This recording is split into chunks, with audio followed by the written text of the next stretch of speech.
making Cavill this guy again. We wish you a Merry Christmas. We wish you a Merry Christmas. We wish you a Merry Christmas and a Happy New Year. Okay, hello and welcome everyone to another episode of With Enough Prep Time. I'm your host, the Nerdman, and today we are going to be doing the comic book Oscars. It's been an interesting year for comic book movies.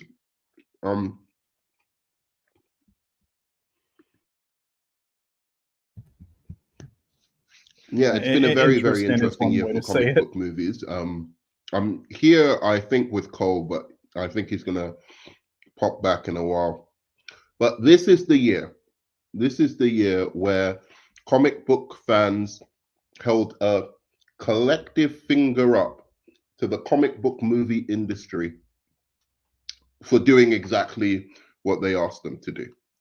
And it's really fascinating for me. I'm usually somebody who generally takes the side of fans over creatives, or specifically over Hollywood. But I can't, like, Hollywood seems to have bent over backwards to give the fan base what they want. And we've said fuck you to them for it. And essentially, what we've said to Hollywood in bold, clear, and a clear announcement is that please just don't make any other comic book movies that aren't Batman or Spider-Man related, because otherwise there'll be a huge risk, or Avengers related maybe.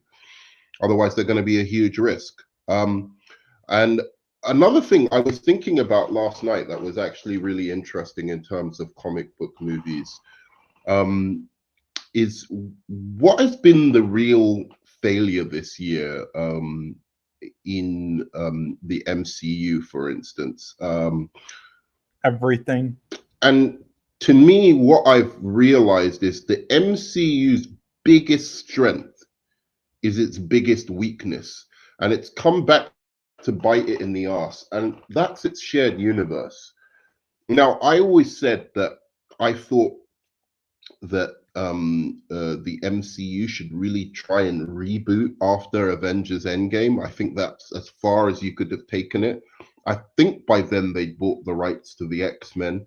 So if they had have just rebooted from there and just started with an X-Men universe, Endgame's over, everything's finished, and just started with an X-Men universe, I think it would have been better. And this is the reason why. A lot of us have grown up with the MCU. Now, of those people who have grown up with the MCU, some of us don't like it, like myself. Some of us are huge fans, and some of us are kind of in the middle, right? And what's happened is, I think the people in the middle who have grown up with the MCU are kind of bored with maybe superhero movies by now. Maybe they've got a little bit older. Maybe, they've got a wife and kids, or, something along those lines. I mean, they're real films, good, not these children films. Nearly 15, 20 years or something like that. So these people have grown up. They're not of the same age when they first were introduced to the MCU. And I believe that they are not as interested in anything post Endgame because, it's all over the place. There's lots and lots of content to keep up with each movie, to see where things are going. And so you have to get the next generation really. I can't hear you. No, you're on mute. Oh, really? Okay. Can you hear me? I can hear you. Can you hear me?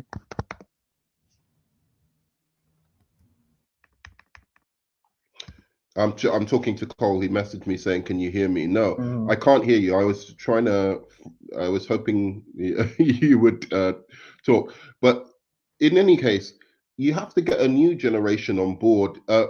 Comment, please, if you're there. I don't know if you're there or not. So just comment, Cole. Yeah, So I'm there. Can anyway, you hear you me have now? to get a new generation on board with comic book movies. And I think the new generation of people who, people born within the last, like, say, 5 to 10 years, I work with kids all the time. I don't see them being so interested in the MCU. I don't see them having a big love of this franchise in the way that, the previous generation fell in love with it. And I think part of the reason is it's become inaccessible to them. And these movies, the MCU specifically, no matter what it tries to do or be edgier or whatever, it's really aimed towards children.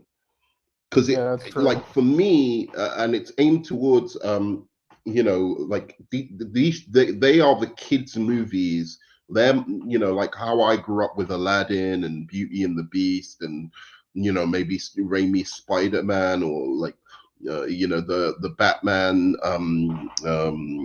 Burton movies and stuff like that. These kids should be growing up with the new MCU movies and the new DC movies. But unfortunately, what's happened is they've gone so far in their universe that I don't think the younger kids can kind of keep up with it. So I think that's one of the interesting things that has come out of this year. I think we're seeing the first time that the younger generation are not the ones who are keeping the MCU afloat. They're not, asking their mums and dads, "Oh, please take me to the next, Avengers movie or whatever." They don't. They simply don't care, and that's one of the reasons we're seeing, what's happened. And part of the reason this new generation can't keep up with things is because, how can you? I mean, they just keep going on and on with this story, and the story has just got ridiculously convoluted. And I don't even think the films are that bad. I'm just talking about the overarching story has got so convoluted that it's hard for anybody, even the hardcore fans, to keep up, let alone to bring new people on. So I think that's the irony of the strength and weakness of the Yeah, pretty MCU much. formula. Can everyone hear me? Because I don't know if people can hear me. If you can hear me, please, They can hear just you, put a and they can message hear in me. the just send me a message if you can hear me, or if you can't hear me, please let me know.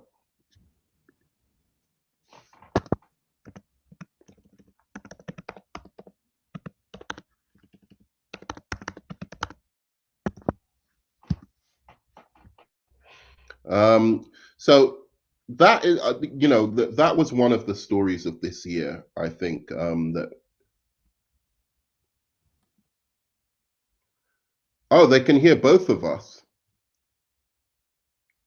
So why can't I hear you? Hello? I don't know. Hello?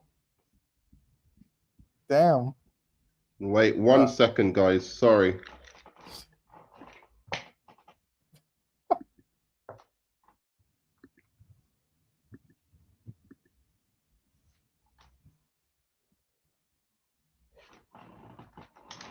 That's weird.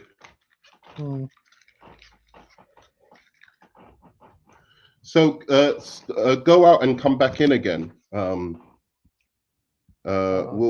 can both do that. Let me see if it's my sound first of all. Yeah, my sound is working. So yeah, exactly. Now people can hear you.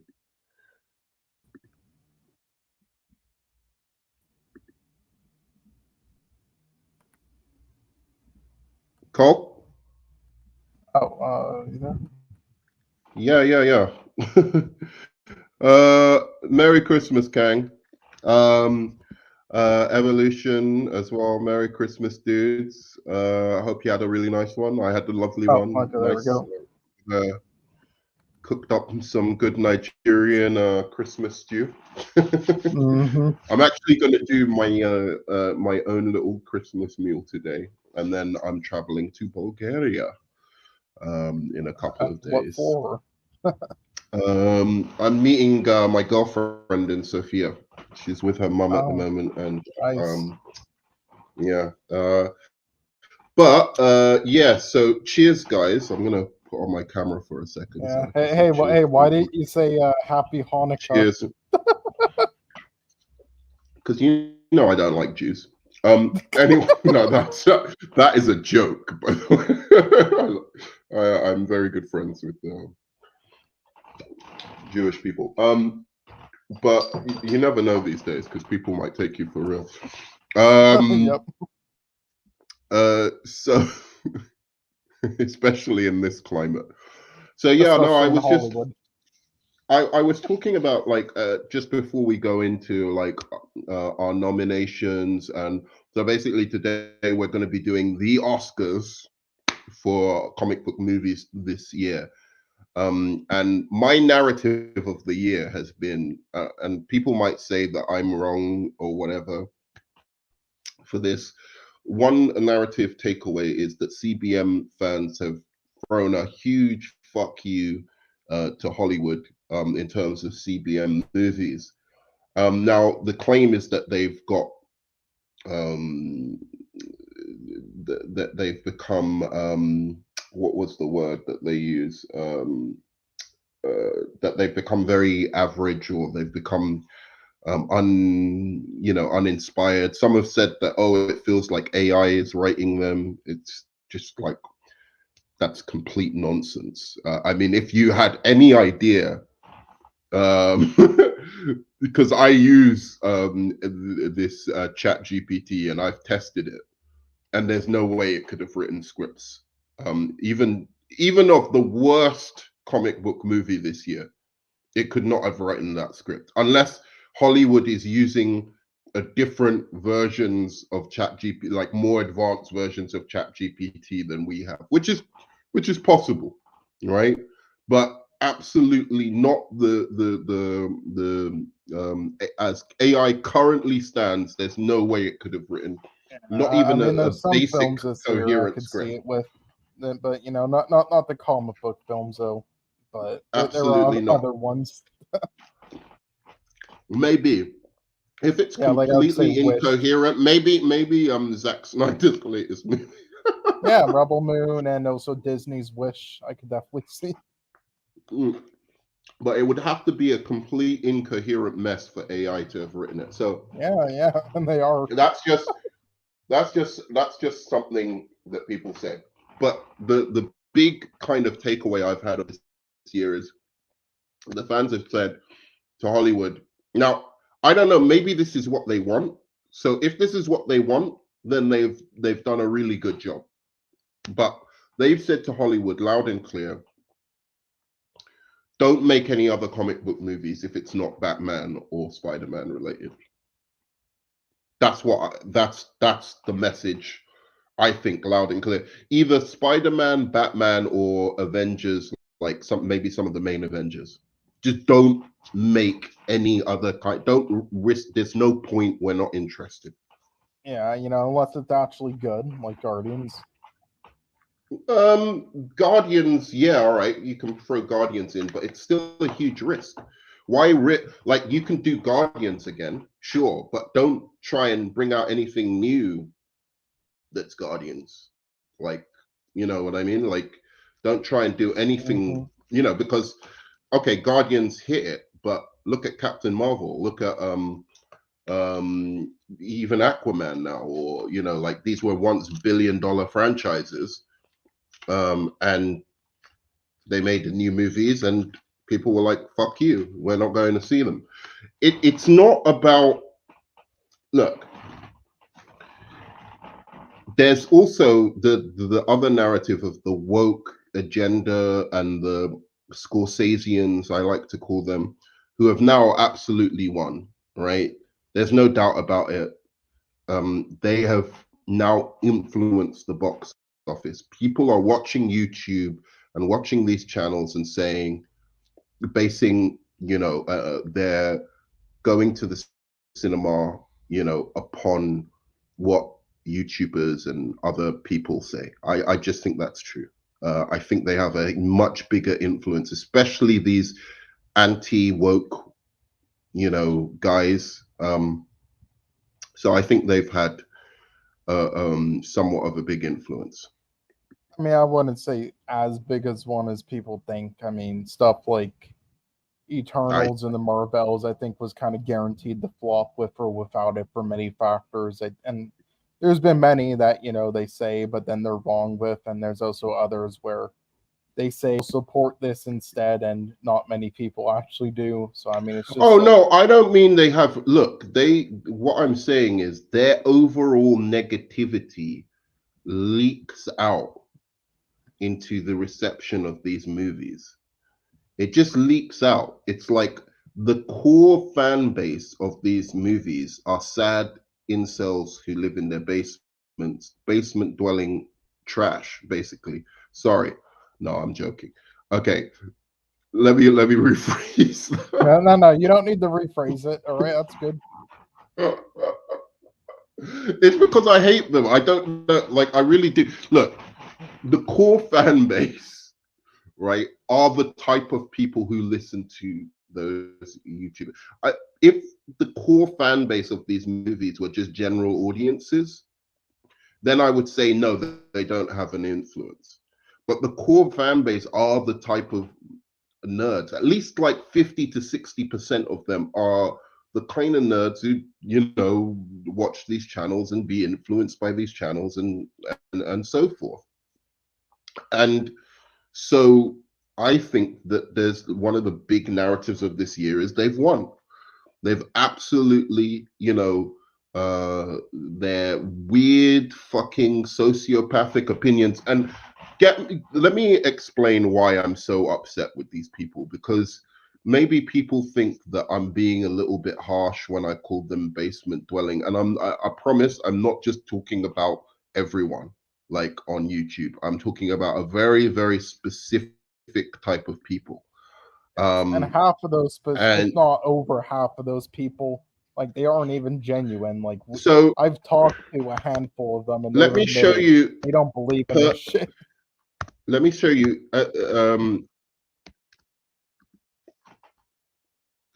So does everyone know that there's a new series about Percy Jackson out? I think everybody kind of forgot about it after it was announced.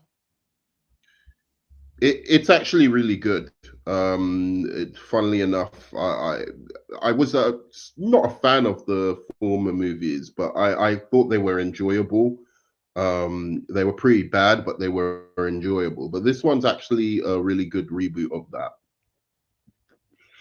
So there's a couple of, they've got an Indian kid in it now playing one character. They've got a black kid playing the character that was formerly what's her name? The really sexy one with the big blue eyes. Her name was, I believe. Fuck, what was her? Alexandra. Yeah, she's Dario or something. You did Dario, yeah. But she basically, the character that was played by her is now being played by a young black actress. Mm-hmm. All right. So here is some of the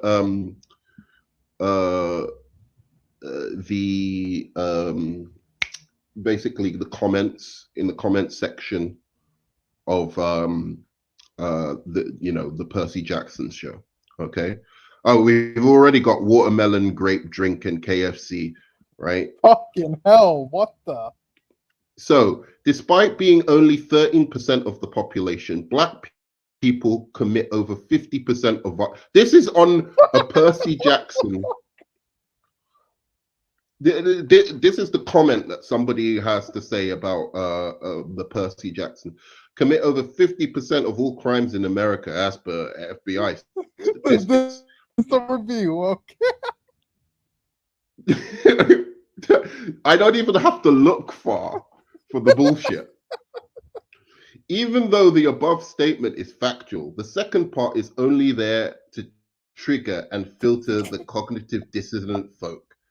The first part. So, what has this got to do with a black girl being cast in the series? They're so fucking butthurt.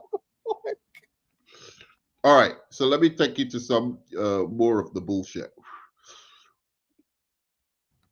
Nice. And this is true. All white people ever do on this website is complain about black people in the shows. It's true. But I'm not saying all white people. It's this select few white males, I guess, who feel that they're under attack by society or whatever, who have a big platform. I would say almost 70% of reviewers that I see on this platform have this as part of their, it's part of their critical landscape. Like it will be an issue in a film if like the lead actress is beating up the men. I remember seeing this for Rebel Moon, right? Half the critiques online are about how tough this 5'4" girl is in the movie, and it's just like, first of all, she's not 5'4" in the movie. Just because the actress happens to be 5'4" doesn't mean the character is 5'4". Secondly, who knows what the relative strength of males to females are in Zack Snyder's new universe? Maybe females are stronger in on the planets that occupy this movie. Why are you assessing a movie by the standards of reality, right? What has that got to? This is fiction, right? It doesn't matter if a female character can beat up all the guys on an alien planet because you don't know the relative strength of the fucking aliens. So there's that. But as I said, a good percentage of these guys review films and television shows based on these prejudices, and that's why I'm so hostile towards them. And maybe it sounds like I'm being hostile towards just everybody who watches YouTube and watches these reviews on YouTube. I am not. I'm being hostile to these specific people because they're fucking crazy. So yeah, if you like think like this and have this mindset with like everything you watch and for this media, then there's seriously something wrong with you. Need to, I don't know, shock therapy or something maybe will help. Yeah, look, Roper, whatever the fuck his name is. Maybe because when you grow up with these characters, it's annoying to see a black curly-haired girl with brown eyes instead of a white, straight, blonde-haired one with gray eyes. Why? Why is that annoying for you? Yeah. What like it just goes on. It's Percy fucking Jackson, and this is why I say don't give lip service to any of this kind of stuff. Having diverse actors, actresses is great. Some of my favorite characters in fiction are black and Asian. The problem is that it's an obvious race swap for the sake of pandering. Now Grover is Indian and Annabelle is black.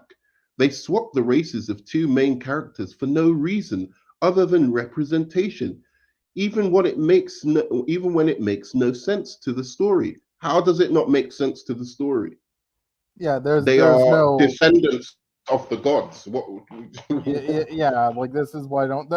First off, I love that first part they always do to try to make it sound like they aren't racist or anything, or that, or they'll bring up other movies they like that have race swaps in it. Like they'll fucking bring up, oh, I like the Kingpin, race swap and stuff like that. But then they'll say that that's just Yeah, it's so like stupid.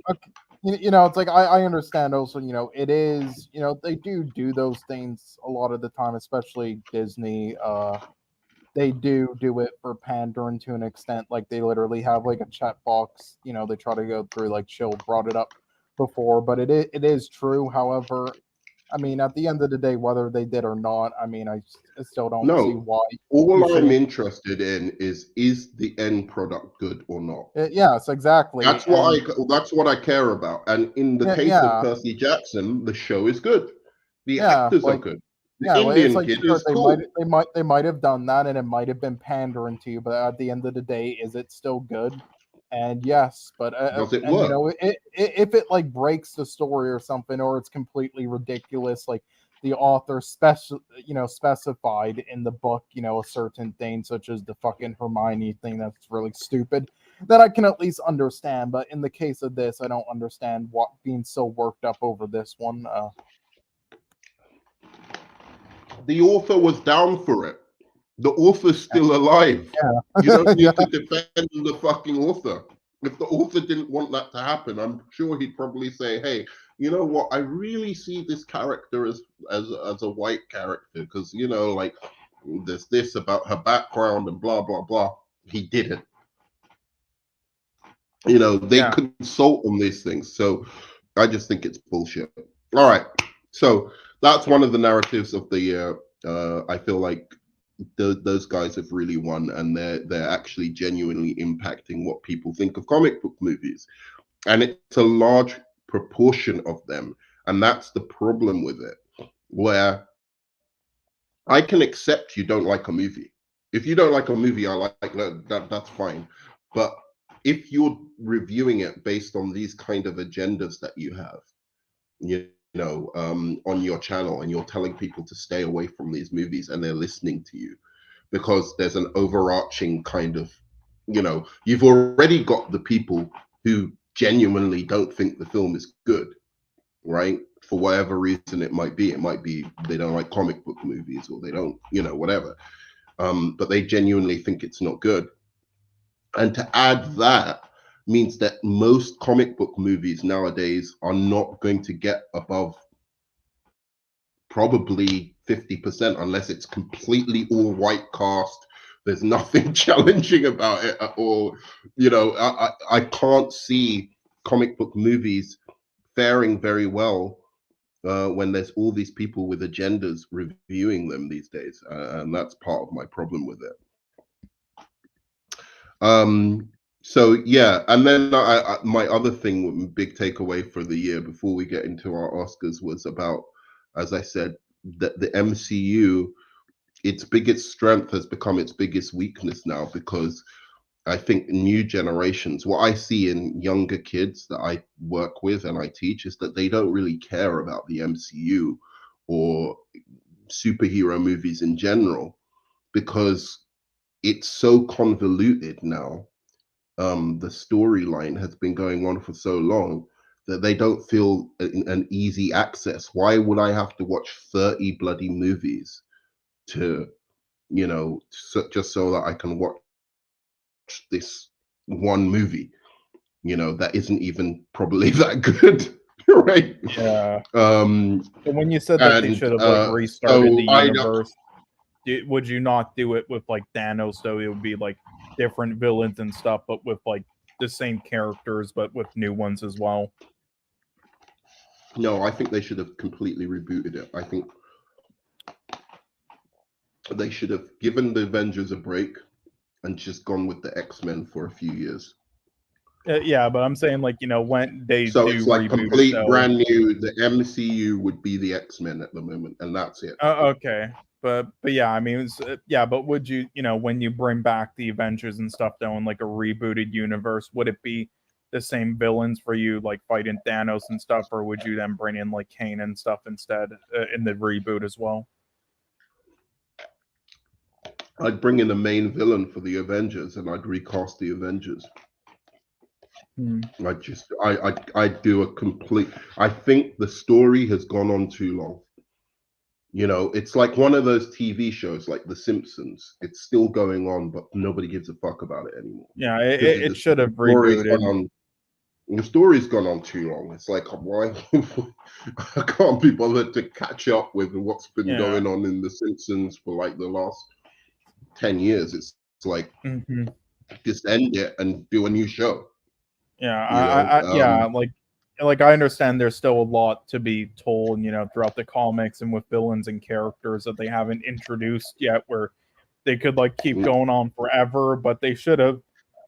I don't know. They should have like at least like have like certain sections that they kind of like. I don't know. After Endgame, it's like you can have. I would say like take like a 10-year break and then come back, reboot, have Iron Man and everyone again in a new universe by different actors. And then you can have like instead of Thanos, so Kane, and then other characters you didn't introduce before, I guess, like Ironheart. And then eventually after that, another 10-year break, do the same thing again, just like see, stuff my like that. thing is though that I think everyone younger than 12 doesn't give a shit about these superheroes anymore, because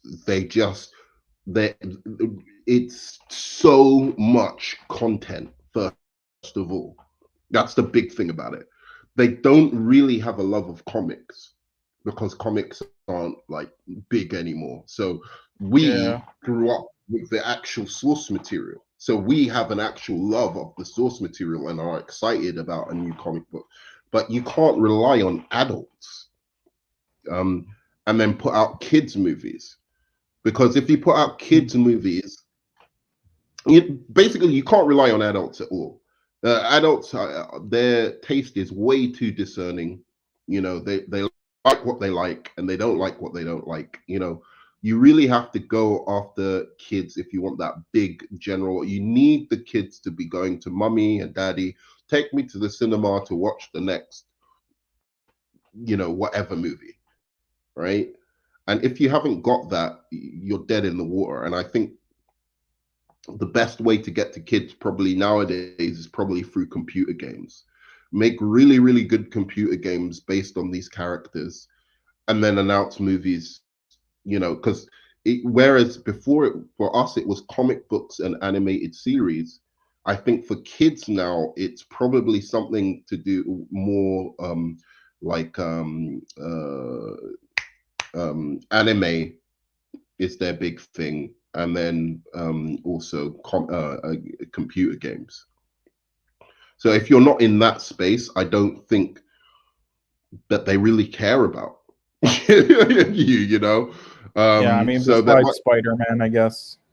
Yeah, but that's why Spider-Man is one of the big ones, because he's had some computer games. I think people, on the basis of seeing Miles Morales computer game, Spider-Man computer game, that's why a lot of the kids turned up for Across the Spider-Verse, I believe. So I think that's a big part of it. So we'll see anyway. But I think that's enough discussion about what's led up to this year. I think it's time to get on to the nominations. So for all of our nominations, apart from a few categories, we're going to be using these movies. Now, let us know if there's any movie that we missed out. Isn't there another MCU movie, or was it just Marvel's and Guardians of the Galaxy 3? I'm sure there was another. Yeah. Ant-Man Quantumania. Yeah, right.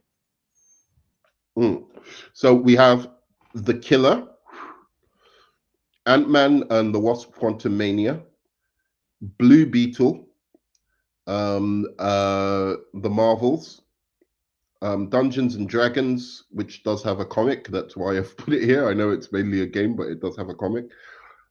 Guardians of the Galaxy, Shazam, Fury of the Gods, The Flash, and Spider-Man Across the Spider-Verse. Now, of these movies, I like quite a few of them.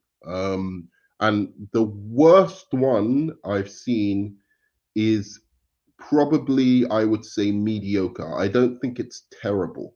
And that's the worst one that I saw this year. Sometimes I get I exaggerate a little bit about this movie. I will let you know as we're going which movie that is. But in general, when I sat in the cinema, I just thought, I didn't think it was the worst MCU movie I've ever seen. And I gave it away because I told you it was MCU. Yeah. So in general, I don't think these movies are the worst ones aren't even as bad as people make out. I really do think it's not been a terrible year for comic book movies at all. But unfortunately, people want to go on like it was much worse than it was. I've seen much worse years for comic book movies than this. Yeah, well, I mean, it's because they're only focusing on like Marvel. Oh, sorry. Well, yeah, the main like MCU stuff, I guess. Where then Guardians is the only good one, so they're not really like realizing some other good ones that are considered comic book movies, I guess, and Yeah. also the past years that were really bad. So our first category is going to be best cinematography, which is awarded for outstanding achievement in film photography.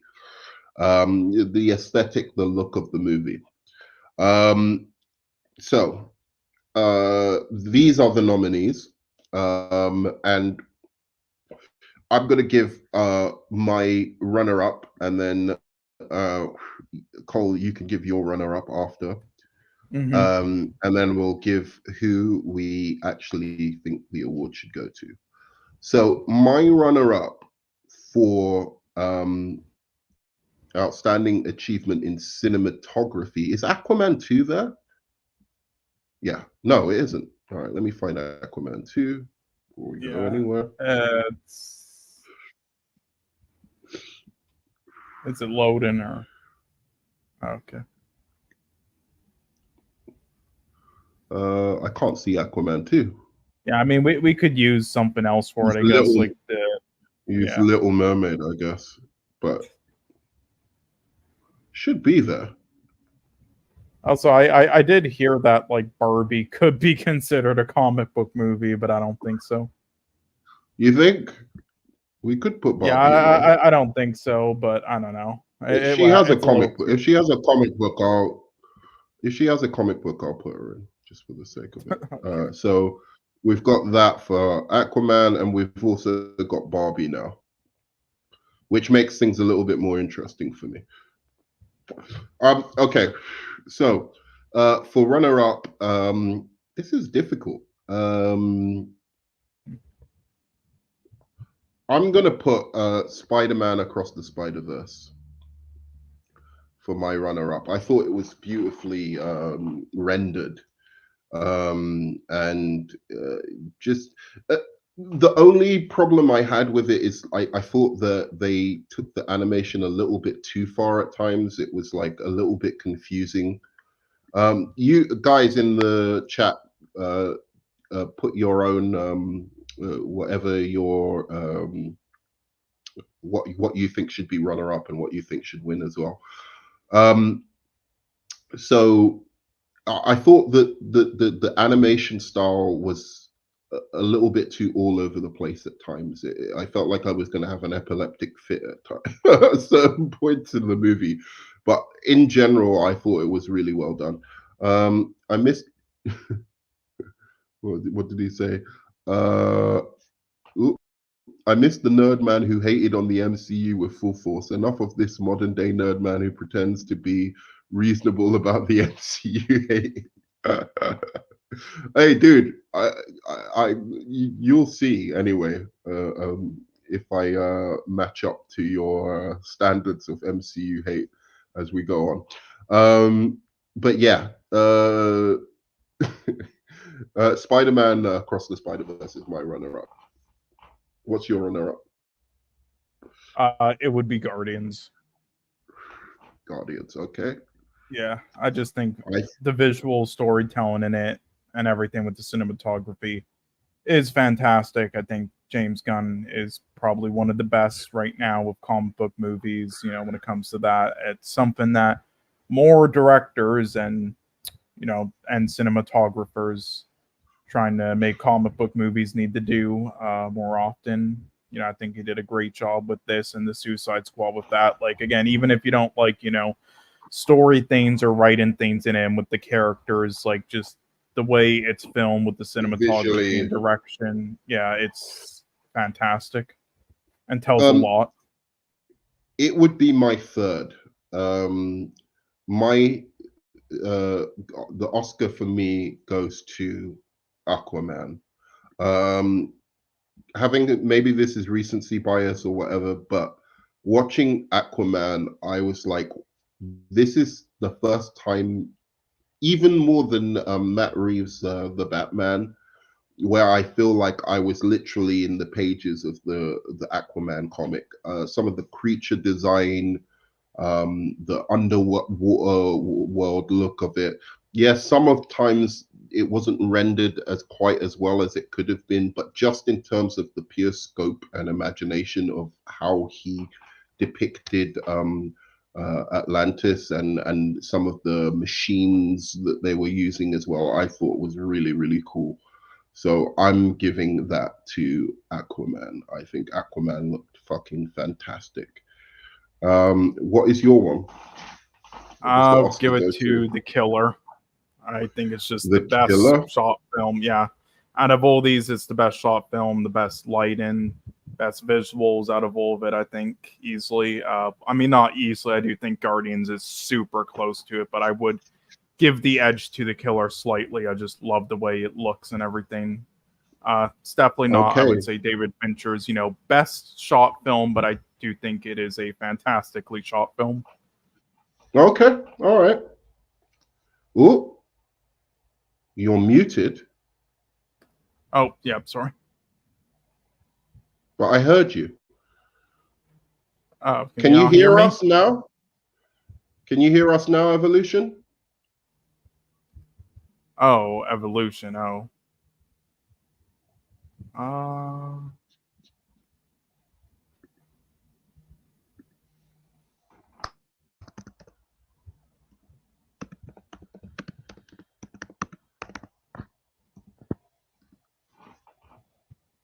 Let us know if you can hear us in the chat. You should. Because we can hear each other. Yeah.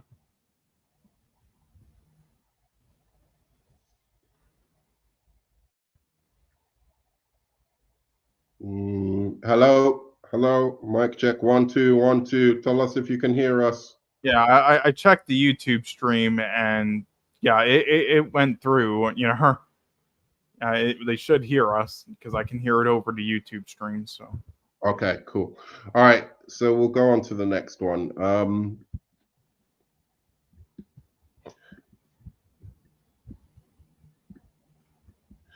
All right, so next category.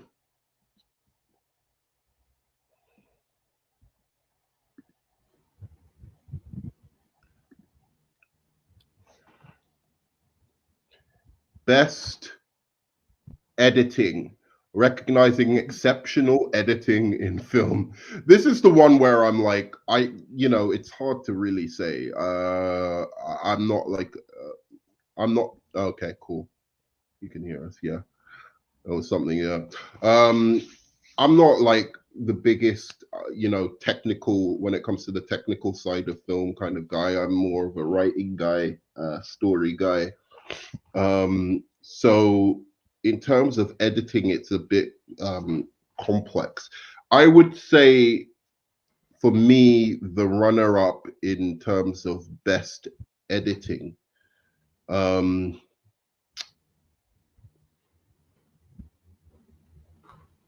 would probably be I know what my top one is, but I don't know what my second to top. In terms of the story flowing well through the editing, I didn't love The Killer from what I saw, and I kept falling asleep during it, so I haven't even really seen the whole movie. But I would say that the editing was pretty good in that. The editing wasn't the problem. It was like more the story.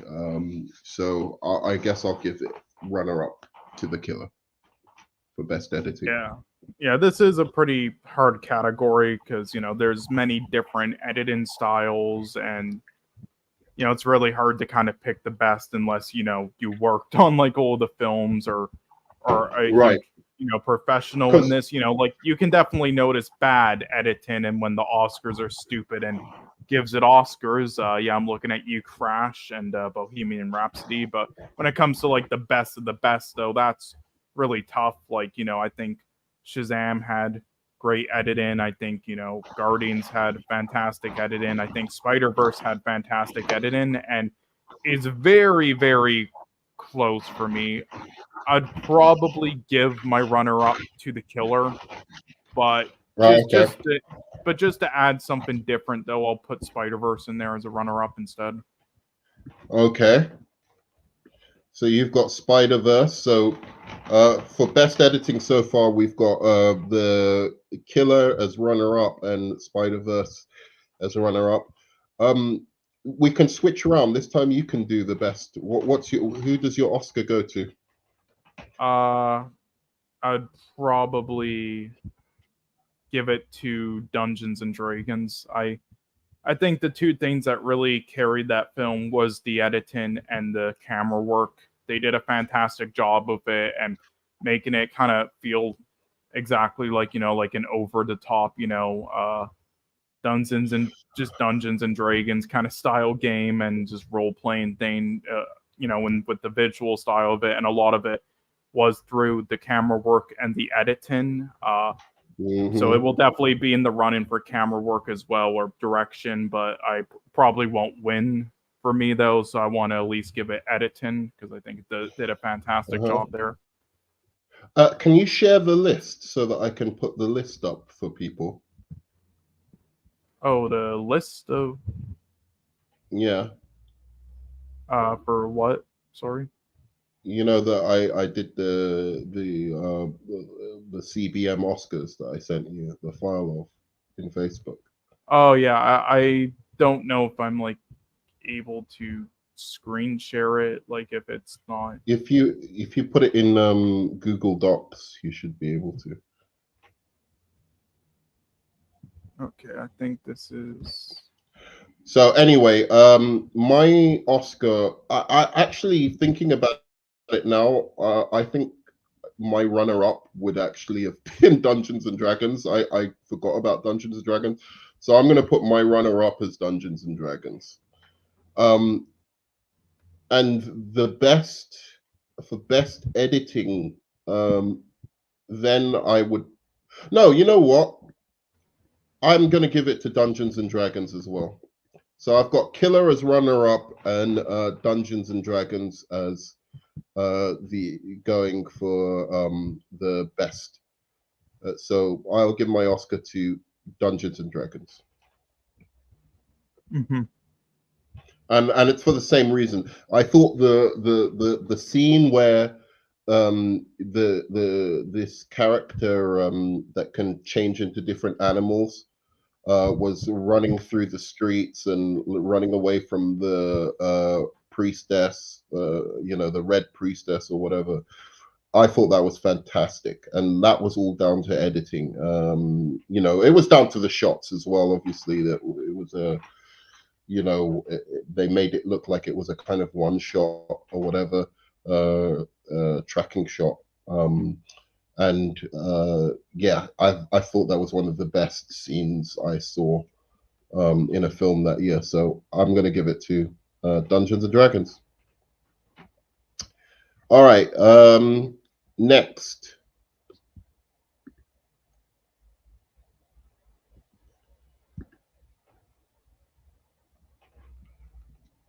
Best production design awarded for excellence in art direction and set direction. So, do you want to choose your runner-up first? Sorry, for what category again? Best production design for art direction. Okay. Yeah, my runner-up would probably be Barbie. I think that was the best thing about the film. I did think it was a very good film. I don't know if it will beat out any of the others in the other categories or be a runner-up. But I think production design was fantastic in that film from start to finish. Goddamn. I mean, even when I'm thinking about it, maybe it could actually be a winner. I'll have to think about it. But for now, it's runner-up. Okay. My art direction for runner-up is going to go to Dungeons and Dragons. I thought the art direction was really, really great because they were actually using really practical effects, puppetry, and all of that stuff, and it looked so cool. It was a kind of throwback to like 80s films as well. Kind of like what's the one with what, Crystal Skull or Labyrinth? Yeah, the Crystal Skull Labyrinth and stuff like that.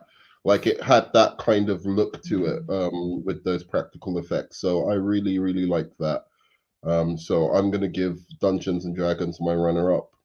I didn't know I was gonna give Dungeons and Dragons so many. Yeah, it's really, honestly, it was actually really good. Yeah, but actually, the more that I think about it, yeah, I'll give damn yeah, actually, I'll give instead Shazam runner up for this, and then Barbie first. I'll do that. Okay. Yeah, Dungeons and Dragons probably be my runner up, but I do want to change it up a bit, give that her films. I don't think I'm going to give Shazam really anything else, so I'll give it that. I do think the production design in it was great for the most part. Yeah, I like film. I like the creature designs and stuff. That was really cool. But I don't think that beat Guardians or Aquaman 2.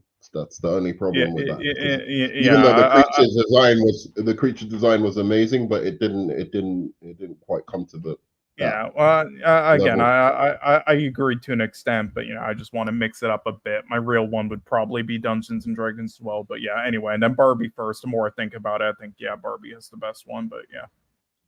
Yeah, for me, the Oscar goes to I think either Aquaman or Barbie. And I'm gonna give it to Aquaman. Again, the set design and the design of Atlantis was pretty compelling. I have to say, he outdid himself even from the first movie. And most of the robots and everything just looked really, really on point. I don't think you could render it any more realistically. So there were parts because of the ambition that he had where the CGI just didn't quite match up to his vision.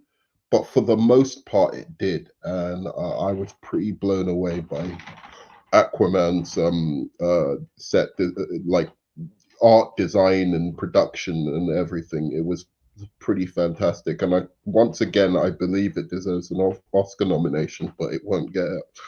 So that's me for that movie. All right, so you've got Barbie, and I've got. We should write these down actually somewhere because we want to go over them at the end. That's why I was saying, can you pull up the doc? Well, I mean, I could screen share it. I don't know if I can send it though. Can you screen share it? Yeah, sure. 1 sec. Let me try doing that again. And then we can write up all what we've given it to so far. Yeah, sure. Just let me know if you can see this or not. Can you see this? Yeah. Okay.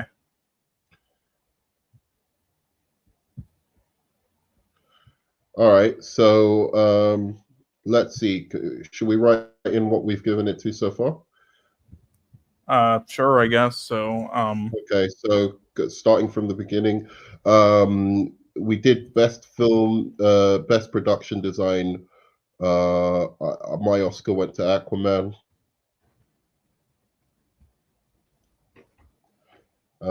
Yours went to Barbie. And then cinematography. Nerdman. Okay, so you gave it to Aquaman, I think it was right? Aquaman. And then right. Killer, and then best editing. I think we both chose. I chose the Killer, right? No, I chose. Didn't I choose Across the Spider-Verse in the end for best editing? Or no, I thought it was that or Dungeons and Dragons. It was Dungeons and Dragons. Yeah, right. So Dungeons and Dragons, and then I think I also gave it to Dungeons and Dragons. I gave Spider-Verse or like the Killer and such runner-up. So yeah. Okay. So next, good. Now we've caught up.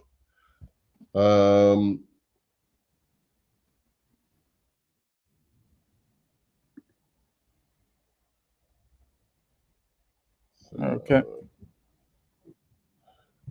Oh, we've got to best moment rather than we should do best VFX first because I put it in the end, right?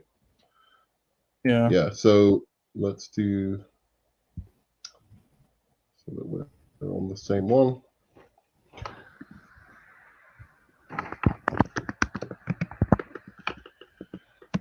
I can pull up the tier list again, I guess. Yeah, I'll pull it up. You can just leave it there. I'll pull up the tier list. Oh, but you can just leave the list there. Sure. Okay. Yeah, so that I can switch between the two. Okay. So we're going to do best VFX. Runner up for best VFX. I'm gonna go.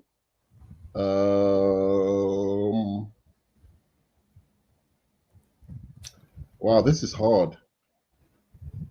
This is really hard because they've all been very good. It's not like any of them were really bad this year. I know which is worst VFX. Yeah.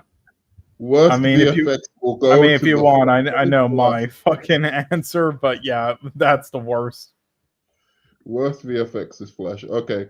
I'll choose the runner-up this time first, and I guess I'll go Dungeons and Dragons because again, I really like the practical effects there. Does that count as visual effects? Practical effects? I mean, it kind of does, not as much, but it kind of does still. I mean, that's why they didn't nominate Oppenheimer for it. Oh, really? Okay. Yeah, it's kind of weird. It's kind of weird how they do it though. Like, it's like, because the Oscars are idiots. Like they can't even tell the difference between sound editing and sound mixing with the shit they give Oscars to when they had it separated, and it kind of the same thing some years with visual effects. Like they gave Tenet visual effects one year, even though the majority of it, outside of some points, like the climax, was mainly just practical effects or like camera tricks. But surely they should give an Oscar their nomination then to practical effects. I mean, they should. I would love that, especially if they don't count VFX as. Yeah, well, I mean, I thought they used to kind of have it where it was like together, like special effects, for stuff like RoboCop, but they don't really anymore. But they should have one for practical effects too. Yeah. So if VFX, if that does not practical effects does not count as VFX, then I'm gonna have to change my thing, and I'm gonna change it to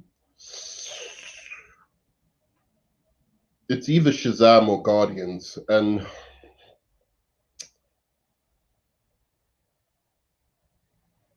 I'm gonna go with Guardians for runner-up in best VFX. It really was a good-looking movie, and the VFX were a big part of that, like the way they created their worlds. Then again, what were those animal creatures? Were they practical effects or were they VFX? think they were. I think they were visual effects, but don't quote me on it. Okay, so if they were visual effects, then yeah, you know what I'm talking about when they went to the planet of the animal creatures. I don't know if those were practical or VFX, but if they were VFX, then definitely the runner-up would be Guardians for me. Yeah, I mean, for me, there's definitely great visual effects and practical too, like Dungeons and Dragons, Shazam, Aquaman, but there's definitely, imperfections where it holds it back for me. So I would say my runner-up would probably be Spider-Verse. For VFX? Yes, there's a lot of VFX that goes into films like that. Like, it's probably going to get a VFX nom at the Oscars, and it's on the short list, I believe. Oh, really? So, yeah. I didn't know that a whole animated thing counts as VFX. Yeah, I think like Soul got one year, but yeah, it can count as VFX. So there's a lot of things that go into it that it is similar. And I think, what they did, especially with like the different Spider-Man, where there were ones that did involve VFX or things that even took like a year to make, like was pretty insane. And there's really no like imperfections I can spot in the visual and the effects and the art and everything. So I definitely have to, give it to that.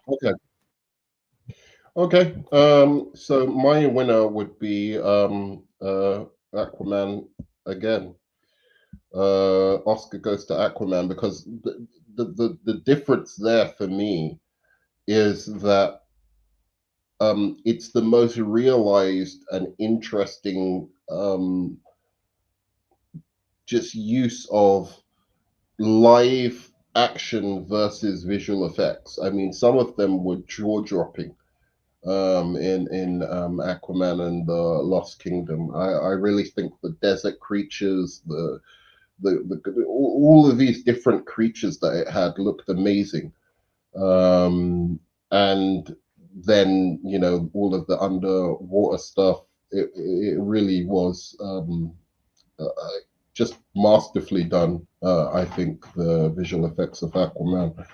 So I'm going to go with VFX Aquaman as my winner.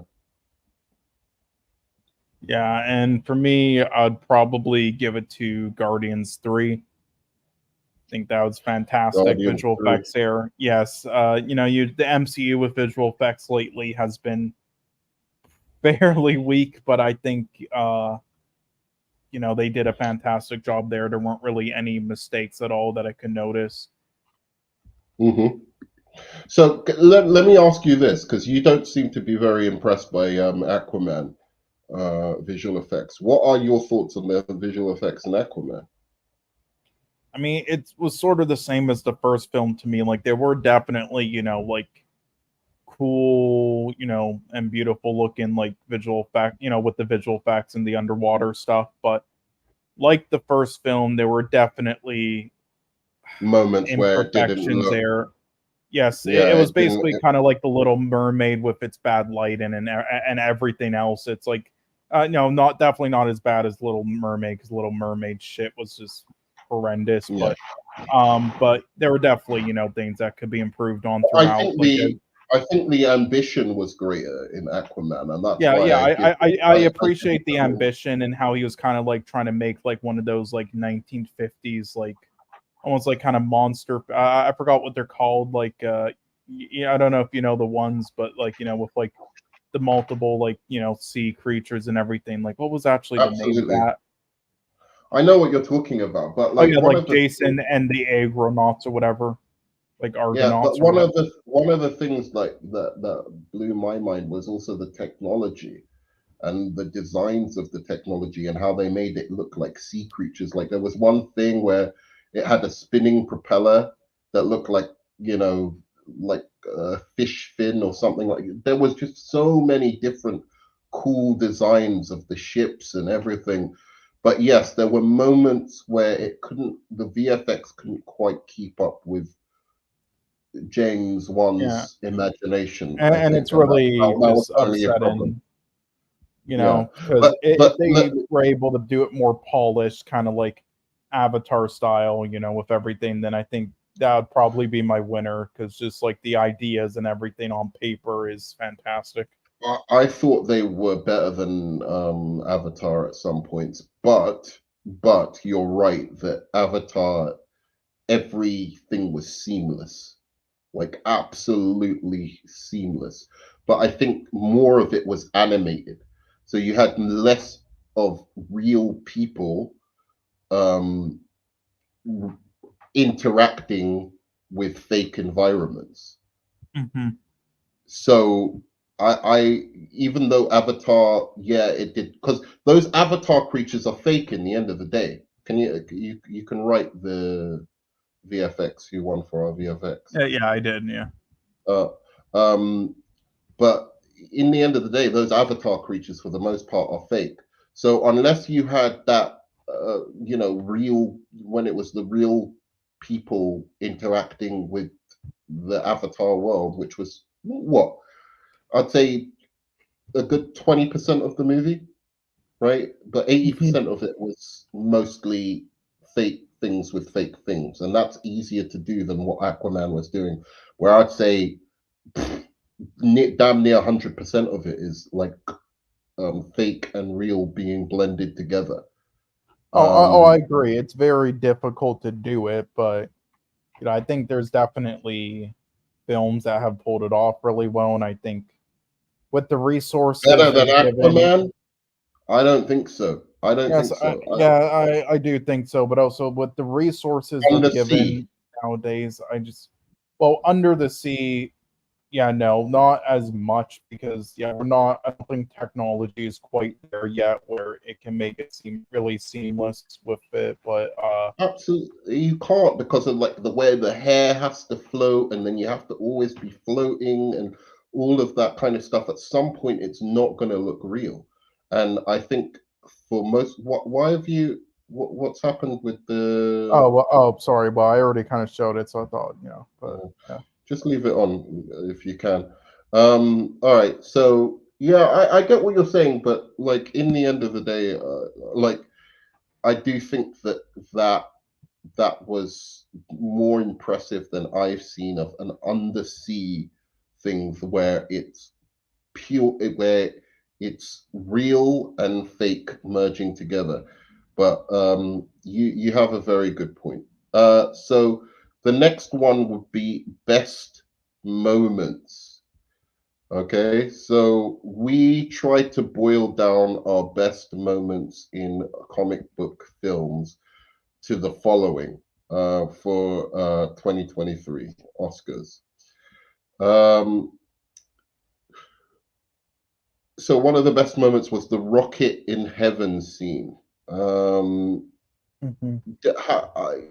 you've watched that movie probably more than I have. Can you do what was that scene again? The rocket in heaven. Was it rocket in heaven or was it rocket? He was talking to some. He was basically being brought, like they were using the defibrillator to like pump, start Yeah, up his I heart think again, and then at the same time he was talking to his friend in heaven, right? yes, and it was like kind of Yeah, like an emotional moment and everything. Yes. yeah. That scene was great. That scene was really great. Hmm. Second moment, first Batman action scene in The Flash, um, where Batman basically is underneath the base and fighting the goons for the first time in his full Batman suit. I thought that was fucking awesome. Yeah, it was Uh, pretty good. Yeah, I thought that was like the best scene in the entire film. Yeah. yeah. Three, Shazam, Fury of the Gods, Captain Every Power Jr. callback. That was right at the end where Shazam basically um, uses one of the jokes that was earlier on in the movie. Hmm. And he tells Freddy that he's Captain Every Power Jr. and don't forget it. And I thought that was it. I genuinely had a tear in my eye. I thought it was a really touching moment. Yeah, same. That movie had some really emotional beats to it, despite what everybody says. High Evolutionary. Rocket kills the High Evolutionary. I thought that was fucking awesome because I hated High Evolutionary. And that was a good thing because the way he played it was fantastic. Yeah, it was Across, fantastic. yeah. Across the Spider-Verse, Legoland, everyone knows, my jaw nearly dropped to the ground. That's why I'm saying I had a good time at the movies and comic book movies this year. I really did. I didn't like I watched the MCU movies that I watched in the cinema. I had a good time. The Sony movies, in Across the Spider Verse that I saw, I had a good time. The DC movies, for the most part, I had a good time. So I don't know why everyone's hating on this year in terms of comic book movies. It's crazy to me. So Across the Spider Verse, Legoland, my jaw dropped to the ground. I really, for some reason, even though I knew that they were going to go places. I didn't think they were going to go there. And it was just all of a sudden they were in fucking Legoland. And I was watching this thinking, what the fuck am I watching? It's crazy. And this is for somebody who I wasn't, super invested in the beginning of the movie when I first saw it. But the second Wait, time I you saw it, I weren't really liked really? it.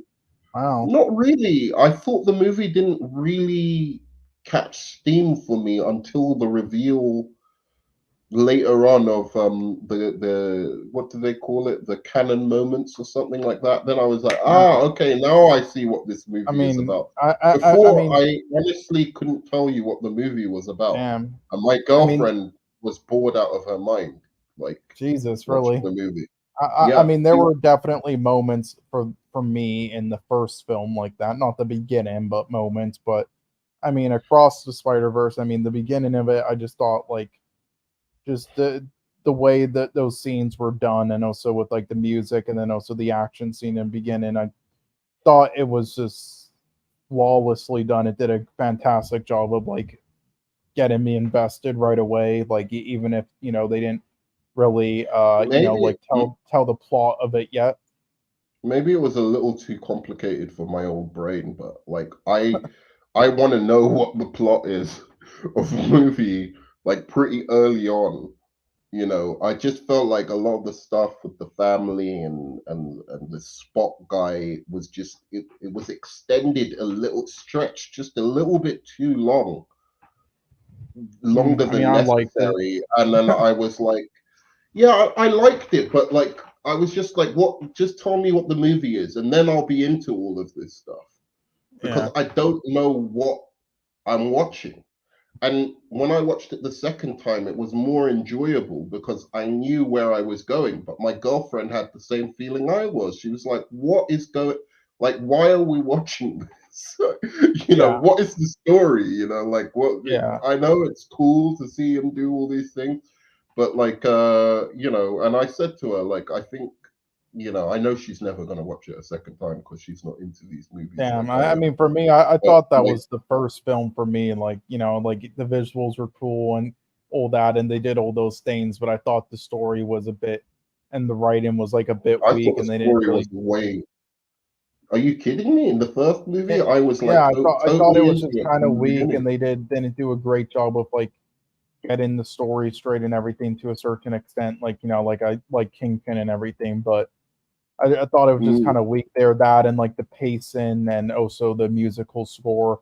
And then I thought the second improved on that pretty much a It lot and all the character things. improved on everything for me, apart from the visuals. I think they took it a little bit too far at times.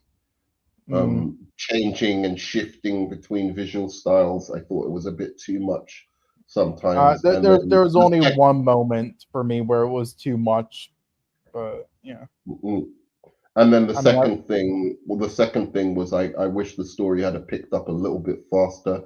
I yeah. think you could have resolved that whole Miles thing with the where he's the Prowler in a different universe. I feel like that could have been the middle of the movie, and then you Mm. still could have had a two-parter, but have him resolving something else, like the ultimate, because that's going to be resolved in the first 20 minutes of the second movie. You know that, right? Yeah. I again, Because that's my that, main issue that there. as a cliffhanger is okay. I mean, I thought it was a fantastic cliffhanger. It's just, yeah, that is an issue where it's like it's not going to be the main focus of the film, though. Like we already know, and because of leaks, sadly, we know what the main focus of it will be to an extent. So, but Yeah. yeah, well, but I mean, I thought the rest of it though was just better in every way from the first. Not to say the first bad. I thought the first was great. I just didn't understand the huge praise with it, but the second I do. I mean, I still don't understand like people calling it like one of the best films ever and writing it in like the fucking top 20 on IMDb and other sites. But so I do think it's amazing. The only I issue can with the second understand for it because me, it just did so many new things. Like that Lego thing, again, like that was fucking insane. That's what the yeah, Flash should have been doing. That's what I yeah, thought the Flash was gonna do. yeah, and You know, like they I were was so like, lazy with it. It was they were hilarious. super lazy with it. I thought, yeah, okay, so the Flash is gonna run into all these different lands and stuff like that, and it's gonna Yeah, be it's like crazy. nope. Yeah, You know, I mean, there's only one issue with the second film for me though, and it is certain, there are a handful of like plot holes in the entire plot of it that really don't make any sense, and that's my only issue with it. However, I don't think it destroys the story and like everything with the characters and like the impactful scenes. So I don't really care as much as no, other no, people with it. I think to me the second half of the movie is a 5 out. It's a 10 out of 10. The second half of the Hmm. movie. The first half of the movie, I'd give like a 6.5. I just wasn't really like that into it, but Okay, fair enough. But I mean, I know I'm gonna love Beyond the Spider Verse because now I'm mhm, truly invested in this multiverse story because of this film. And when I'll even go as what I think it's as soon as Miles goes to that other world of the 2099 Spider-Man, that's for me when the film really like kicked into high gear. And then before then, I just loved all the little bits of the Lego land and the Venom land and all of that kind of yeah. stuff. So it kept me invested enough, like just with that stuff, just seeing those crazy things that I didn't, it didn't bother me as much that I didn't know what was happening in the story. I just was like, okay, Yeah, but yeah, fine. I guess those are the other two things. The Venom land and I guess the Prowler reveal. I mean, I didn't really care as much about the Venom thing. I mean, it was kind of like, okay, that's kind of weird and interesting, but it's also just like, yeah, just another, Mm. Sony advertising thing for their shitty villain universe, to shove in there. Didn't really Yeah, care. but at least it was cool though. I mean, I was Yeah, just yeah, like, yeah, whoa, this and is weird. and Like she's yes, talking. and at least it like didn't ruin or take out the scene though because it just shows like a funny scene with like one lady at the cash register. So then people who don't know the shitty ass Venom films, will just laugh at it and find it as a funny thing, like in IRL world basically. And then people who do watch the shitty Venom films, will get that out of it. So unlike the No Way Home post credit scene where we had to fucking see that shitty Venom character, but hey, Mhm. and All then right, yeah, this so was cool. I'm gonna go. My Oscar is going to. Um, I'll do runner up first. Oh, we Mhm. haven't gone through. So reveal of the Prowler, animal transformation chase uh, in Dungeons and Dragons. So it's when one of the characters, her name is um, what's her name? Doric. Yeah, she's the one who changes into all the animals. Basically, she has this That was a look at really Arkham's cool. comment. Where's Arkham's comment?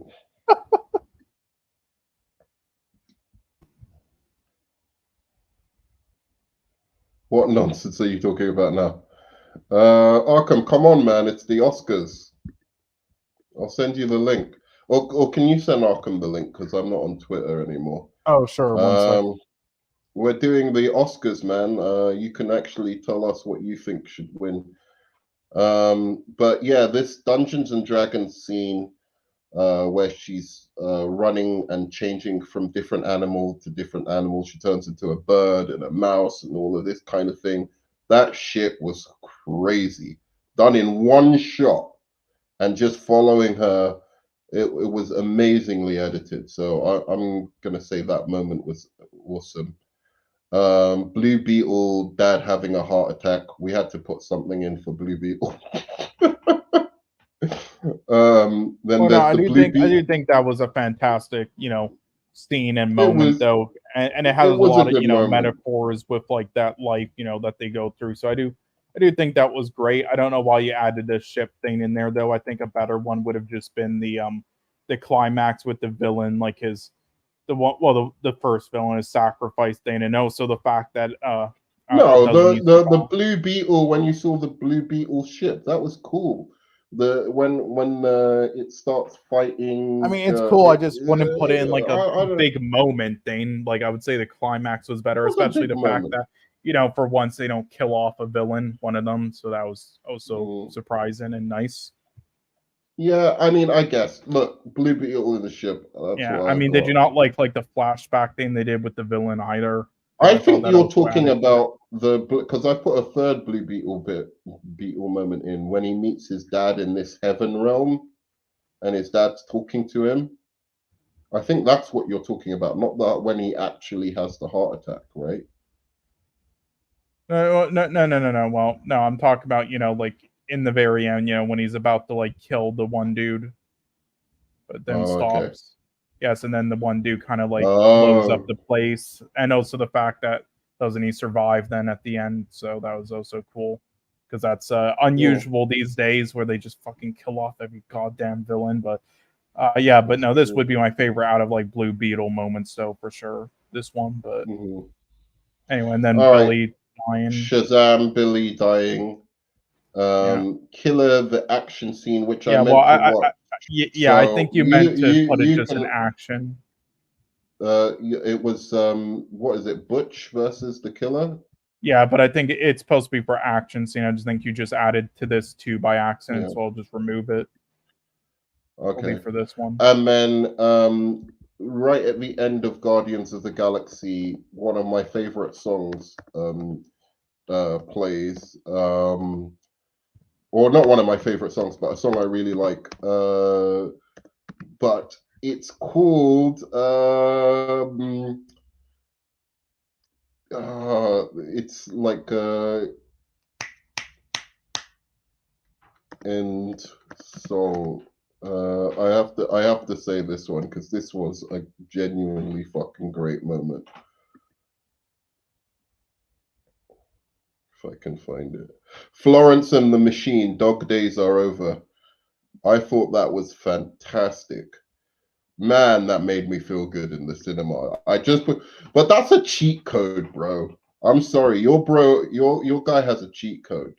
Um, uh, uh, what's his name? James Gunn, because he just puts fantastic songs that I like over a month, like this montage of people, and of course I'm gonna get emotional. That's emotional manipulation. Yeah, You've I got to mean admit, it's done Carl. fantastically well though. I mean, there's a lot of Shut films up. that well, Go there's a on, go lot on, of go on. Go films on. that do it poorly. Come on, like yeah, and that's the other thing with like licensed songs and everything, and also that I believe Shazam might have had too. But like there's a lot of films that do it and it just comes off as cheap bullshit and like why didn't you make your own music or just like annoying, but if you can there's many films that do it right and it's very hard to. So I mean it just No, it shows the isn't. talent there. No, it isn't. That's the you cap so hard for James Gunn, bro. But That no, is a because cheat code. It's a he adds blatant it cheat into the code. All scene. right, No, it so you're saying, wait, let me get your argument straight. Your argument is that it's hard to put pop music into a movie and then edit together like right at the end of a movie a bunch of clips that will that the pop music enhances and makes like a montage or whatever. yeah, That well, is some because bullshit because it doesn't just then you're saying that oh, it should be hard to put a score over a movie as well, and a lot of superhero movies do No, that because just he fine. doesn't just do that most of the time. It also like the way he films it and edits it along with the song, like it kind of like connects it visually with like what's going on in the actual scenes with the song being played, which is very well done. It's sort of like what Edgar Wright does with his comedy films, especially Shaun of the Dead with that Oh my Queen song. god. Oh my god, you Yes. guys go on so it's such a you're saying now that he so in Guardians 3, I remember specifically that I didn't feel like that was happening. And I think that's really easy to do, what you just said. Like Well, the Guardians to 3 make the ending is lyrics easier. match the actual, if you're writing to knowing that you're going to put that song on, of course in Yeah, well, script no, you can that one was make it easier. that I'm saying each. that montage thing is easier. I'm not denying that. Like that one was the easier one, but he has done other ones in his films, and I believe in Guardians one I've where it seen was a lot more Guardians 1. technical. It was not that technical, dude. People go on like it's so fucking technical. I've seen this in a million other movies before. A million other movies Uh do this. okay. Okay. Well, look, I maybe I should like rephrase it. I'm not saying it's like some incredible achievement or super hard to do. It isn't, but it's still I think well done and still not Let me easy think. to do. And I think and the reason why I praise it is because I mean it shouldn't be hard to do, but I feel like the majority of films out there though who do use licensed songs, they do fuck up on it and they don't do stuff that with it where it adds to the scene visually with what the characters are doing. They just place it on top I of don't shit think just because you use instead. I don't think just because you use a licensed song that therefore you have to make sure each lyric matches visually what's going on No, screen. not I that think either. that's a bullshit standard. It's a complete No, fucking I'm bullshit not saying it standard. has to do that either. You know, other films didn't, and it worked really well. Stuff like Waves and other films, but I'm just giving like an example. I'm just saying like do something like where it like means something artistically to the scene at least. And majority of films just fail at it because what they do instead, it's just shit like shitty Dwayne Johnson films where they just like have it playing like over filler scenes of just like characters driving the fucking locations and stuff instead of doing anything creative. Just like, with those fucking passage of time scenes in general with the editing, how they don't do anything artistic in it. They just do like over the head shots of like cities and or like a car driving to go to locations instead of doing interesting things with it like Edgar Wright does with his films like Hot Fuzz, to Mm, show the transportation and everything of the characters. But whatever. I get you. I get what Uh, you're saying, but I can't think at the moment, but I know I've seen it in like say something like Oliver Stone movie or well, yeah, because he's a there's good different. filmmaker. Yeah, but there's different directors that like, but people go on like James Gunn invented that or something, and I'm Yeah, like, yeah, no, of I course don't not. even And I'm think not saying it's like insane, I'm but pretty sure he didn't even invent it in comic book movies. I'm pretty sure, like, no, look I at don't think he did. No. look at the montage in the beginning of Zack Snyder's Watchmen, for instance, where he's using the times they are a changing, and you see each lyric matches exactly what's going on screen. And that was when Snyder made good films, and then after that one he fell off. Yeah. Sure, I'm not saying that. Whatever you feel about Snyder, whether you like him, you Yeah, dislike no, him, it's that's just whatever you throwing think shade about there him, as a joke, but you can yeah, throw of course shade, not. but like, Of course not. Like it shouldn't be difficult. I think even like was there something like that in Hellboy? I don't remember, but anyway, I'm not saying it's like like it shouldn't be super difficult or anything to do or like some incredible yeah. achievement. It is a good well done achievement that just shows they know what they're Anyway, doing, but it let's should move past this. Let's move past yeah this. Okay, so we're doing best moments anyway, yeah. which I should have changed. So, what are you going to have as your runner up? My runner up would probably be. I'm tempted to give it to this, but So just put your name and highlight it. yeah, I'll give it to this one. All right, I'm giving it to that one as well.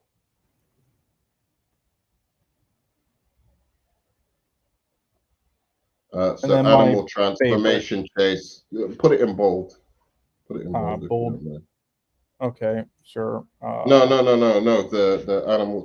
I'm such a fucking stick. The animal transformation bit. Put in bold. Yeah. So there we go. So Dungeons and Dragons gets runner up, and then go. What's your first one? Probably be this here. So. Really, Rocket in Heaven. You. Yeah, I like the scene. No, I'm joking. It's a really good scene. I'm gonna go. Look, I'm gonna go with my gut of what made me in the cinema absolutely. My jaw was touching the ground, and that's Across the Spider-Verse Legoland. That shit was fucking crazy, dude. I don't know why I didn't. Maybe would you think I was naive not to expect that? Maybe. But I mean, I didn't know like how crazy they would go with it, but I don't know, that didn't shock me at all though, because I've seen many Lego parodies and people's artwork with it, so it didn't shock me that they went there, especially after the first Spider-Verse with the the limited few worlds we did get in those characters. Because of that, nothing would have shocked me at that point. So okay, especially if with how many they said that they did, like 300. So I knew we would get crazy shit. Yeah, I don't know why I just was maybe because I was bored. I'm sorry to say this, but the first time I saw the film, up until that point, I was a little bit getting like, oh, what's going on here? Like a little bit bored, and then they just went into this Spider-Man world and Venom world, and I was just like, what's going on? So yeah, I guess that was it. And then they did so many other different Spider-Men you saw from different Spider-Verses, so I thought that was pretty awesome. So I'm going to give it to that. All right, so best action scene. Sorry, let me change category. So best action scene. I'm going to go with my runner-up, and this one people are going to maybe disagree with me a lot on, but this is just my best action scene in a comic book movie this year that I saw. In terms of the heart of the action scene, just the heart, and having that feeling where I was like, it was really connected to the story and it really tied the whole story up really well, and the rousing music and everything like that. I'm gonna go Shazam Dragon Final Fight for my runner-up. I actually thought it was really nicely put together as a story, not as a oh wow, this is the most epic action fight I've ever seen. But just everything that they did in that scene type. I love the fact, for instance, that they didn't have the whole Shazam family the way I thought they were going to do. It was just Shazam versus the dragon. I love the build up to it. I love the music, the rousing music. I love the emotional payoff at the end of it. I thought it was really, really well done. So for my runner-up, I'm going Shazam versus the Dragon. Oh, we should have said what the nominees were. So the nominees are Aquaman versus Manta, Final Fight; Shazam versus Dragon, Final Fight; Across the Spider-Verse, Spider-Man versus Miguel on the train; hallway action fight, The Guardians; Running Animal One Shot Dungeons and Dragons, and The Killer, The Prisoner versus Brute, which I haven't seen, but Cole can tell you about it. So, Yeah, who's your runner-up? Oh God, my runner-up. For me, it's like basically another tie, but I'll try to break it. It's between these two. I think these are like equally as amazing, and I'll give it to Guardians to runner up, but it is very close. It's Oh wow. Okay. yeah. What about your winner? My winner is also very, very close. And I'm not sure which one I'm going to give it to. Watch him give it to this. No, I'm not giving it to Aquaman versus Manta. It's a good fight scene, but it's not that good. The action at the end of Aquaman in general is just, it was pretty out there. But it was kind of like that all through the film. So yeah, it didn't necessarily stand out. I'm so close to giving it to the Running Animal One Shot in Dungeons and Dragons because I really thought that was fantastic.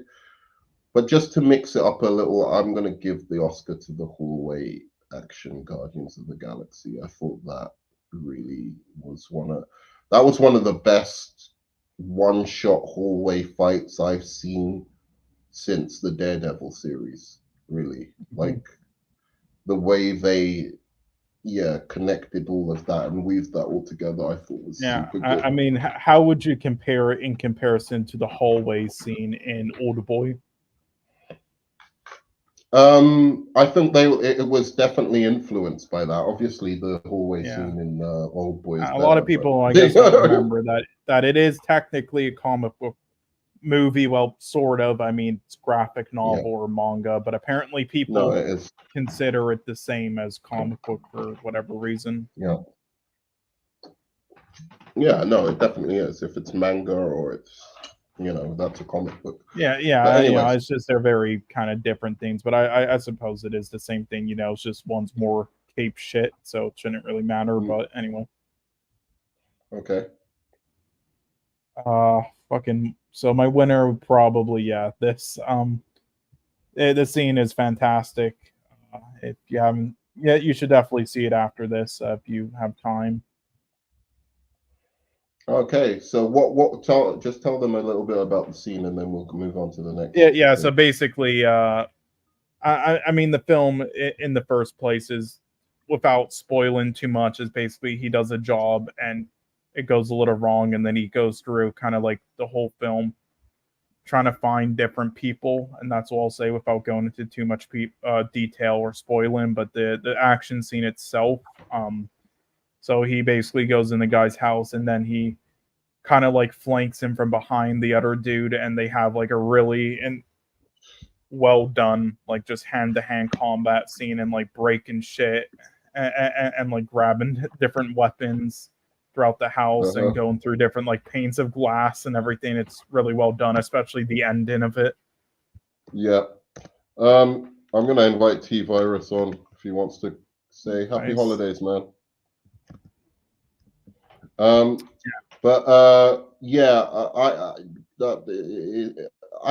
know that it would be a good action scene because it's my guy David Fincher. But yeah, I just need to watch that movie again. Just like, if you think it's good, I'm gonna watch it again. So, most faithful adaptation of source material is my next category. Now, we could have Across the Spider-Verse, Shazam, Aquaman 2 are all nominated, but I also think we should put The Killer in there. Yeah, that's true. And then the rest, I don't think really. Guardians isn't faithful. It's not a faithful adaptation. Yeah, it isn't. What other ones were there? None of the rest of them are. Let me. I love the way Captain Marvel 2 hasn't even got anything. Sure, Flash definitely isn't a faithful adaptation. Blue Beetle, I guess.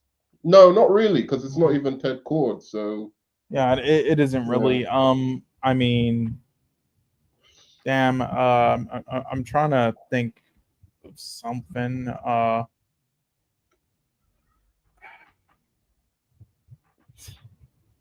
Yeah, I don't know. Could throw the turtles in there if you want, but Throw the what? the Teenage Mutant Ninja Turtles, because Yeah, I I was thinking about that. I was about to say it. The thing is, though, is I thought we were only going off of like the 9 or so films there, but I guess I'll throw it in there. But anyway, it's not gonna fucking win anyway. It's not gonna win, so yeah. Yeah. So here's my thing. Runner up of those ones, I'm gonna put Across the Spider-Verse.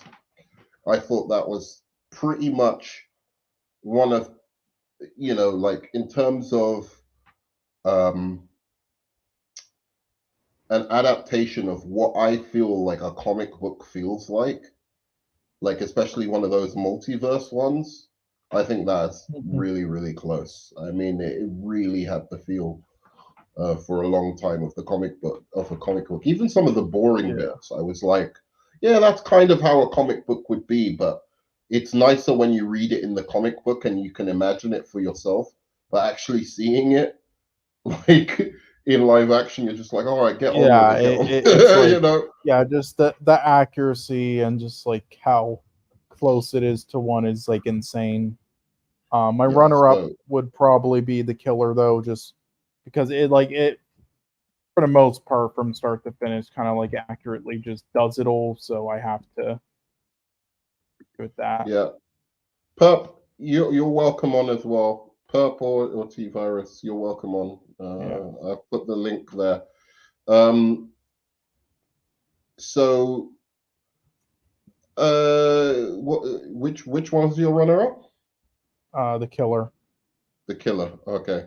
And to no surprise, this is maybe people were gonna go, this is a personal one or whatever, but my winner for this year for most faithful adaptation is Shazam 2. Shazam 2. I was actually really, really pleasantly surprised with how much they took from all the eras of Shazam and really wrote a love letter to it. Like even the storyline, people were like, "Oh, well, it's just like some weird villain," but that's how the old Shazam comics were. It was like he'd fight some weird villain every week. And I love the creature designs of these minotaurs and whatever that were like really kind of like cartoony, and it felt like almost like Monster Squad or something like that via a DC movie. So I liked all of that kind of stuff, and yeah, so I think to me my winner goes to Shazam for most faithful adaptation. Yeah, and then this would be my winner for the same reasons you said, basically. Oh, really? Yeah. Shazam as well? No, Spider-Verse, but for the reasons you gave for runner-up. Yeah. T-Virus, man, what's going on? Hello, how are you doing? Well, I'm good, man. We're doing our Oscars for the year. Do you want to throw your 3 cents in for most faithful adaptation of the year? I would say on nominees. Do you want to hear the nominees, or you want to just say which one is your one? Period. You can just say which one's your one. Period. No, I think I should probably hear the nominees just to. Okay, Cole, you want to tell them the nominees? Oh, for most faithful adaptation. Yeah. Okay. Yeah, it's Shazam, Across the Spider-Verse, Aquaman, The Killer, and Teenage Mutant Ninja Turtles. And the rest of them, like Guardians, I don't think that's a faithful adaptation. It's a good movie, but not faithful Also, adaptation. sorry, actually, one thing, is this a separate thing, or is it like the same thing? You just added it twice by accident? Yeah, I added it twice by accident. So okay. I was gonna say, if it's separate, then I might actually have changed it to Shazam and then give that to The Spider-Verse. adaptation, then I would say that it's I would say that it's Blue Beetle, because the movie Blue Beetle focused on, Wow. yeah, the movie Blue Beetle, it focused on Jaime Reyes's Blue Beetle, which is the third one, and that was completely accurate to his comic books. Okay. But I just wanted to ask one question about it because I don't know Blue Beetle that well. What about the villains and everything? And like the were they accurately represented, like those villains? And Oh, yes, great question. So, um, if you recall the beginning when you saw the Scarab going through space and they were going over the history of like Dan Garrett and Ted Cord, Mhm. Carapax is connected to all the Blue Beetles. He fought Dan Garrett a lot. He fought Ted Cord a lot, and then a little bit with Jaime, because Jaime came into the equation during the Infinite Crisis storyline. So Okay. yeah, so the way that they presented it in the movie is that they gave you a brief history of the other two, but it was primarily focused on Jaime. Mhm. Okay. So interesting one. I don't know enough about Blue Beetle, but it felt to me like a good movie, but like it wasn't necessarily a very faithful adaptation. That's just the feeling that I got. Yeah. But maybe because I haven't read the new Blue Beetle Yeah. comics. I mean, But what would be your runner-up though? for me, yeah. What's your runner-up? And I'll just say, do you know which ones we said won? So I said Shazam, Fury of the Gods for my winner. And then Cole said Across the Spider Verse. So, what's your runner up? Okay, out of those, I would say my runner-up would be Across the Spider-Verse. Okay. Okay. My runner up was Across the Spider Verse as well. Although I would say Aquaman is we're letting down Aquaman because that actually was a No, we really aren't. quite faithful. No, it was like for New 52, that was a pretty faithful adaptation of like a lot of the I mean, stuff like with recently.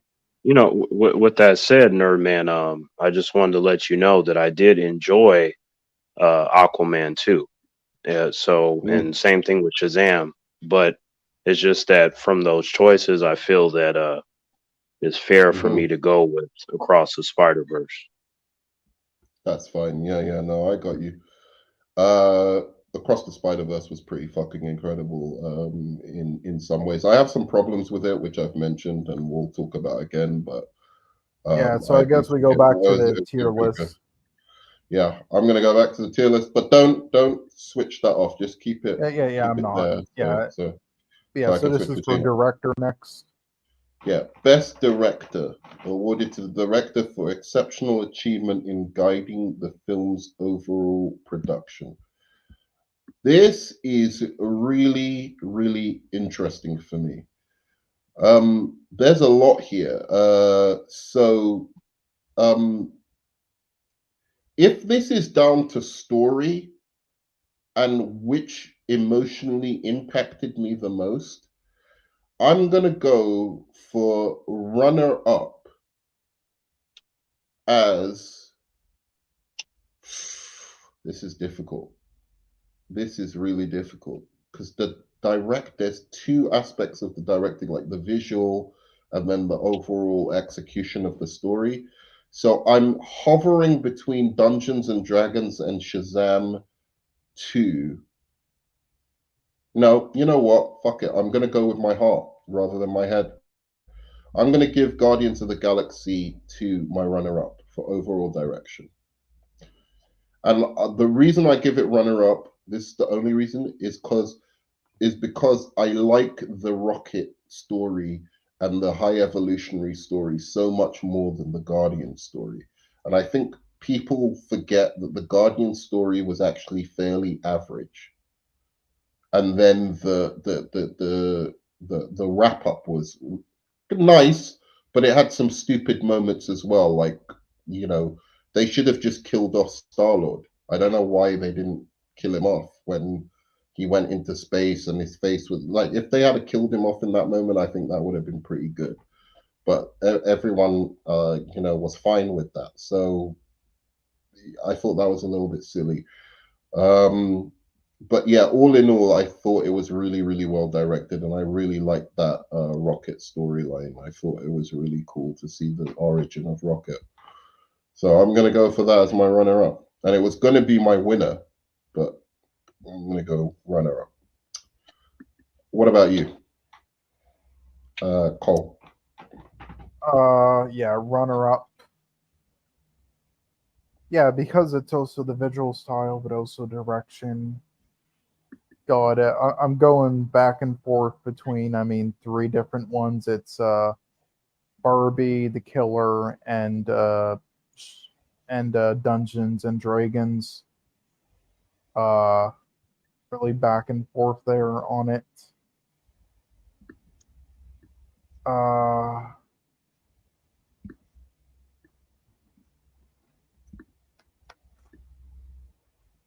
Okay, since The Killer was more of a basic, grounded thing and, adapted, basically just a source material to T.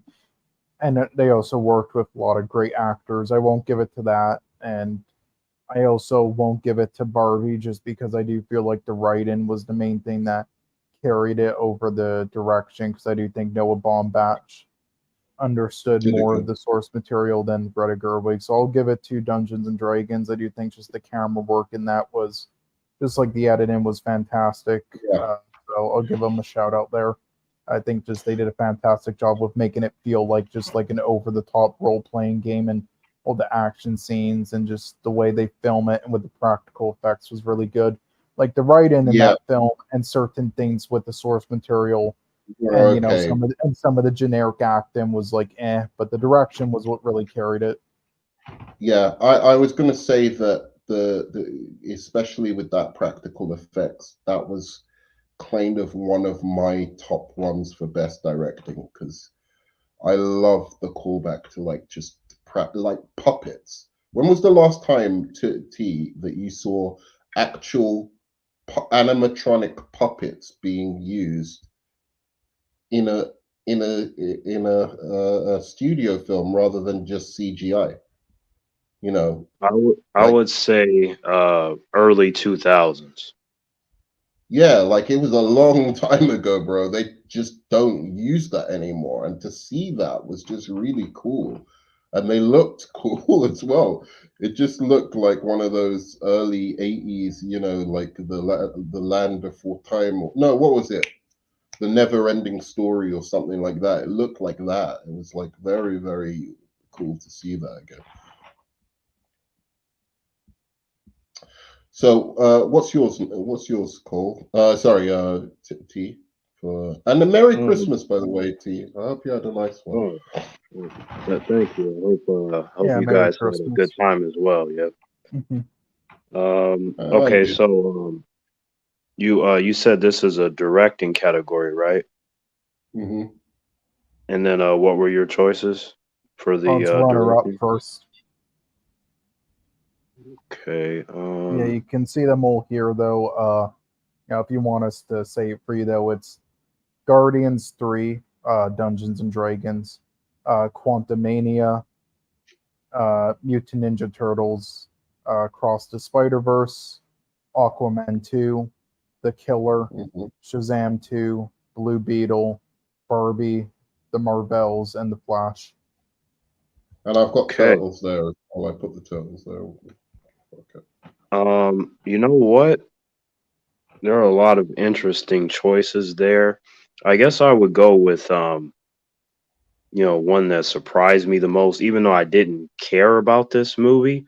like the Barbie movie surprised me how they literally took some fucking dolls and came up with a story. And the Yeah, it was type of shocking, right? direction, right? Like the type of direction that took, I found to be the most impressive. Even though I don't really ever need to see that again, but I can't deny the achievement within that. That is the best Barbie movie you can make. I can't conceive of how you could make a better Barbie movie than that. Yeah. It's literally the best Barbie, and I don't think it's that good. Like, but just the achievement of taking a concept as, to me, as ridiculous and boring as Barbie, and actually coming up with something that is even relatively I mean, it really isn't that surprising, you enjoyable. know.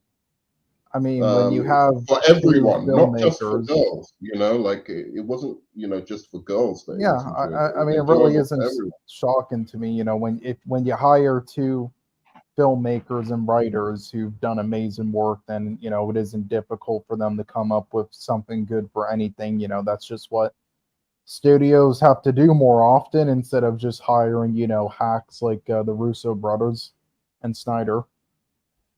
You know, you know, I Fair enough. got it was just I got pulled into that situation because some of my female friends they were going to watch it and they were talking about like, oh, we need our Ken, and I was like, do I look like a fucking Ken? And then I just like went and I was like, Mhm. okay, like it's okay, but I would rather watch something else. So they were having a better time with it than I was, but I did get some chuckles out of it, and I'm like, okay, they did do something with this, so I'll give it some props.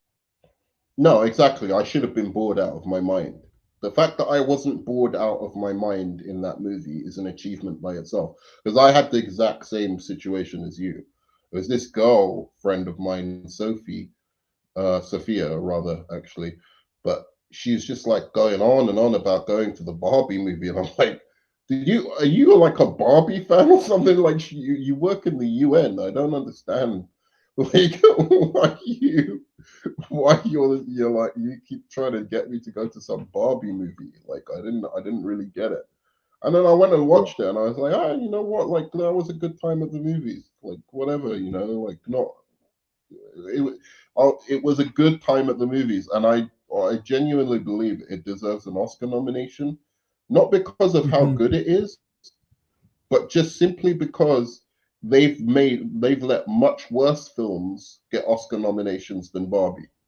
Oh Way no, worse it films than will Barbie. don't worry, it will get a bunch of nominees. I don't know if direction will be one of them, but it's going to get Best Picture, and it will get a bunch Yeah, of others.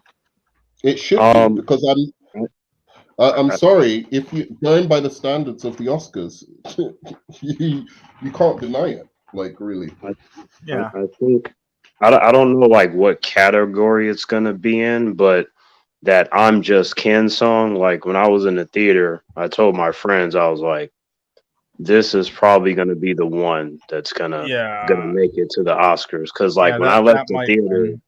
that got stuck in my head, and then of course they were playing it in the car, and I was like, Mm, oh boy, like it yeah. just Yep, it's All right.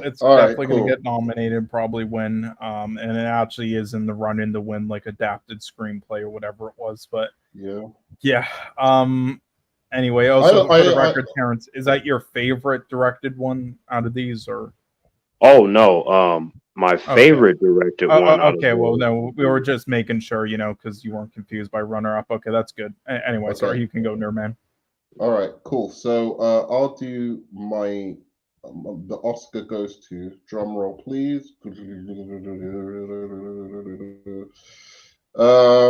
gonna give it to Shazam: Fury of the Gods, and I know everyone's gonna say Cap, but this is why. As an overarching story, the way it was directed with a lot of love, a lot of care for the character. And it didn't have some kind of flashy premise or anything to hide behind. It was just simply what it was, and it just reminded me of one of those nice family take anybody to the movies and just sit down and enjoy it, kind of movies that you would get from the 90s, like Monster Squad, kids movies. Only problem I have with it is that the kids weren't in it more. Because if the kids were in this film more, I think it would have been an instant classic. A lot of those scenes where they're sitting around in the magic realm or whatever, I thought were really cool. I thought the design of it, like that this kind of Harry Potter-esque kind of design, and ideas like bringing this pen, like that's the really great thing I like about the Shazam. If the comic book people who are writing Shazam at the moment knew what was good for them, they would take some of those ideas, because I thought that idea of the magic pen or whatever that I can't remember. I think it was called Steve or something. I thought that was a really cool idea, and so yeah. In essence, what I'm trying to say is, just as an emotional story, the way it was directed reminded me of like some of these classic 90s and 80s kids movies that I love so much. Nerdman. And I think it did a lot more with a lot less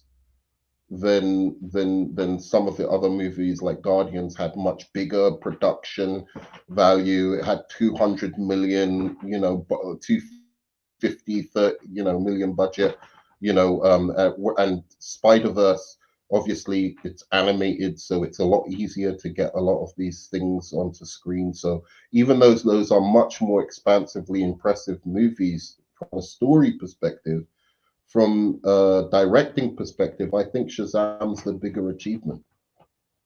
Nerdman, you said you liked the pen. Yeah. Yeah, I thought that was cool because John Constantine actually has a pen like that, and a cigarette, but the cigarette allows him to open portals, which is interesting. So, in the way that they did it in Shazam was pretty clever, because that particular pen, it happened to sync well with the characters in terms of them being lighthearted. Right. Exactly. So yeah, I think, as I said, director had less to work with, less budget, less everything, and produced a really, I think, quite sweet, nice movie, and a nice kind of, touching. If it's the last Shazam movie I see, I'll be happy with it. Like that's how I put it, like that. But anyway, who's yours for best director, Cole? Yeah, I'll probably give it to Guardians. Guardians, okay. Yeah, I didn't give it cinematography over The Killer, but this one I'm definitely giving to just fantastic action scenes, and just the way it's filmed across the board. And again, the visual storytelling, just insane. Need more directors in the genre like this. Yeah. Okay, good. What about you, Mr. T Virus? I'm gonna go with it's actually a tie, but I'll narrow it down to one. Because I'm thinking about Dungeons and Dragons, and then Guardians Volume 3. So between those two, I will lean a little bit towards Volume 3 for the inventive aspect with the characters, like especially with Rocket, because in the comics, Rocket, he comes from this place called Half World, where there are a bunch of different animal-like characters similar to himself. So what James Gunn managed to do in relation to the High Evolutionary and how that looked visually and the direction for those scenes, I found to be quite incredible, actually. Yeah, I'll give you that. It definitely was. As I said, the only reason I didn't give it, because I had it as a runner-up. The only reason I had it as a runner-up was simply that I didn't love some of the Guardians scenes in the beginning, like what the Guardians were doing in the beginning. I was like, this is okay. Just can we get back to the Rocket story? But apart from that, yeah, it was a really. I again, to me, in 2023, I had a good year. I had a good time at the cinema. I never felt like any of the films that I saw in the cinema, even the notorious Ant-Man Quantumania, I kind of enjoyed it. You know, I didn't have this big. I don't understand the big backlash against the 2023 films. Basically, other than that, maybe there were too many of them. But yeah, but I think you made the good choices. Um, so next category.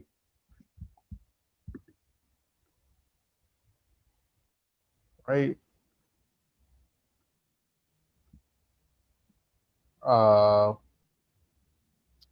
What happened? Sorry, I was just waiting for you. Okay. We're on to our first acting category.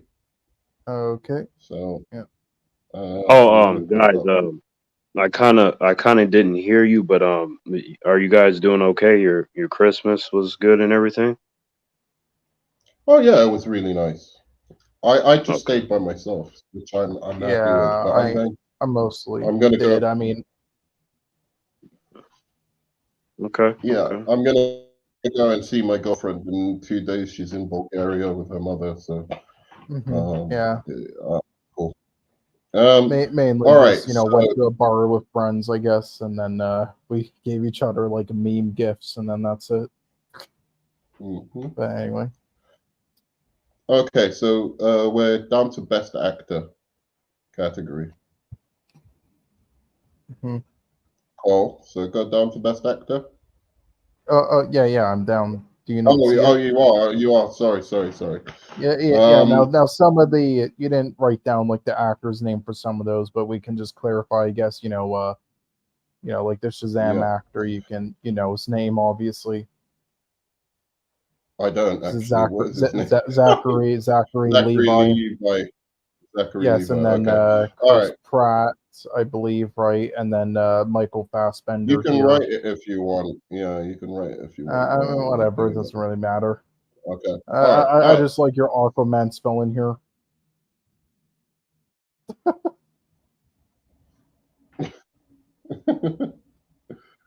right. Did I put aqua? Man? Yeah. All right. So T Virus, who's your runner-up for best actor this year? Best actor in a leading role. Hmm. I'm coming back, and you go after Cole with your runner-up. Mhm. I'm coming back 1 second. I would probably need to think about that. You go ahead, Cole. I might need some seconds. Oh, okay. Um, yeah, God, who did Chris Pine play again? No, wait, who did? Oh yeah, right, in Dungeons and Dragons, right? Okay. Right, right. Well, I'll give. God damn, I mean, it was fairly weak this year for comic book lead performances in general. Like, as you'll see with the females here, like a lot of them aren't even really leads, but we did it anyway just to fill it. But Right, right. Okay. I So who have you got for best actor? God damn, I'm still deciding. It's hard. I'll just Who did T Virus say for runner-up? he told me to go first because he's still deciding. And problem is, I'm deciding as well. I mean, like Michael Fassbender, like his performance wasn't really and then like you could say the same, like Aquaman wasn't really, and it's kind of a miscast still, but he still kind of did all right job. Oh, I should have put his brother in Uh, there. I should have put. Can you put his brother as well, oh, or even just what's his name again?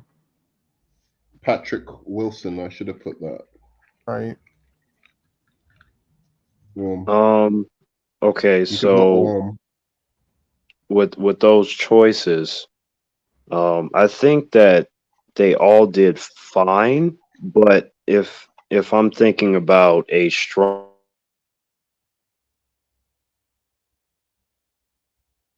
Oh, hello. You cut out. specifically the scene with his mom. You know, like when the Flash at the end of Yeah, his movie. you need to. Oh, Oh yeah, so okay. the Flash. Yeah, but You're okay. choosing Ezra Miller Flash Yeah, for Okay. runner up. Yeah, yeah. Okay. it's I was hoping you wouldn't say that. strange. It's strange that you say that, T Virus. Cole, you go first. And Yeah, I'm gonna say god mine. damn. God, it's like I don't think Chris Pine or really any of them were that good. God damn it.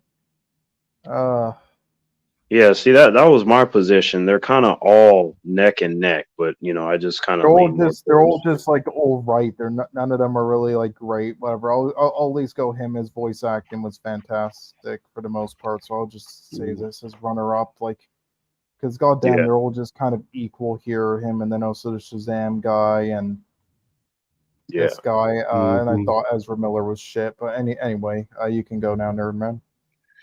So you actually put me over the edge, T Virus. So I'm gonna go runner up.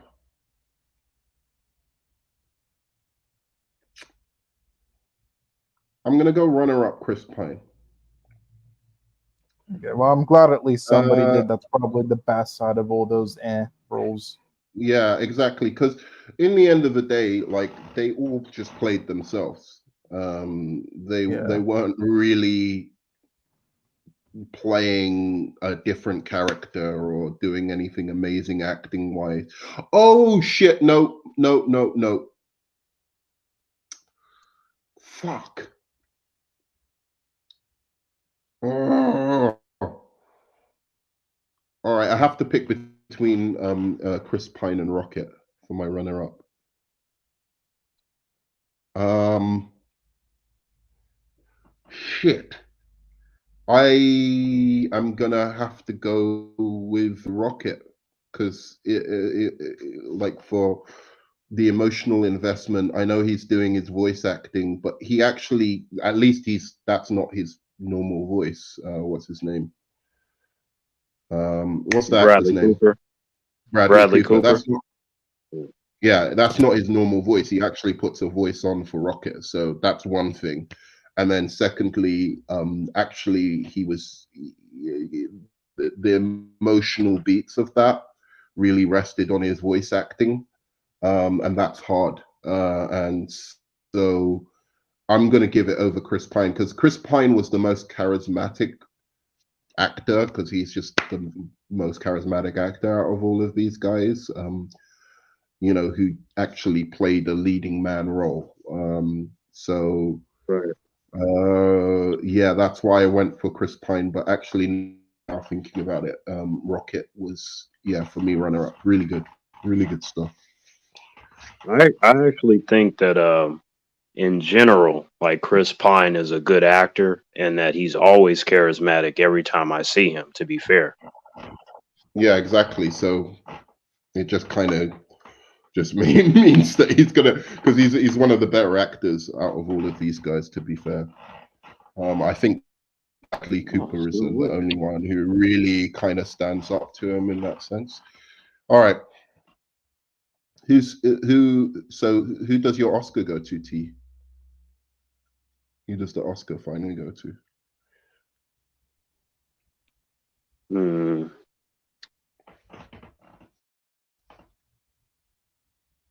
Go with. hmm,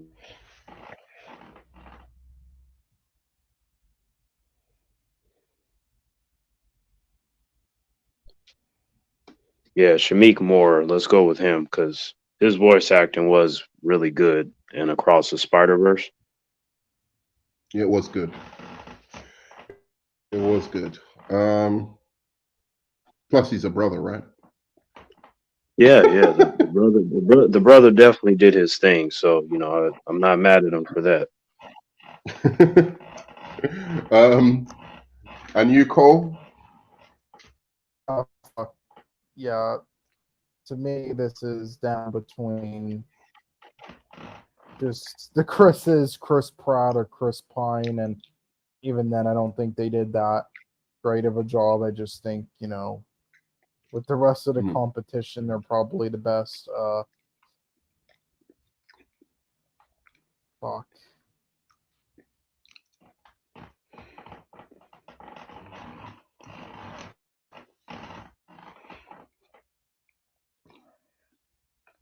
Whatever, I'll just give it to him. I was thinking of just giving it to. How can you give it to Star-Lord over Rocket? I don't understand. I don't know. This is so fucking hard because then you. Like, I don't get that. Like, Okay, Star-Lord was not as good as Shamik Moore. Actually, the more I think about it, I'll give it to Pine.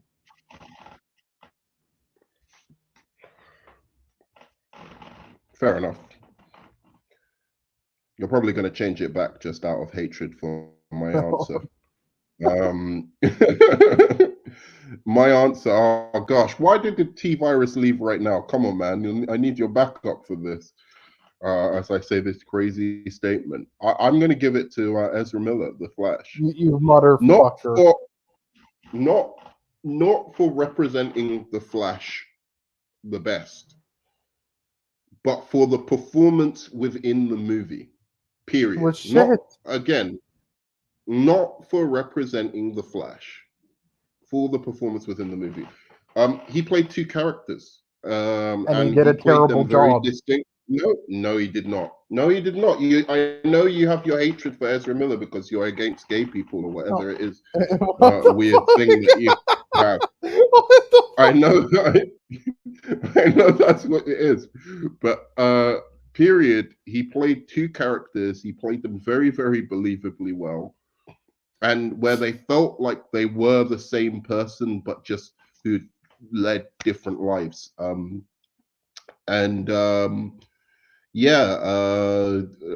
I do agree with those sad moments that he pulled off pretty well as well. Those were the best moments of the movie. No, he couldn't pull them off. That's why they needed to play it over top of fucking loud, melodramatic music to make you shut up. They do that. They always do that, dude. They always do that. Oh yeah, in the shitty films with the shitty performances, yeah. Okay, so then Guardians. So Guardions then is a shitty movie because they did that all the time in Guardians. That was good music. Bad music.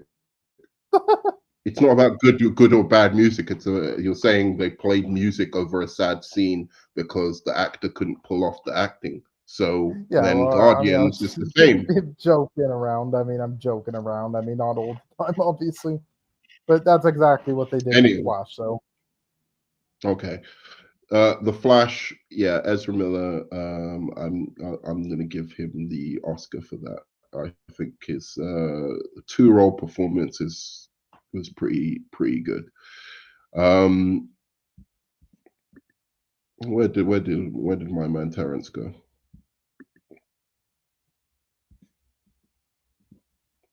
Okay, he's just gone. So next one. No,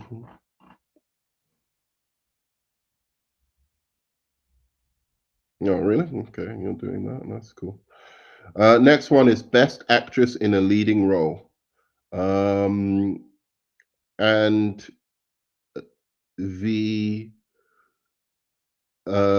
And the nominees for this are Michelle Rodriguez as Hodga in I have Guardians of the Galaxy, Dungeons and Dragons.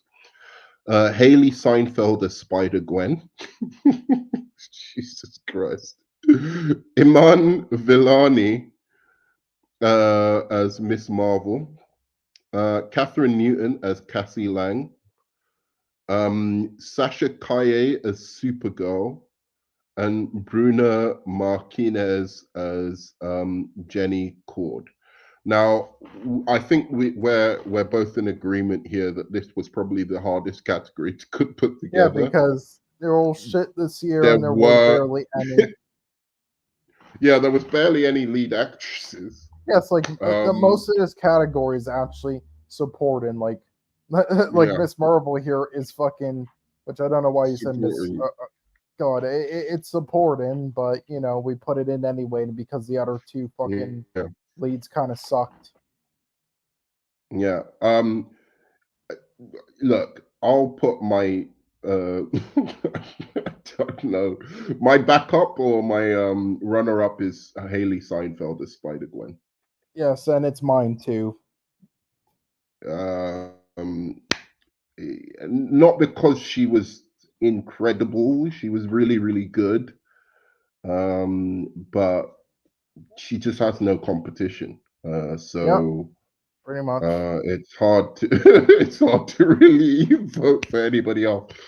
And then my, do you want to say your runner up? Oh yes, Oh you yeah, said already it did. as Yeah, well. I mean, I know your winners are either going to be Rodriguez or Calais. Oh, so you the way you spell these names, it's Calais like that. Okay, cool, cool, cool. So yeah, my winner is Michelle Rodriguez as Hodga, who was actually really good in her performance. So no dissing there. And my third would have been Sasha Kaye, but Okay. she was not as good as Michelle Rodriguez, who had Yeah. much more Well. screen time and much more of a developed character. And yeah, it was. Oh, really? Yeah, I think she was the only good part of that entire terrible film, and she really shined through. She really carried it from being I absolute might garbage. watch that She was after great. just for fun. I don't know. I might watch it Yeah, after yeah, just for she fun. is I just had great. no Just like in interest. the Miss Marvel show, it is too bad that her show and this movie sucks because she is so good in the role. Okay, all right, fair enough. But I think Michelle Rodriguez, like she was like pretty much the heart of that movie. Dungeons and Dragons in some ways. I thought Mhm. she did a really good job. So yeah. All right. So best actress in a supporting role. So What do you we mean have. actor? Oh, is this? No, let's do best actress in a supporting role first. Okay. Fuck it. Let's just mix it up and then we'll go back to best actor. Best actress in a supporting role. Awarded to a female actor for an outstanding supporting performance. And the nominees are Sophia Lollis as Doric in Dungeons and Dragons, Megan Good in Shazam Fury of the Gods and in Jonathan Major's court case.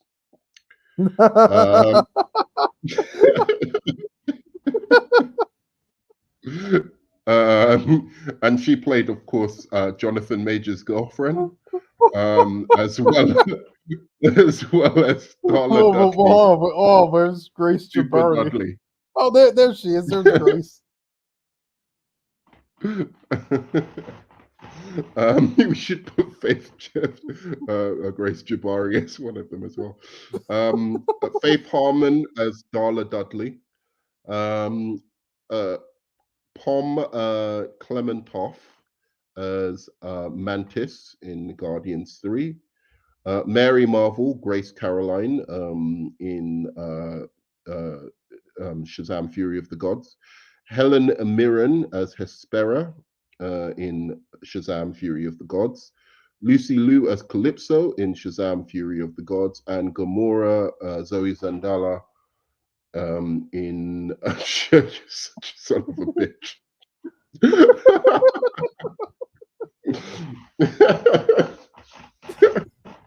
And Gamora, yeah, Zoe Saldana in Guardians 3.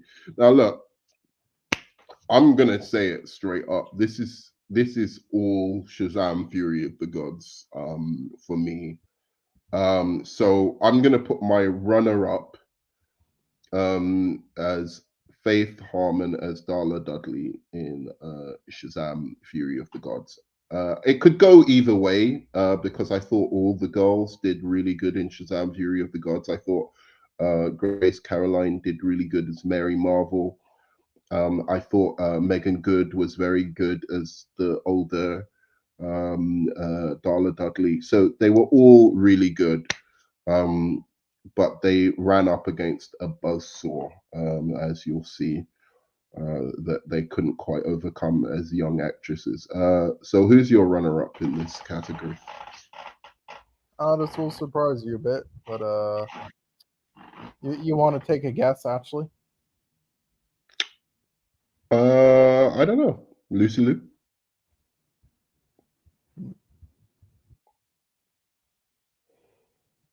Sophia Lawless as Doric. Good choice. She was very good. Yeah, I big fan of this actress, and so far in all the roles she's been in, definitely I think one of the better up and coming actresses. But yeah, I mean she was good, but I don't remember. Like I feel like the power set was the most interesting thing for me about her in the movie. It wasn't necessarily her acting. So, but she was very, very good in the movie.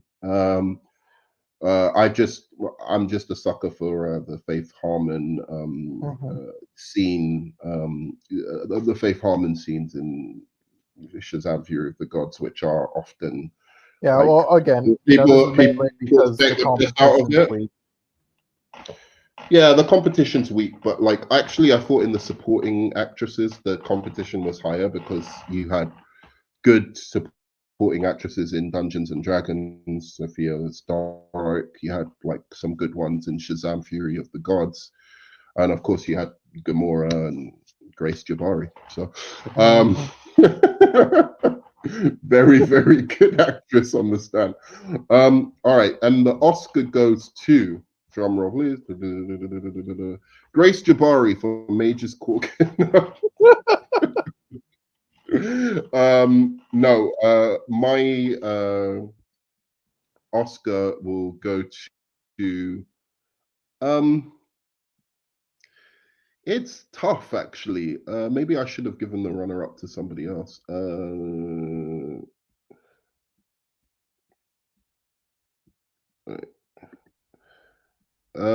I'm gonna give it to Helen Mirren.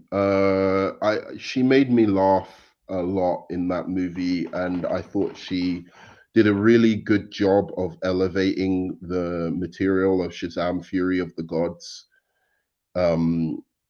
above just being silly, and made herself into a kind of a quite cool villain. She's not a great, comic book villain, but she works for Shazam, and that's what I think is more important than being a great villain necessarily, is to work for your movie.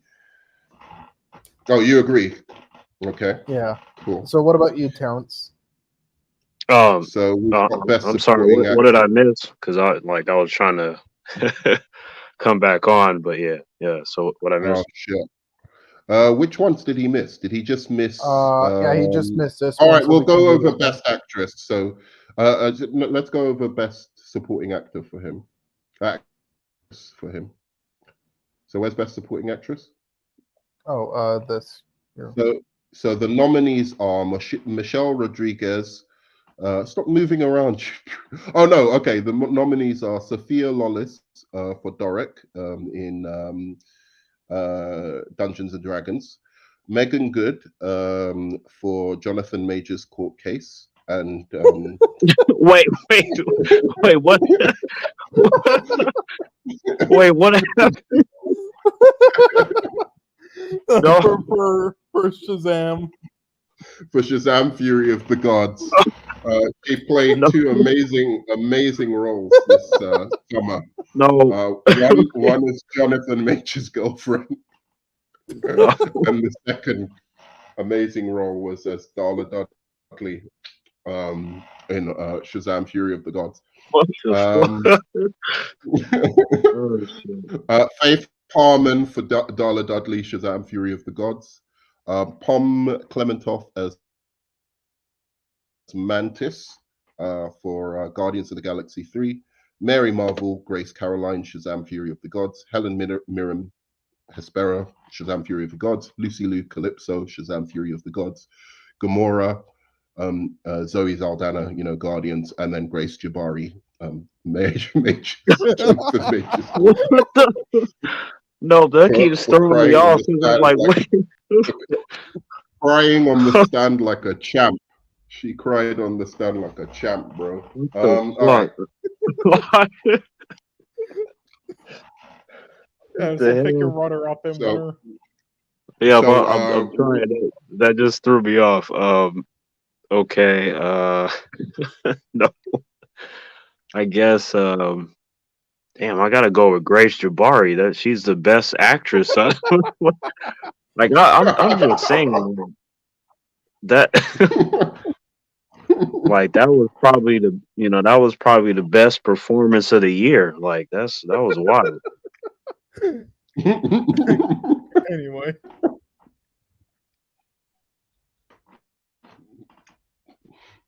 Are you serious? No, you're not serious, obviously. okay. No, Who of course, you going of for? course. Um, Or runner up. Or runner up. okay, I'll go with. Mm, you know what? I'm gonna go with Gamora. Like the way Zoe Saldana was acting, kind of surprised me. Although Mm-hmm. normally she's nice and kind, but for some reason I felt in trouble when I was watching the movie. I don't know what happened.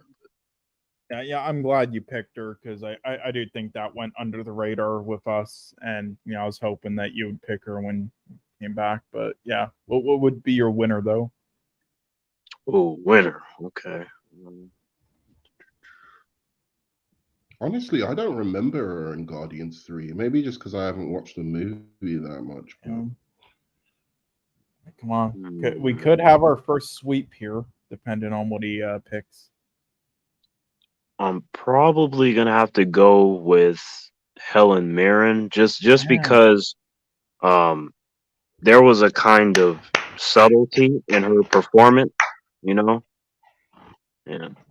Absolutely. I 50,000% agree. Such a good performance. It was so. I think it won me over. 'Cause I think that's a clean sweep. Okay, Yeah, clean sweep. it is. It is. Hold on one sec. Chillmonger.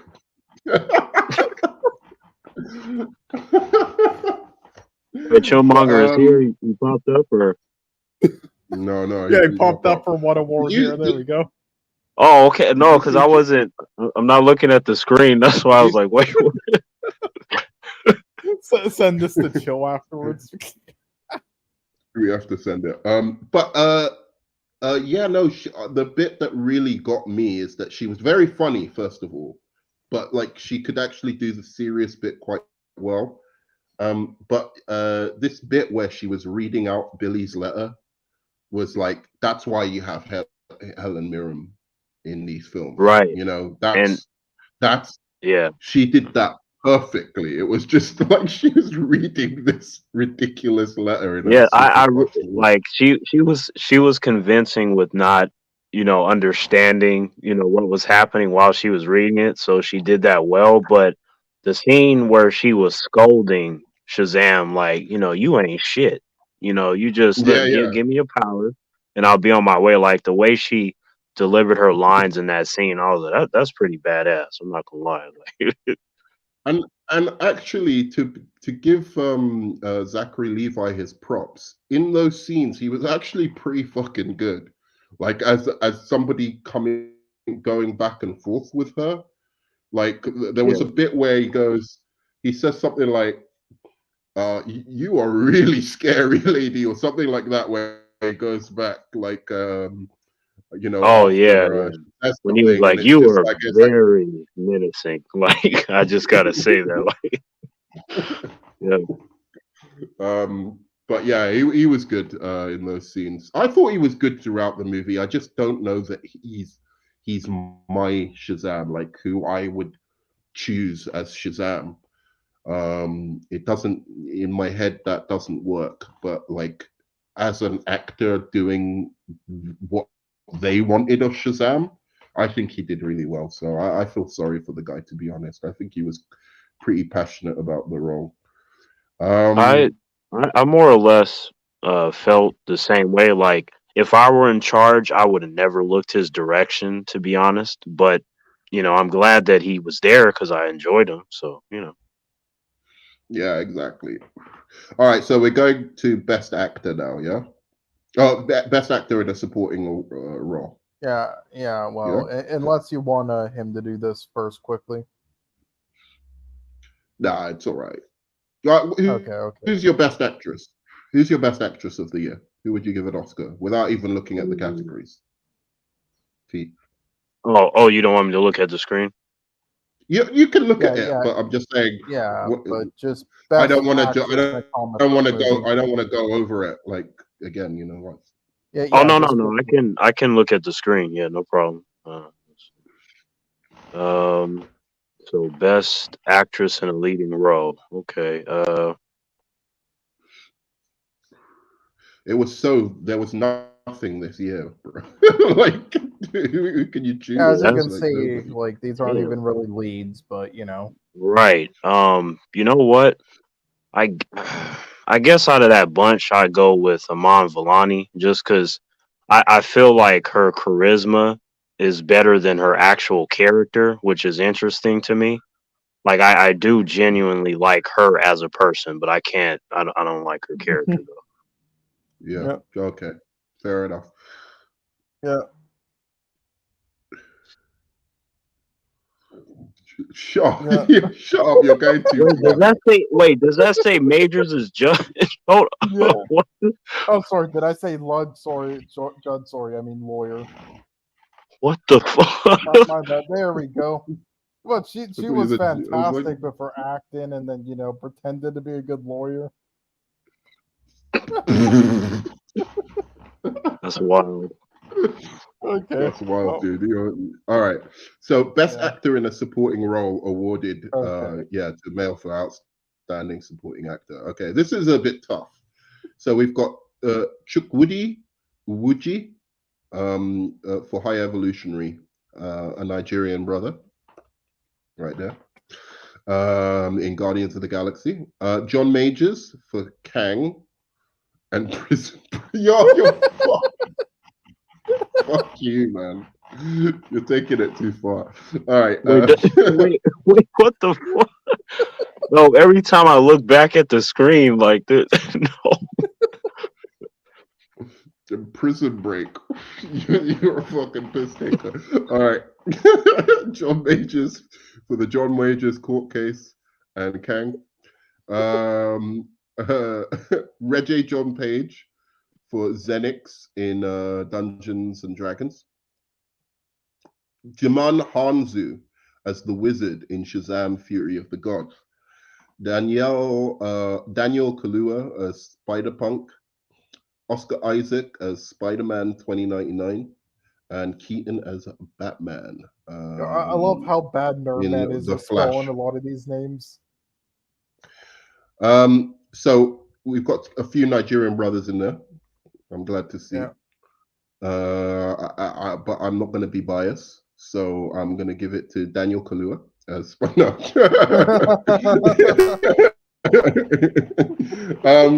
So this is a really tough category, and I think these guys all did really really good work in the supporting roles. My runner-up though is not Daniel Kaluuya. As much as I like Spider-Punk, and I think he did put on a really, really fantastic. He made me laugh like every time he spoke. Basically, he'd probably be my third, but I'm gonna give it to Jaman Hanzu as the wizard. This again might feel like maybe it's a little bit personal, but the reason I give it to Jaman Hanzu as the wizard is because I never really saw the wizard in Shazam. Tell me if I'm wrong about this, T Virus. I've never really seen the wizard in Shazam as a comedy character, but it kind of worked. I don't Right. know, like he was No. funny. He was No, funny as that character. No, I Yeah, see go on. what you mean. Like, cause normally, the wizard is, normally serious 99% of the time. But so like the way that Jamon Hansu played the character and the way it was written, I thought was interesting, and it did make me laugh only because I wasn't expecting it, so it Yeah, kind of like he, surprised me in that he he way. he even did moments where you're like, oh, oh God, the film is going to do that cheesy line, really, and then he made that he made it funny. You know what I'm saying? Because he reacted the way the audience would react to, like say when Billy and that girl were talking, and he was like, "What is this? You want me to fucking puke or something?" So I really liked his performance. So like I think he's a good runner-up for that, and that even when he had to do the serious speeches, he still made it like, you know, you could believe that this comedy character could still be serious and pull off these kind of mentor speeches to Billy as well. So I liked it. Runner up. Cole?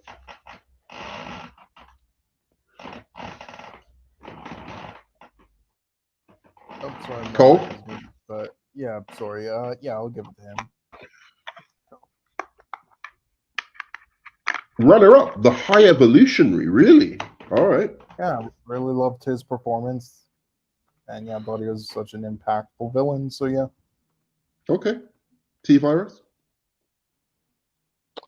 Runner up. Let's go with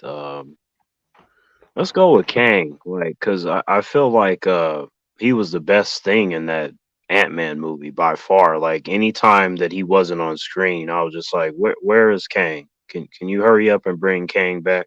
So Yeah. This has been like out of the acting ones, the hardest one because Kang was actually excellent, and I felt like maybe giving it to him, but I just thought the character was so poorly written. I I mean, could like sort of, but I mean, yeah, he take was out like the last 10 minutes and think about everything else. yeah, Jonathan Majors, like he was not working with the best material, but because he he's such elevated a it. he's a great actor. So like whenever he has something, he makes the most of it.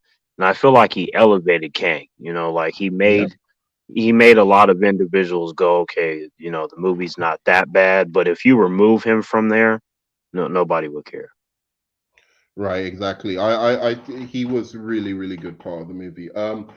So my winner though, it was close. And Spider Punk was so close.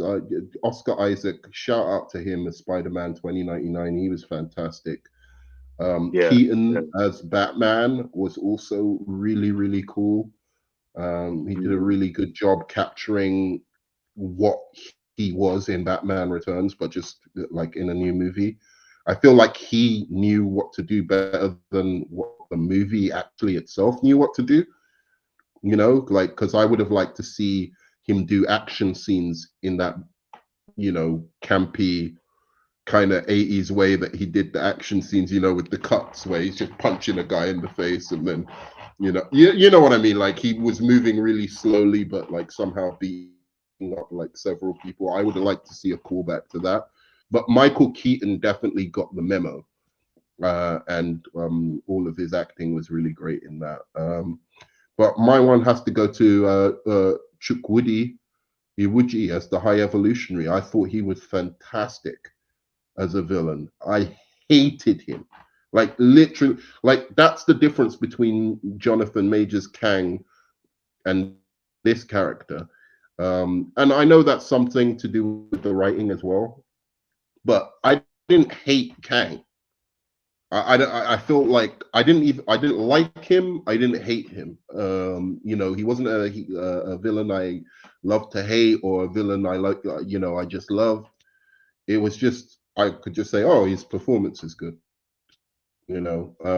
Whereas everything was firing on all cylinders with the High Evolutionary, where I was like, this is a despicable piece of shit, and I can't wait for him to get killed. So Mhm. that's why I'm going to give it to Chukwudi Iwuji for High Evolutionary.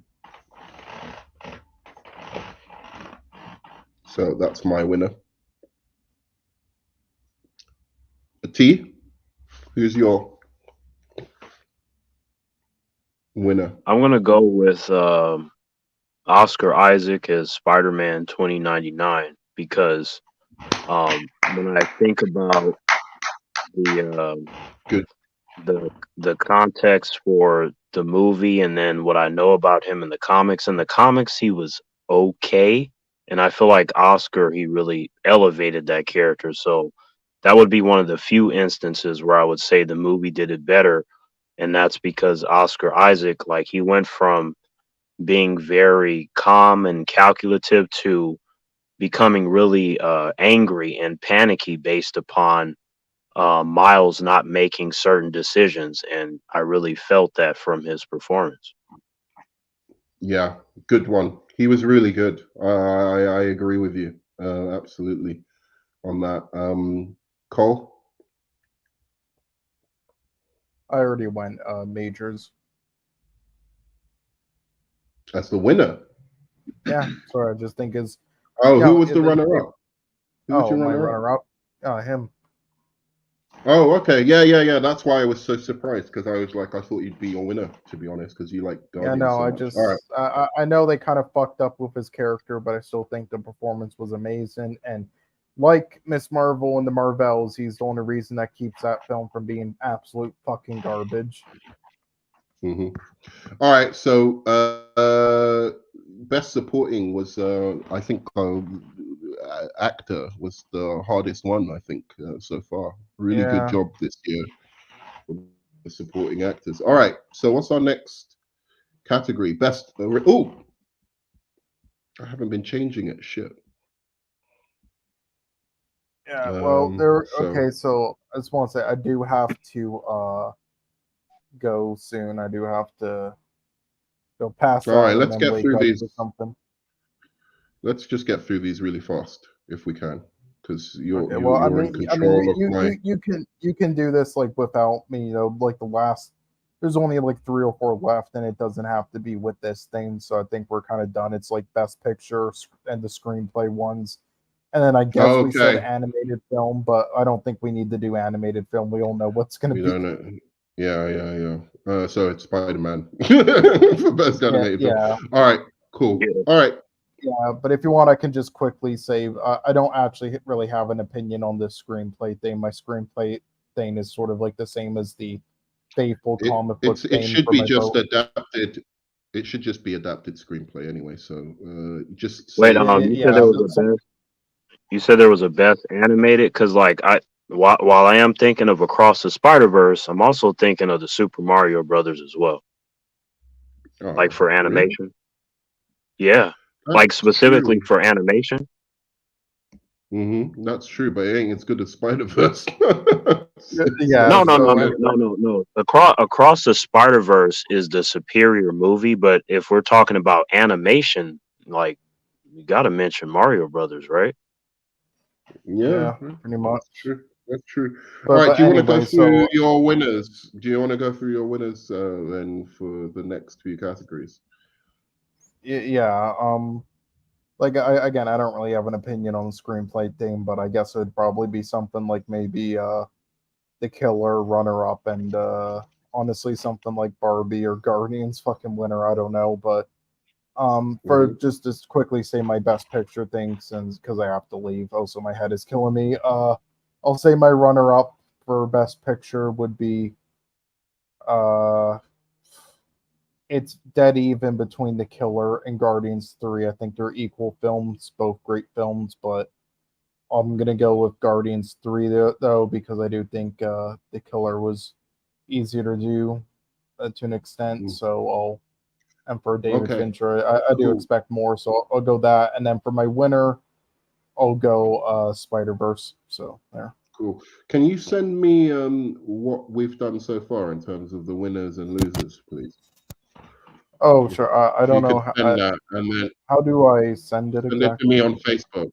Just send it to me as an attachment on Facebook. Oh okay. Okay, you figure that out, and I'll go from here. So, what do you think, Terrence? Best adapted screenplay, Hmm. runner up. Okay, so runner up and then the winner. Hmm. Okay. So runner up would be Dungeons and Dragons. That was actually Okay. surprisingly a good, good. So go with that. Hmm. And then the winner, I would say,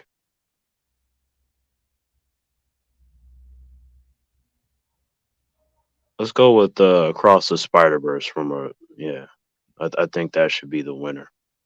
Yeah, and I'm gonna second you on that. So my runner-up would be Dungeons and Dragons because I just thought, as a script, it was surprisingly fun. And yeah, just a really good movie throughout. Yes, But I think that should do it. thanks, man.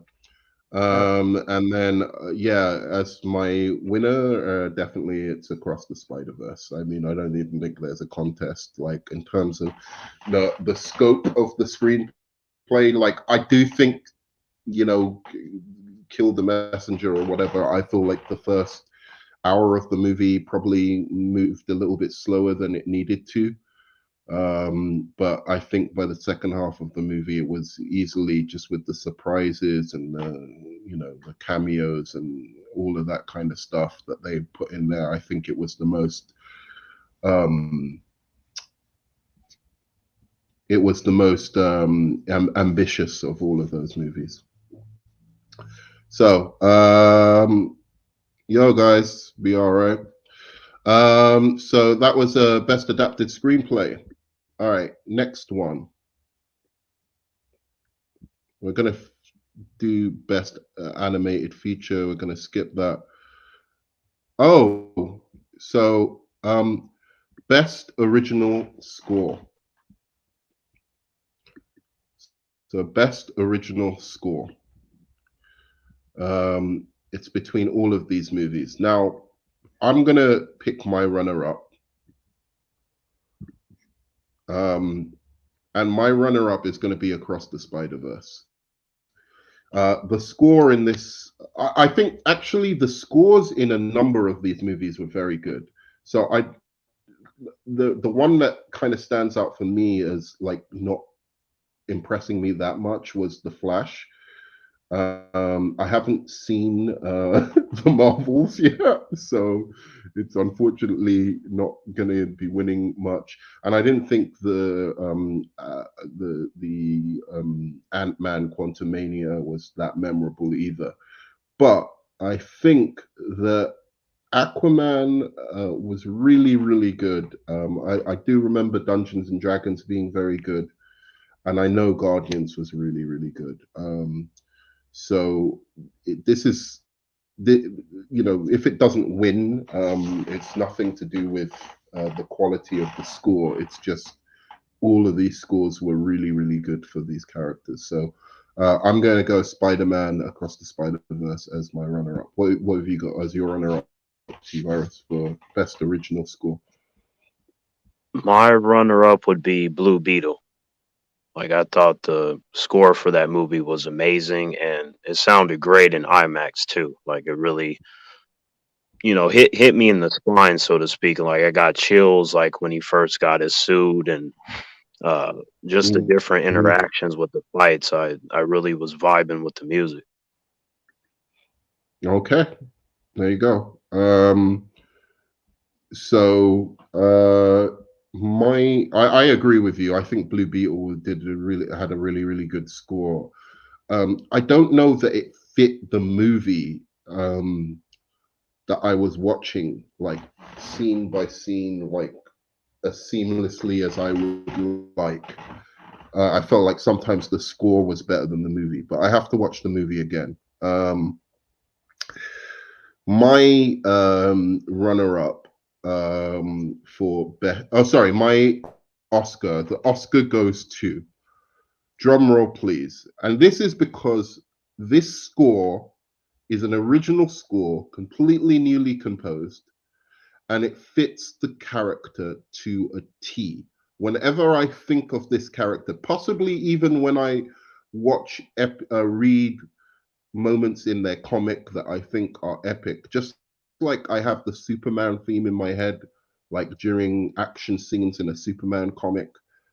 I'm gonna have this theme in my head, and that is Shazam: Fury of the Gods. I thought the score was it just the score for the first movie was not that great, and I wasn't so impressed by it. But the second movie, I really thought like it fit all the beats, but it also fit the Shazam family. I was like, that is the Shazam.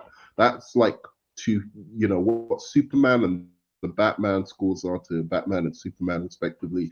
That now is to me for Shazam. So that's why I'm choosing Shazam: Fury of the Gods for my Oscar for best original score. What about you? What did you think of the score of Shazam, by the way? And what before you go?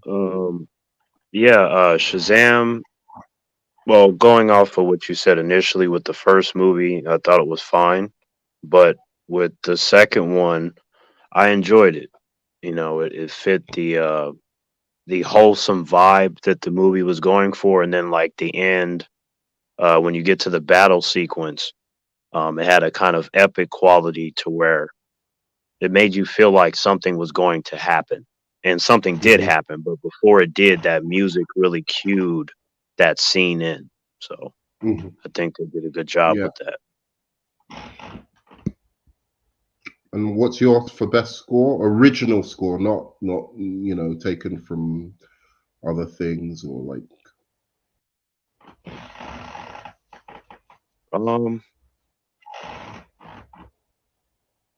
I mean, when I think about just like score or just soundtrack in general, like I have to give it to Spider-Man because every scene Yeah. that was with like what I told humans at the time, Nerdman, was based upon my different readings of a lot of different Spider characters. Because for the most part, I did recognize them. There was a few that I hadn't, but for the most part, I was familiar. And I felt like the movie as a whole, even with the individual scenes, with the music, how everything elevated and complemented the characters. And I was trying to tell humans that these characters are better in this movie than they ever were in the comics. Hmm. Like I could not believe how drastically they were improved. And the music had a lot to do with that. Like each time something played, I was like, I need to find out the name of that tune. I need to find out the name of that song. Yeah. Well, you're gonna see how that figures into my next thing because I agree with you. The score was epic, dude, in Spider-Man Across the Spider-Verse. But I felt like the other music. Well, we'll go into it right now. So, um,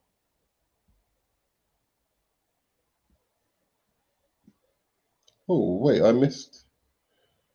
Did I do best production design? Yeah, I did. All right. So the best original song.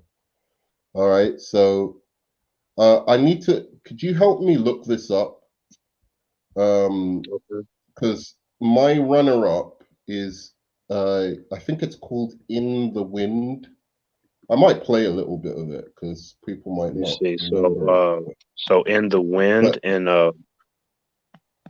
"In and the then Wind" for Dungeons and Dragons. I'll say my runner-up and my winner, so that and then we can tee up the songs as well if you want. Your songs as well if you want to play them. So that was my runner-up. I thought that song was fantastic. At the end of Dungeons and Dragons. Um, and then the best original song in general, Across the Spider-Verse. That rap song at the end, I think it's called "We're Dreaming" or something. right. Um, Yeah, that that shit, man. I was vibing to that shit in the cinema, bro. Like when that came on, I didn't leave through the whole of the credits just because of that song. yeah, You know, that was one of the few movies where my friends and we just stayed the whole time, not for even a mid credit scene, but just because of the music. yeah. I'm gonna put. because trying that to one was find really good. the song. It keeps giving me Gus in the Wind, but hold on a second. Let me see. Wind,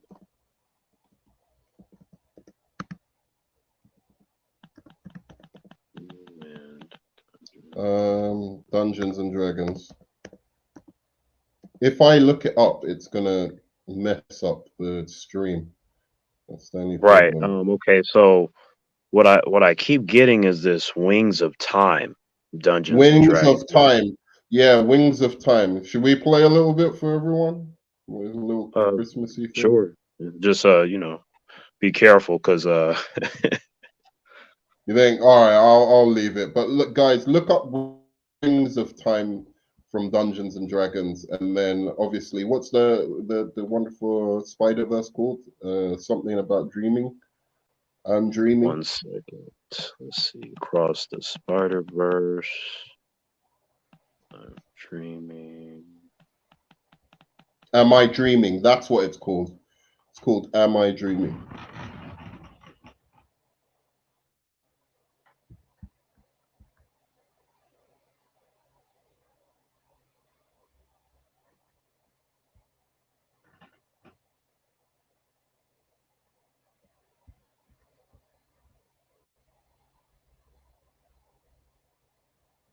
You found it? Yeah, that's it. That's the name of it. It's called Am I Dreaming, right? Yeah, that wins the Yeah. Oscar for me. That was a dope track, bro. Completely dope. Yeah, it was. So what about you? What's your runner up and what's your Oscar go to for Oh, in original terms song? of song names? Ooh, If you don't know the runner up, you can just go for the nothing comes to mind at this immediate moment aside from just really anything connected to Across the Spider Verse, honestly. so Any you'll of just those, say Across the Spider yeah, Verse, yeah? yeah. All right, Any of those tracks would do, honestly. nice. The one that really got me was when they started playing Rakim in the beginning of Across the Spider Verse. I was like, Actually, there is one song that I really liked, even though I liked the whole thing. And Across the Spider Verse is called Annihilate. oh yeah, I think I know that one. Yeah, it's a Yeah, rap yeah. tune as well, right? Right. Okay, cool. Yeah, Next because category. it's just like Mhm. the way it starts off, Nerdman. Like just the music, how it cues in, and then you hear the sing, and then it goes into a rap, and then there's like a very unique music riff in between the rap, and then it breaks back into the singing. And I was like, that really matches the elegance of how the spider people when they swing through the city. And it was so epic when Yeah. I heard that. Yeah. All right, so I'm gonna go for best costume.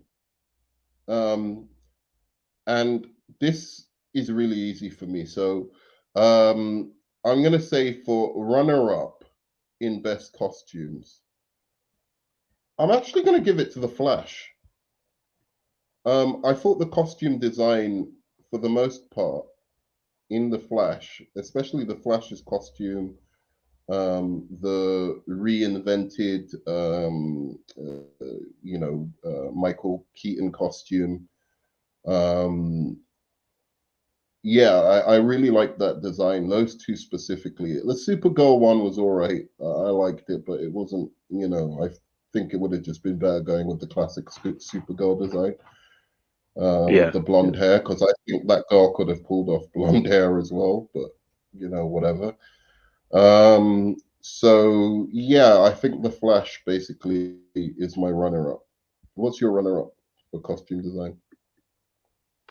My runner up is I need to think. I might have to give it to Blue Beetle because the way that they did Jaime's suit, to me looked like they just snatched him right out of the comic. And I like the Mm, fact that he had a practical suit as opposed to CGI. It just made the character feel more real to more me. Like, tangible, yeah, right? more Like I could, tangible, yeah. I could walk outside and then I would see Jaime Reyes just kind of land on the cement. So Yeah, I might watch that right after. Boy, it was a good movie. It was fun. I'm not in love with the movie, but I thought it was fun, and I thought that critics weren't so harsh on that one, were they? I don't know no, they were why, they but they were. no they were not, surprisingly. Normally they are, but I just Yeah. to me it was the perfect blend of, when I say stuff like, you want to have, proper good representation. And I just wish more humans would have supported it, but that was the answer. I was like, here it is right here. Like, this character is really cool and he has a lot of potential. So, give it a chance. Yeah. All right. Second, costume design. A lot of these are very good. Some of them are not great. I did like Shazam: Fury of the Gods. I did like Dungeons and Dragons. I guess you could say the costume design for Spider-Man was actually really on point, but it's animated, so I don't think that really counts. Right, right. Um, but overall, best costume design, Aquaman easily. It's not even a fucking contest. I'm sorry. Look at the Aquaman costume. Um, just every character, like it pops. It looks exactly like the fucking comic book. It's not a bit like the comic book. It's ripped right out of the comic book. Did you All of these costume designs, and yeah, sorry, go on. no, I was just did you notice how, like, with the Aquaman pick it looks more like Little Mermaid? Did you notice that? Yeah, it is Little Mermaid because they don't have fucking Aquaman here, unless I'm Okay. looking at it wrong.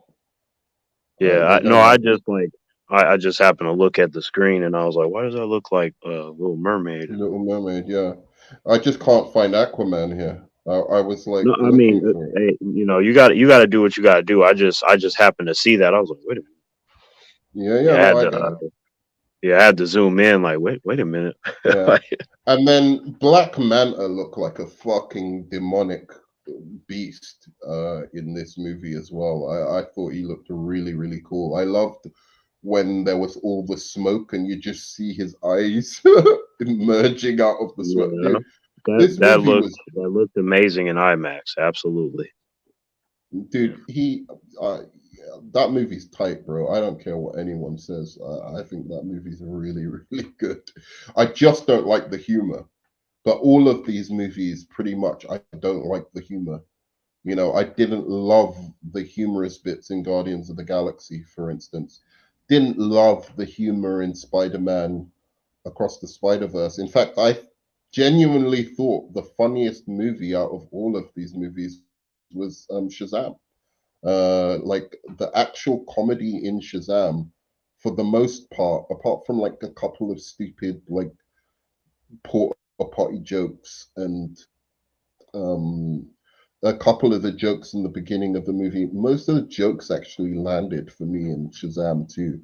But the other movies, I felt like they could have just been a bit more serious. They didn't need all of these jokes, and that includes Dungeons and Dragons.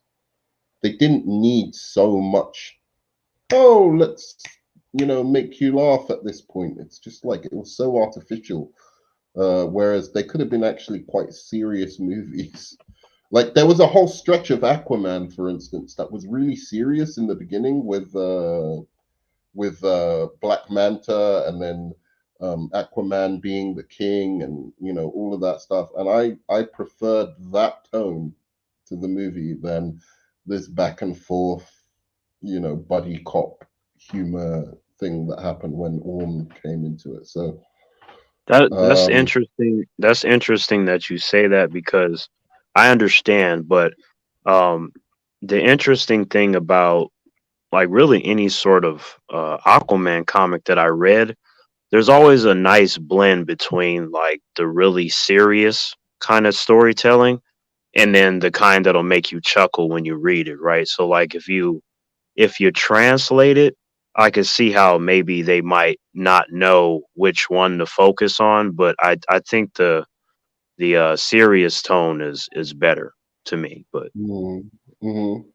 Merry Christmas, Chillmonger.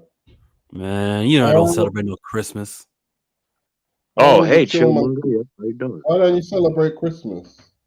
Hey, you know, this the religion that I practice actually worships God and not like, you know, makes up holidays for Jesus that he never asked for. So in respect for Jesus, I'm not going to do something that he said not. He did never once said, yo, check it out, guys. My birthday is December 25. I know the calendar doesn't really exist yet, but it's going to come up in like 1600s and there'll be the Gregorian calendar where December 25 is my birthday. Everybody put up a tree, Santa Claus and all that. Yeah, he didn't say that. So I'm going to honor him and not besmirch him and misrepresent him. Anyways, I'm here for these movies. Hi to Terrence. Hello. Hello, Don't be Chillmonger, such how a- you doing? Doing good. I can't really stay long, but I got to be quick. What should are you finished the rankings? Like, can I get the next one, please? Yeah, you can get the next one. You missed a really good one. We did the best supporting actress, and I'm going to quickly tell you the nominees. Yeah. Best supporting actress. If it comes up quickly. Fuck, it's not coming up. All right. So, we only have 3 more to do after best supporting actress, but you might as well put your 3 pence into this one.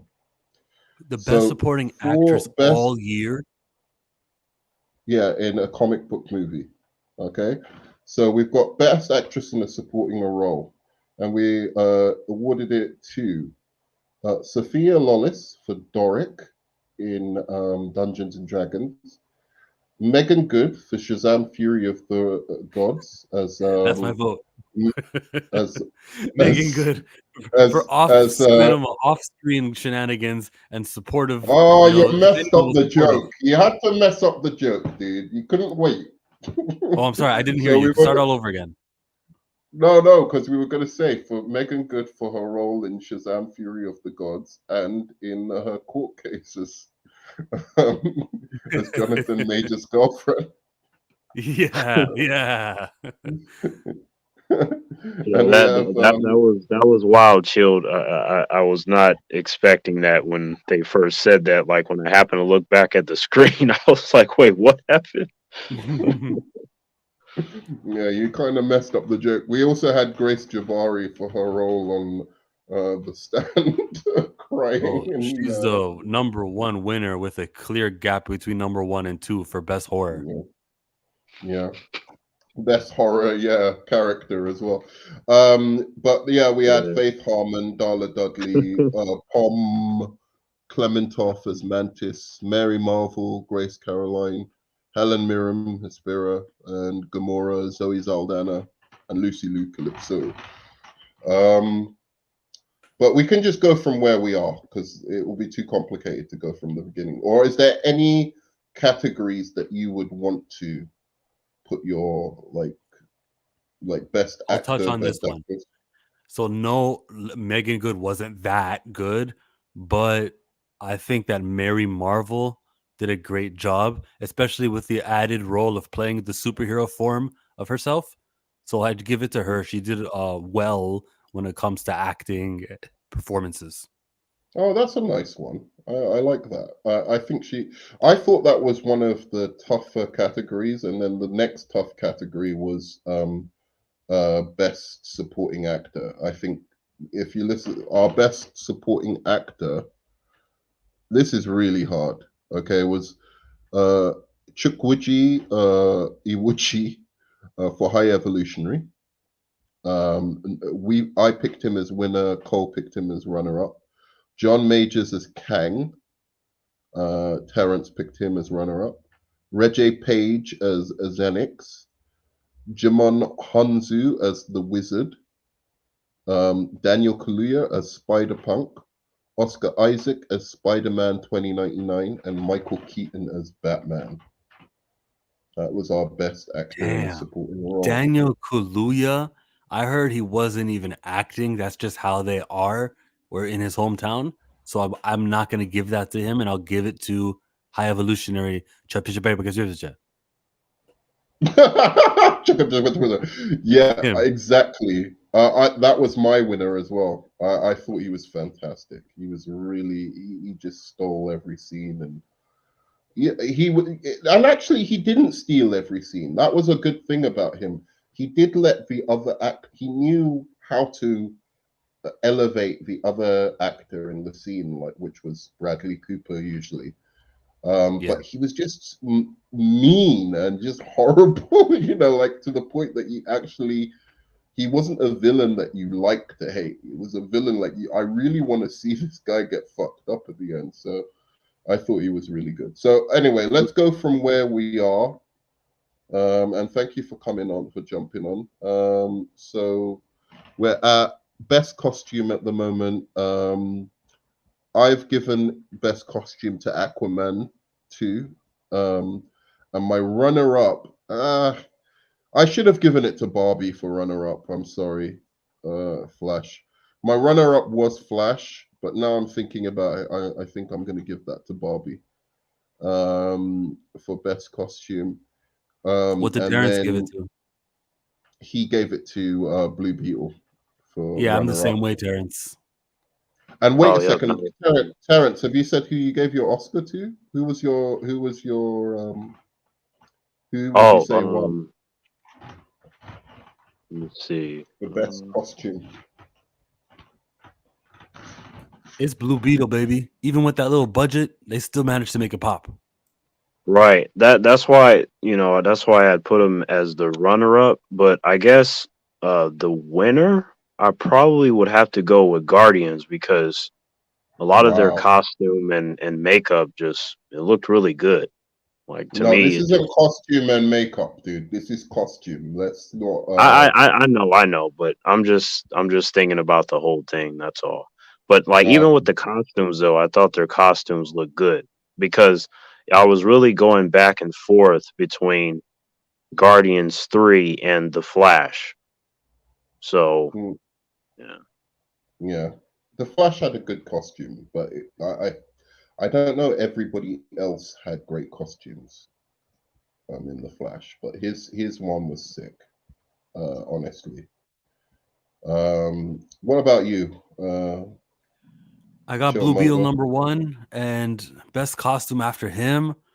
Really, nobody was that good. I don't think Flash or the Captain Marvels was really that good. Well, she had a good dress. Can I give it for the dress? But Barbie, surely Barbie. Uh, Costume was great in Barbie. Are you kidding me?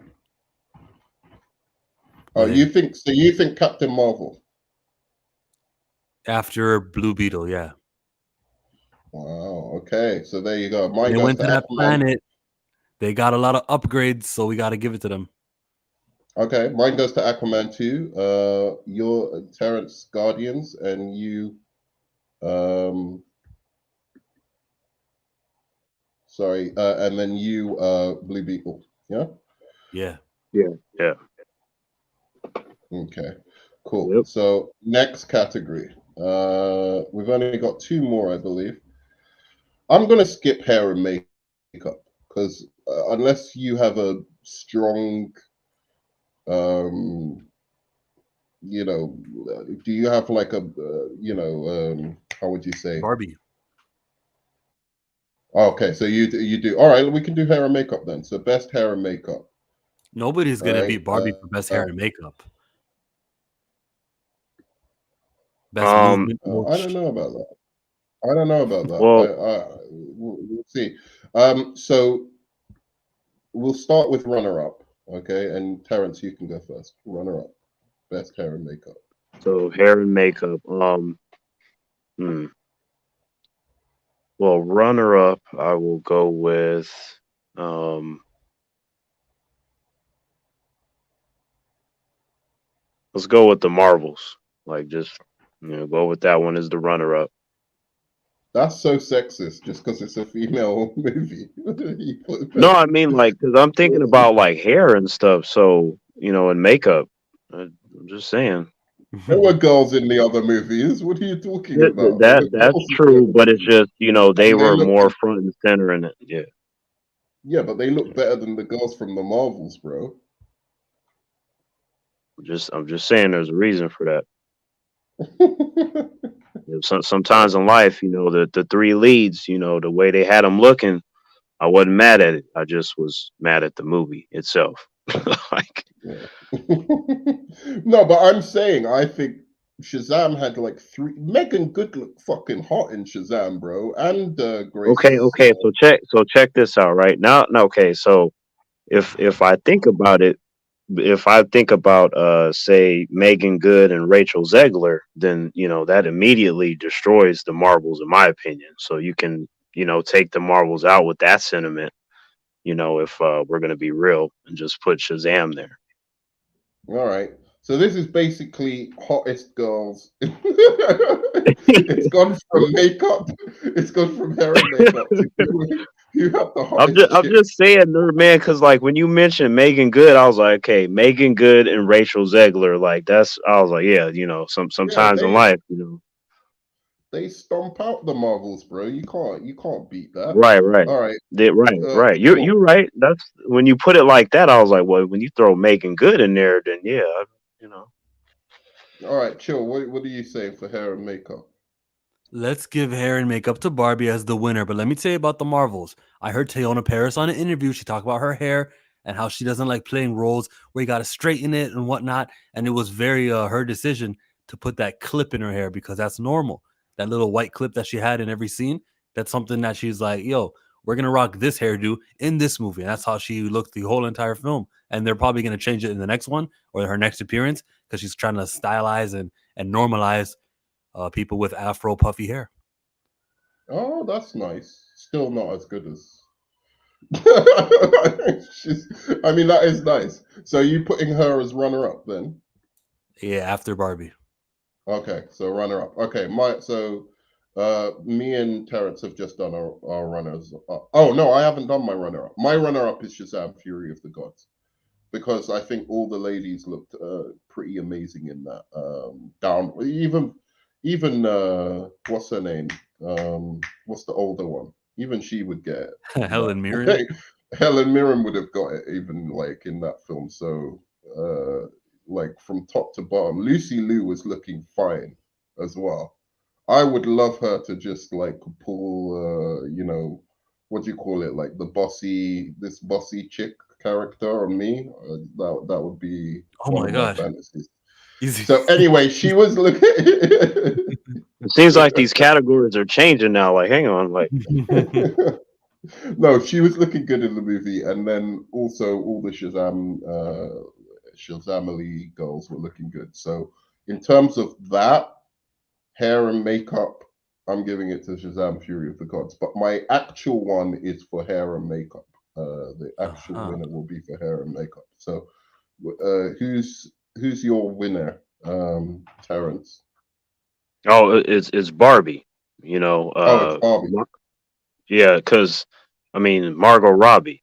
So sometimes in life, you'd have to beat up the other Kens just to get to the main Barbie. Yeah, that's true. They were looking fine, all those Barbies in the Barbie movie, and the hair and makeup was really good, but it weren't as good as Guardians of the Galaxy 3.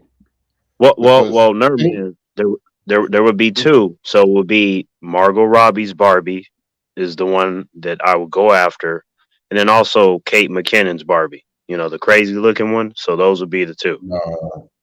Nah, man, you can have a. I'll take the black president Barbie. But no, Guardians of the Galaxy is the only answer here. I can't see how you can have any other answer for hair and makeup, because the makeup done on Drax, the makeup done on Gamora, the makeup done on a number of different other creatures in that. Yeah, that's more or less what I was mentioning earlier with that, because I was thinking about the whole pie, right? So yeah, because other than that, I can't think of anything in this category other than to say which women look the best to me. Because I don't know, like which woman's hair looked the best, which woman's face looked the best. Because I don't know, like what do you do with makeup unless you're creating a completely different character, like say in the Batman with Penguin or something like that? I don't really see like the relevance. Right. I'm sure they had some of that in Dungeons and Dragons as well, but I can't remember it. I thought it was mostly Oh, they do. They Dungeons and Dragons, their makeup and hair, like with certain characters, was actually pretty impressive. yeah, Now but that I'm thinking about it.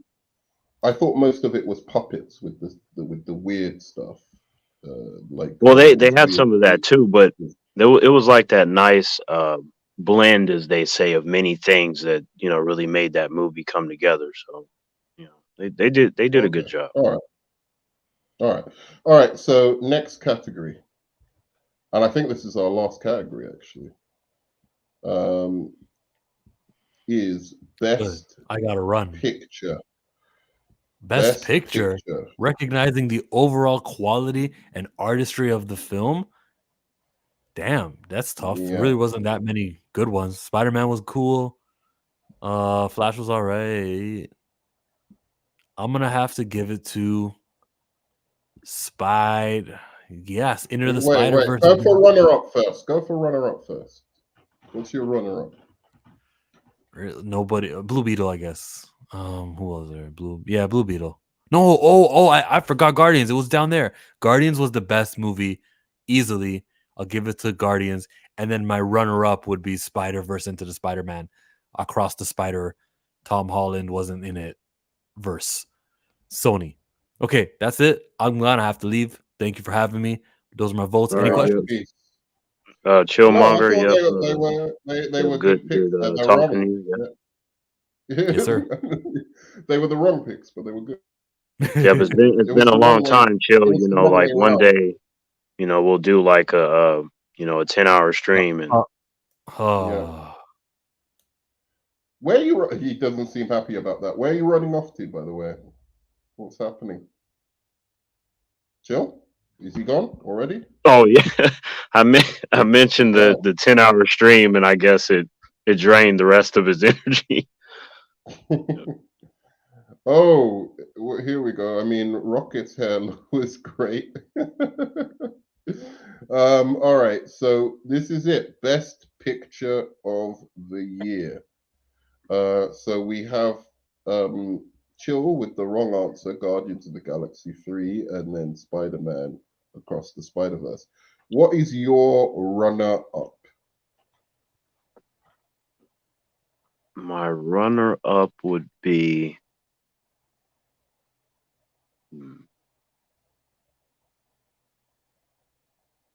This is hard. I don't know Let's what is go. why. Yeah, go. Let's go with.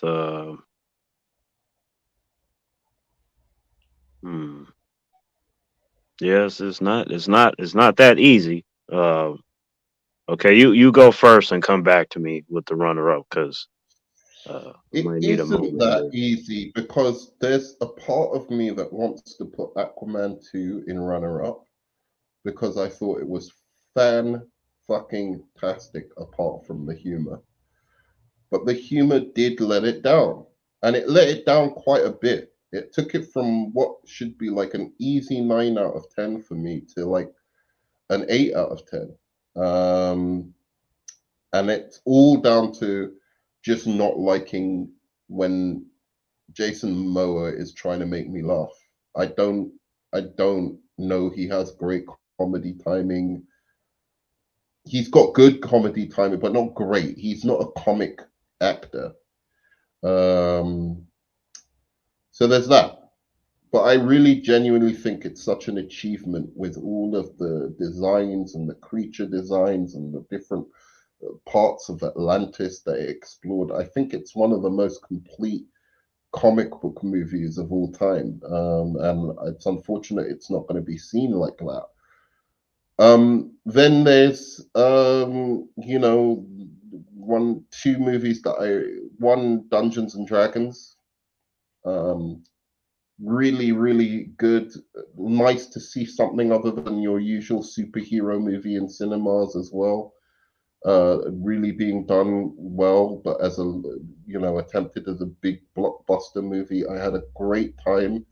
at the movies with that. And yeah, it's hard. I'm gonna go with my heart. This is the movie that I am gonna watch. I'm gonna vote for the movie that I am gonna watch most in my life, right? As opposed to anything else. That's what I'm gonna go with. So, therefore, I'm giving my runner-up to Across the Spider-Verse. That is actually the best movie, not the movie that I'm going to watch the most times or anything like that. It's just the best movie. And the only problem I have with giving it to Across the Spider-Verse, because I feel like people forget about this, is that it's animated, so it's easier to do such big scale stuff with it than it is with, even $200 million might not get you to a good live action representation of what happened in Across the Spider-Verse. So that would cost a lot of money.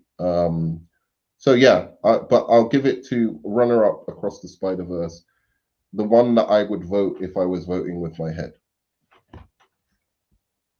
Okay, so for me, runner up Blue Beetle. Blue Beetle, okay. Wow.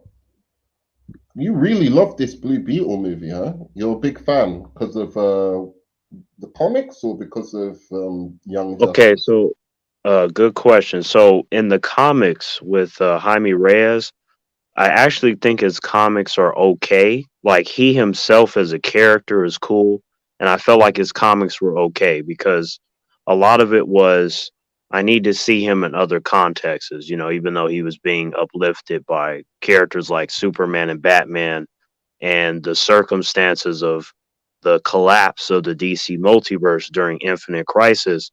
It kind of allowed me to respect the character just because of everything he went through, and his progression as a hero was interesting. So when they decided to do the movie, before I knew it was Jaime, it was like, oh, I wonder which Blue Beetle they're gonna do.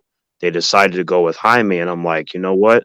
There's something here that you wouldn't necessarily have with the other ones. I was like, okay, Jaime, this should be interesting, and I did end up enjoying his movie more than I did his comics, even though I like Oh yeah, that character. the Yeah, movie is better than the comics, definitely. yeah. Um, and yeah, you're right. So no, I agree with you on that. But I think he's very popular as well because of Young Justice. You have to admit, like Yeah, that's that a big actually, part of it. yeah, yeah, but the animated DC stuff, it helped bring some limelight to his character, and then I noticed that a lot of humans watched Blue Beetle after the fact, so that helped it even more. It's like, oh man, this is actually better than I thought it Yeah, would be. I wish I would have went to see it in the theater, kind of reaction. So, yeah, yeah. uh, It was good, and it was surprisingly good. For I don't want to say for Blue. The problem I have with Blue Beetle is like I like characters that have actual really strong villains and a strong world, and I feel a lot of it is just like they just made up some stuff. But then you're saying well, it's comic accurate. You're saying it's yeah, comic accurate. the I feel okay. like that girl, for instance. I don't. Is that how he gets his powers? He goes to a corporation and Okay, finds so the okay, scarab so in a and they put it in a burger and he takes it home. the the inter the okay, so the interesting thing about Carapax that I was saying is that that character is accurate. Like how at the end they gave him like the OMAC suit, like Mhm. that is actually supposed to be a separate character, but The because they OMAC didn't was know if from they were gonna. the Hmm? OMACs are from that 90 no, early 2000s run. Yeah, so Basically like where yeah. the OMACs take over and the Justice League fight them. It's nothing to do with Blue Beetle. Right. So, but the thing is that they didn't know if they would be able to make a bunch of Blue Beetle stuff. So what they did was they combined those characters together, which I was fine with because I got what they were doing. But like separately, the accuracy is there. But when you blend multiple things together, that's more or less what you would get.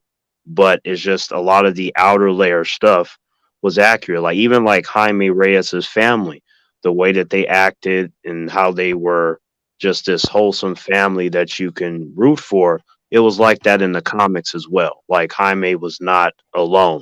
You know, he was, even when the other heroes were not sure about him, like just based upon what happened, you know, Ted Cord getting killed by Maxwell Lord, like it was just this whole thing of like, you're the new guy, but what do you have to offer? And like Jaime really rose to the, Mm. equation, and he did his thing. But So I felt that translated. my problem with the movie was even though it executed everything on the highest level it could, in the end of the day, this kid got his powers by going to a corporation. He gets some scarab from somewhere, puts it in a burger box, and then takes it home, and it just takes over. It like that's not an origin story of any kind of, like when you think of the classic origin stories, they're big and they're operatic. Like Spider-Man goes and then he gets bitten by the spider, and but before then his Uncle Ben dies and all of that kind of stuff, or after it his Uncle Ben dies. There are these stages that create the hero, and I just felt like it wasn't original. It was just a blend of different things Un- I'd seen in other un- origin stories before, and not well, unique to this character. unfortunately, because there's only one movie, most humans that don't know about this character, they will not find out about the Reach, the individuals who created the different scarabs. And then Jaime becomes even more of a character once he learns about what's inside of him. You know, like it gets more and more compelling as you find out information in his comics. So it's a shame that, humans won't get to see that because I feel So like that would have helped. you mean like the bigger lore is more interesting than the origin story? Yes, very very much so. Especially once they introduce the idea of the Reach, and you see the red beetle and the black beetle in the different power sets, and then ultimately why Jaime was necessary for that particular scarab to choose. So they just didn't get to all that stuff, unfortunately. Yeah, so I agree with you. As I said, the second half of the movie that wasn't the origin movie was actually pretty nice. I like that bit more. The suit looked pretty awesome. Everything was all right. I just didn't buy these characters as his family and da da da. Like I like the dad, maybe the relationship he had with his dad. I thought the uncle Yeah, was pretty yeah. stupid. I thought the girlfriend was pretty lame. I thought the villain, this woman, it was Victoria Cord, right? Yeah. Yeah, Victoria Court. Yep. The sister of the original Blue Beetle. I thought, who is Well, she? Is she in well, the Ted. comics? Is she a real character? Like Yeah, she all she the is. So so Ted is the second Blue Beetle because first like his mentor was Dan, who also had powers in a sense from the Scarab, but then before Dan Garrett died in an explosion, he made Ted Cord promise that he would carry on the mantle, and Ted Cord did not have the powers. He was a great hand-to-hand combatant, technology. and he built his technology and stuff with his company. Yeah, yeah. Okay. Well, look, it was a good movie. That's the most important thing. I'd give it like a good 7.2 or something like that out of 10. It was maybe my least favorite DC movie this year, even though I can understand people putting it above The Flash because of The Flash's VFX. But did like it. I thought all the DC movies this year were at the very least fun, if not actually good movies. So as runner-up, I respect that. Really good. And I'm going to go with my heart on this. You know, I told you I'm going with my heart on best movie, and everyone's going to disagree with me here. Everyone's going to think, what are you talking about? But to me, this was my favorite movie, and I'm going to watch it many, many times over, especially at Christmas. And I'm going to watch back to back, and that is Shazam! Fury of the Gods. I thought it was pitch perfect for a modern interpretation of Shazam that didn't in any way betray the spirit of the character. But beyond that, I just thought it was a fun, like, let's have Shazam fight a dragon, you know, like, I know it's silly, but like, let's have Shazam and his little family fight a dragon and, you know, fight some monsters, go on a little monster squad adventure. It was charming, and then it had its moments of being quite touching and moving as well. It wasn't as big as Guardians. It wasn't as big as Spider-Man Across the Spider-Verse. But those movies, you know, I don't, again, it's because I don't have an emotional connection to the character. You know, I'm not a huge Spider-Man fan, so I don't have any emotional attachment to Not it. neither am I, Nerdman. Right. So now sometimes humans they get surprised that they're like, oh, I thought you loved Marvel. I do, but that doesn't mean that I like all the characters equally. Right. Mm. So with Spider-Man, no matter which one, I don't care which one it is, like they've never been like characters that I really liked. Like I've read enough of them to where, you know, whatever movie that they put out, I'll understand what they're talking about. But like I prefer characters like Daredevil over any spider person that you can mention. Yeah, exactly. Straight up facts. Daredevil, you know, Born, what was it? What was it? Born again. Born Again. Fucking Mhm. those shit. That shit is awesome. You know, Yeah. Yeah. in the comics, I'm talking about the comics as well as the Yeah. TV Yeah. show. It's fantastic. Yeah. Absolutely. Yeah. Um, but I'm an X-Men guy all day. Like, and I'm not just talking about the main X-Men. I'm talking about like Generation X, X-Force, all of Right. that kind Right. of stuff. Like you know, especially like from the 90s and early to 90s mainly.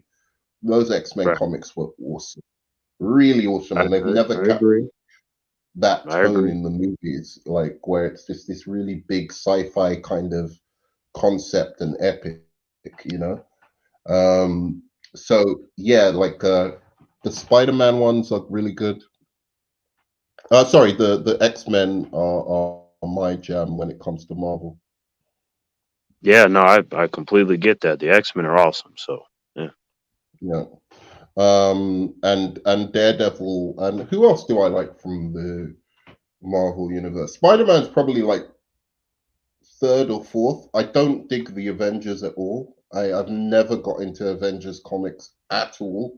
They're they're Uh, they're any of they're them. they're Iron fine. Man, yeah, like Iron Man, like his comics, like I don't His comic really. books are not that good. Like I think Robert Downey Jr. is better than anything Iron Man that I've ever read. Like I'm being Right, honest. you're right, exactly. And then Thor, there's some comics that I actually like of his, but the Right. maybe the best one for me out of the Avengers in terms of comics is actually Captain America. Like I can read some really good Captain America comics that are actually really I like can agree. I can top agree notch. with that. That's not Um, yeah. yeah, so the rest of them I just, oh, and Hulk. I love Hulk. Even Yeah, though Hulk is, yeah. his comics Hulk are is better. like I like the concept of the Hulk more than his actual comics. Like just the being able to get mad and having all that strength. When I was a kid and when I was much smaller and weaker, I was like, man, that'd be cool if I can get big and green and just beat the shit out of some bullies. Yeah, that would be cool, but you would probably like kill loved ones and stuff like that. It probably wouldn't be that great in the end. The power, I always Right, thought it right, was a really cool power to fight other heroes with. Like if I wanted to be like in the Hunger Games of right, heroes, then I would want the Hulk's powers. But if you have the Hulk's powers just on a day to day, bro, I don't know if that would be cool. right. Because I No, get no, no. That's I get true. Yeah. angry a lot, bro. I Right. get pissed off No, a no, lot. in hindsight, that's very true. But it's like, obviously, in the moment when you're a kid, you're just like, Yeah. I need something right now to deal with this problem. Dude, you could imagine if I was, like in the 80s show, right, where his eyes turn green and stuff like that. Like Right, like they have the contacts in and whatever.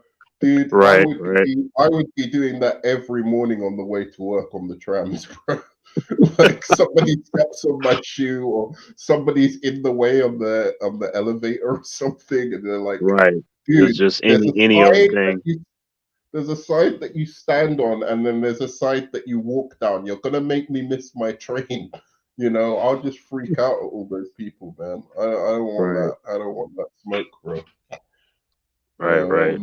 So yeah, but Hulk was my other jam when it came to Marvel. I know his comics aren't great, but they're still better than Thor and like say Iron Man and some of the other fucking characters. Like Hulk was up there in terms of consistently entertaining comics. Yeah. Like I liked Punisher as well. Punisher was my boy when I was a kid. So Punisher was good as well. Punisher had some good comics. But yeah, a lot of the Marvel characters, I'm sorry, I don't like. Fantastic Four surprisingly have some good comics as well. Like I don't like them as an idea at all, but like they do have some yeah, really great I've stuff. never liked the Fantastic Four. I like the thing, but like every time I tried to, get into the comics, I just never liked them. I just They just didn't do it for me. I was like, I'd rather read X-Men. Yeah.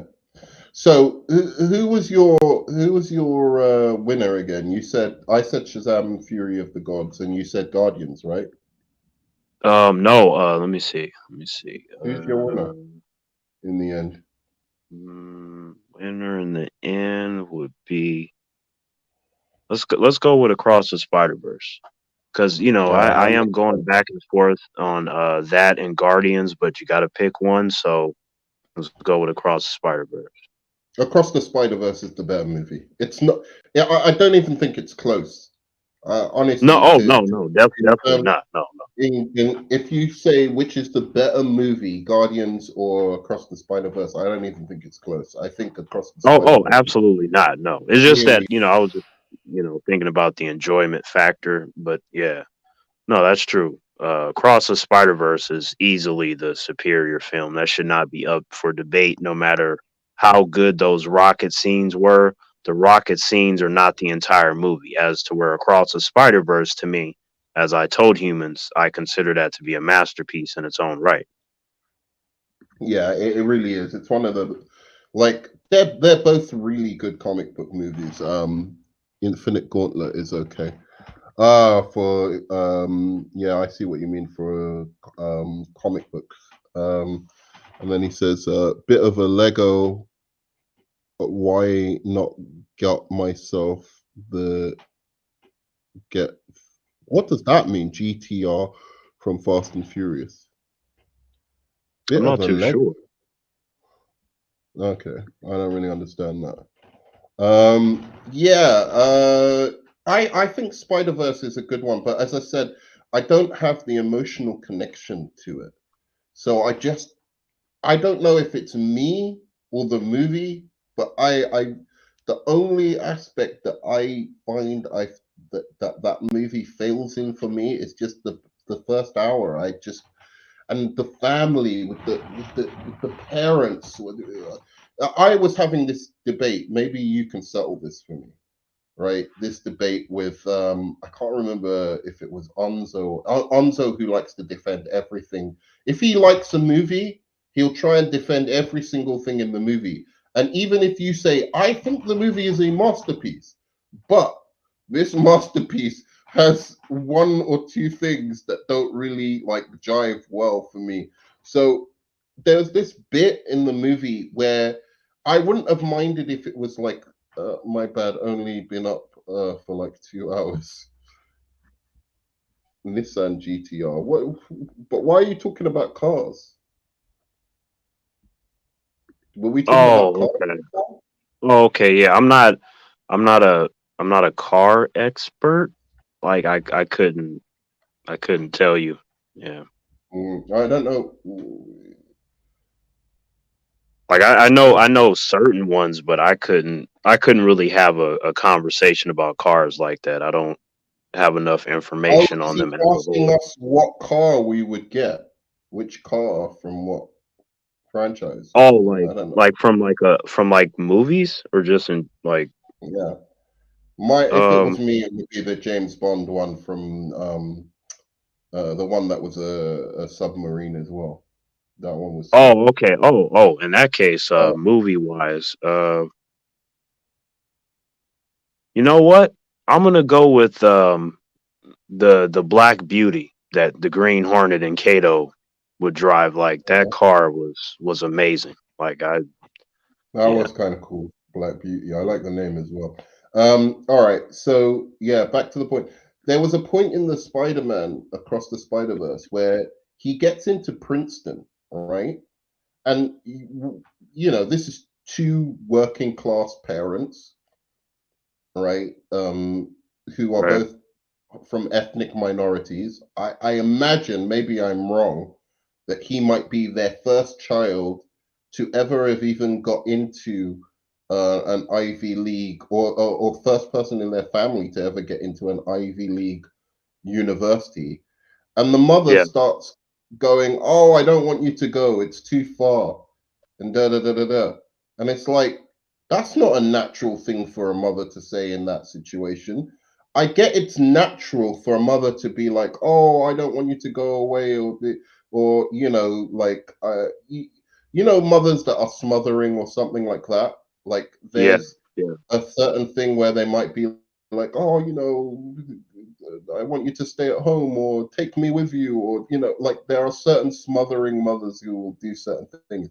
But I got the vibe in that movie that they were trying to labor the point that she was smothering, that she was, she wouldn't let him be his own person yet, or she wasn't comfortable with that yet. But she was trying and she was evolving over the movie. But some of the ways they did it, one took way too long. Like the scene was like, I felt like it was like 10 minutes, that scene. And then the second thing was, it was just stupid. Like what mother? I get that she would say, "Oh, I wish you were staying more close to home," but hey, you're getting into Princeton. Wow, like congratulations. Wouldn't the first thing she'd say be congratulations? Like, oh, that's Right. amazing. I'm so proud of you. Like, Right. I you know what I see what you're saying. Like I personally didn't look at it like that, but based upon what you said, I can see why you feel the way that you do. yeah, that was my criticism. It was a nitpick, and it was just that my problem wasn't that she said it. It was that it went on way too long. And the more it went on, the more it infuriated me, because the more I was like, this is stupid. No one would do that. Right. And No, no, like I for got you. for the dad not to turn around and go, wait a second, you know, our son's just got into Princeton. That's really good, Right, right? like aren't you happy that our son got into, Princeton or wherever? Like, yeah, like I get you. That's why to me, like that sort of sentiment, I understand it.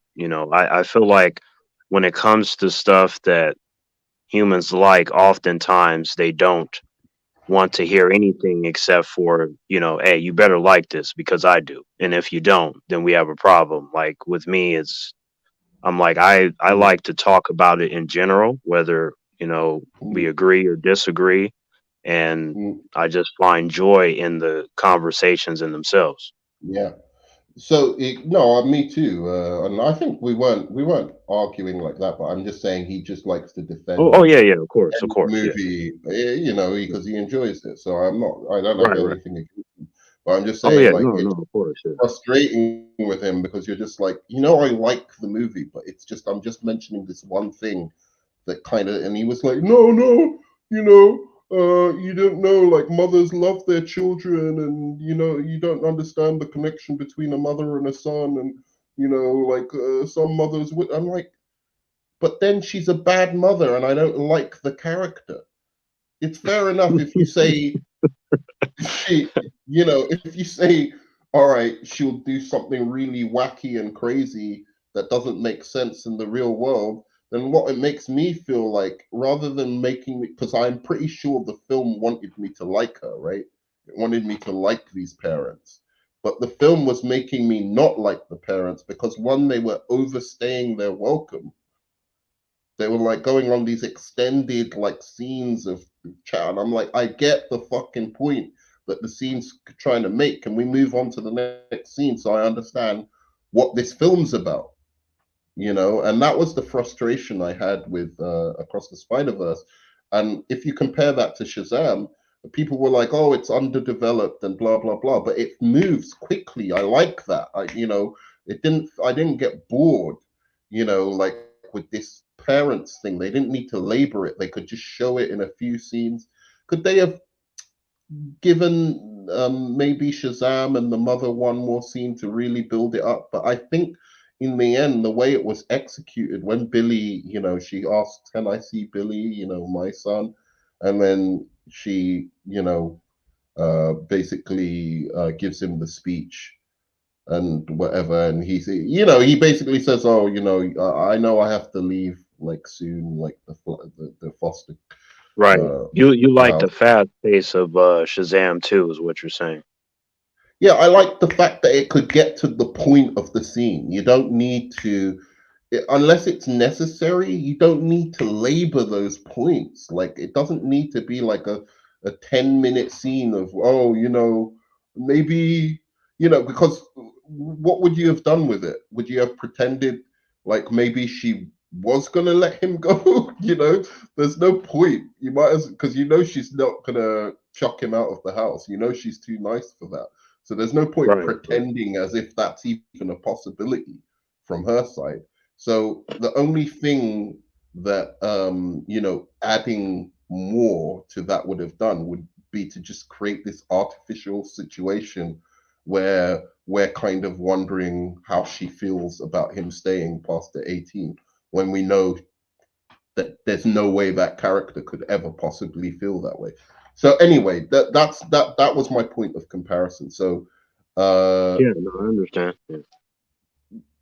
it was those scenes in Across the Spider Verse where I was like, this is a great, great movie, but it's not a perfect movie.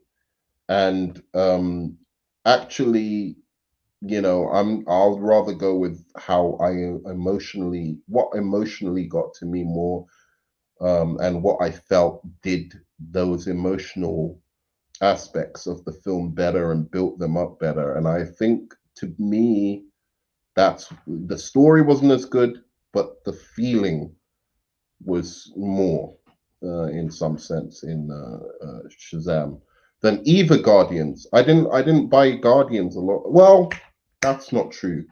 The rocket stuff was really good emotionally in Guardians. That was really good. And that song at the end where it did the montage. So I don't know. Any one of these movies could win, but I'm giving it to Shazam. You're giving it to Across the Spider Verse. Very good Yeah. choice as well. Yep.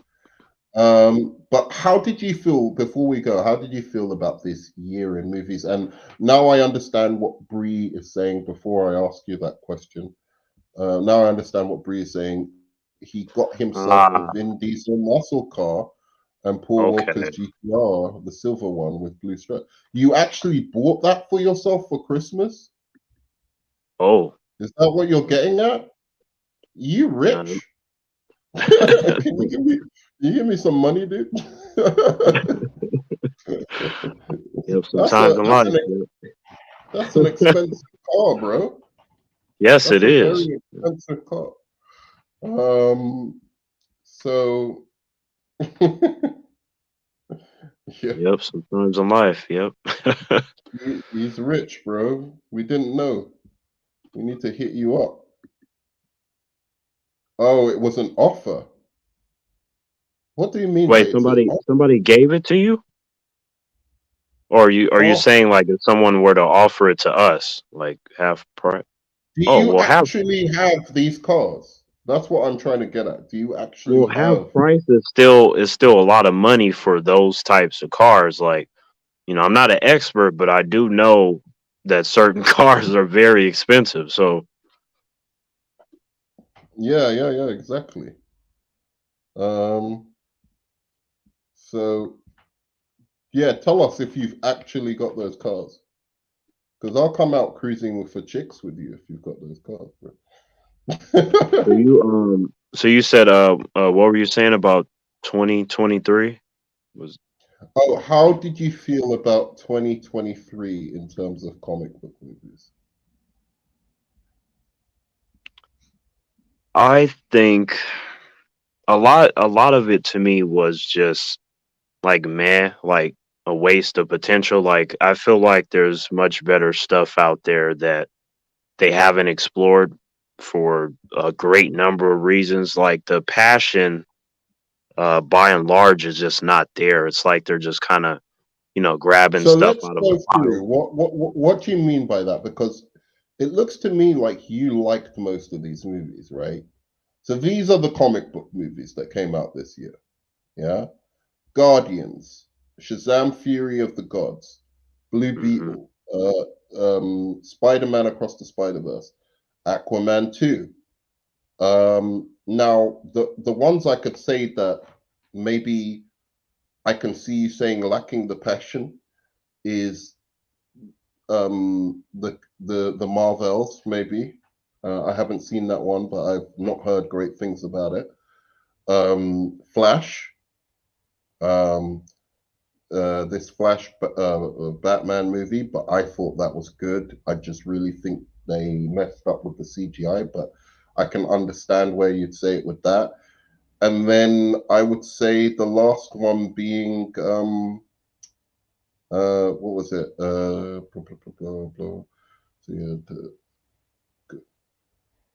What was the last one? Not It's Aquaman 2. I was thinking it's of different. Ant-Man and the Wasp Quantum Mania. Those are the three that I would be like, you know, Yeah, but that's it's it's different. It's different nowadays when it comes to comic book material. Like I don't get excited anymore. It's more of like, let's see what happens. I'm waiting for something to come out where I'm excited because based upon what's been going on, like if I see a trailer, Nerdman, and I don't like it, I am not going to watch it day one anymore.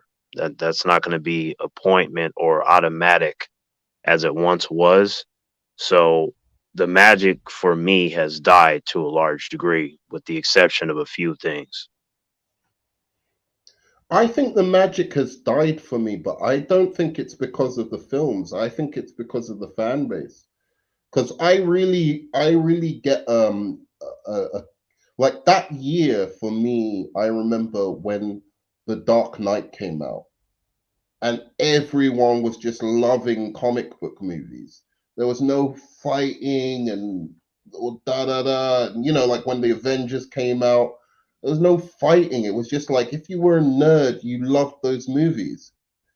And if you grew up reading these comics and wanting to see, like, for instance, a Batman taken more seriously than the goofy stuff that came before, or you saw the Avengers, wow, Hulk teaming up with Iron Man for the first time, and Thor and all of that, and you could just love it. And let's face it, Avengers was not a perfect movie. Like in hindsight, it was pretty simplistic as a movie, in terms of the plot. But it didn't matter. It was like fucking Hulk and Iron Man together. It's cool. Where's that love anymore? Like just the basic love of the fact that you're even getting any of this. Like even before then, like seeing Blade or something like that in the cinema was just like, yeah, like Blade. Yeah, I those don't. those times are we're never gonna get those again. Nope. See that you're gonna cause me to go into a state of depression, Nerdman. Like, But that's what I don't like. I don't think the films. I loved like half of these films, man. Like watching these in the cinema, even the ones I didn't like. Like I remember even going to watch Morbius, and I became part of the online bashing of the movie. It's true, but I didn't hate sitting in the cinema watching this movie. I didn't, like it's still a comic book character and a comic book, you I'm know. not sure if I told you, Nerdman, but after I saw Morbius, I had to see a therapist. Like, that's how much that movie messed me up. It was terrible. Maybe a bad example because that might be, along with Wonder Woman 84 and a few other movies, one of the worst comic book movies of all time. But my point is not to say there's what I'm trying to get at is there's so few comic book movies that I watch, even the ones I don't like, that I don't get enjoyment out of. And the enjoyment is one that I read this character as a comic book in a comic book, and it's just beautiful to see it realized, in any way in some kind of real life. So in spite of the quality of it, I even used to get a kick out of watching the Hulk, that 80s Hulk, show because it was, oh my god, it's the Hulk in real life. It's fucking cool. And I miss that where comic book fans had that mentality rather than this ultra like let me have this go in with this ultra critical lens of one, if I don't like this movie, everybody has to not like this movie as well. And I'm gonna make sure that everybody hates this movie because I hate it. Like I have to be a campaigner for the hate against this movie. That I don't like. And then the second bit I don't like is just like that where's the just the awe of seeing your characters come to life. Even if you don't enjoy the specific movie, why are you out there trying to like laser focus on every single difference it has from like the comic books, right? Rather than just enjoy the fact, like, wow.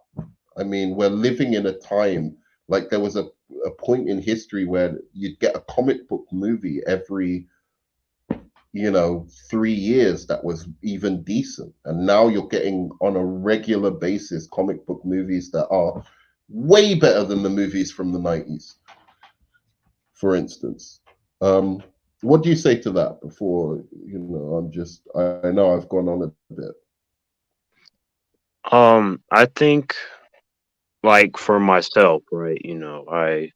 I'm definitely a huge fan of a lot of these characters that they've been showing, different teams and all that kind of stuff. And I feel like for me, it just depends. I can always be won over essentially.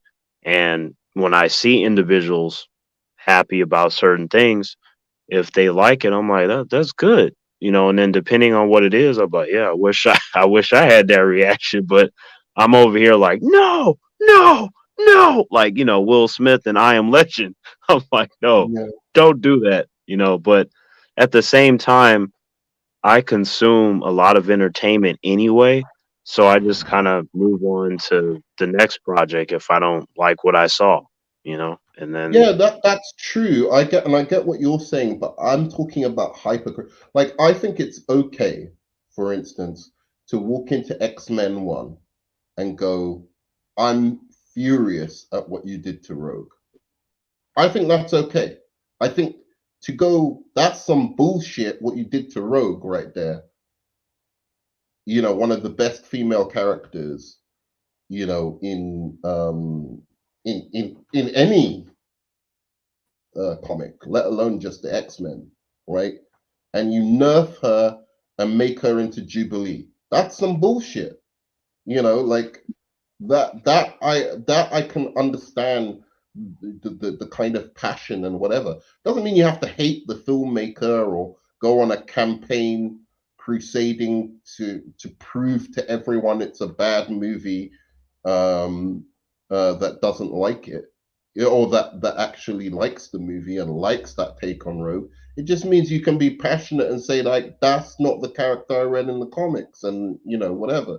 But I feel like people go hyper nerdy on it these days, and to the detriment of them actually being able to be open to just enjoying the movie as it's presented to them. You know, I want you to come back to that just a second, but I'm just going to say what collaborative Kiwi said. So Gen V, I agree with you, was some of the best superhero content this year, and it did have indeed great writing. I do agree with that. With James Gunn helming DC, it will surpass Marvel. I think the only opportunity that James Gunn's DC has to surpass Marvel is if people are open to another universe. Because I think the kids these days, I was saying this earlier, I think the MCU has been going on for too long for new people to jump on board to the MCU. Like where you have to watch every single movie, and then sometimes you have to watch the TV shows to understand what's going on. And I think if um, uh, if people are willing to start all the way from the beginning with DC, you know, you might get that the new generation, rather than continuing on with this MCU that's been going on for so long, might want to start and watch a universe built up from scratch, you know, something that's of their generation. What do you think, T? Yeah, the audience nowadays for a lot of different fan bases are pretty finicky. It's impossible to please everyone, but the first step in the right direction is making sure that you hire individuals that love and respect the characters and stories. That way you It's can make that impossible. that way That's you can make impossible it and impractical. It's that impossible and impractical. The best you can do is hope that they fall in love with the characters, um, by actually reading the source material. You cannot expect filmmakers who went through film school and have been studying Casablanca and you know, Lawrence of Arabia that's and what all I'm of that saying. Like shit to be super no, into I'm not saying them. children. I'm saying that if you're going to hire someone, it should be what I specified, not trying to turn someone into something that they're not, because that's not going to work.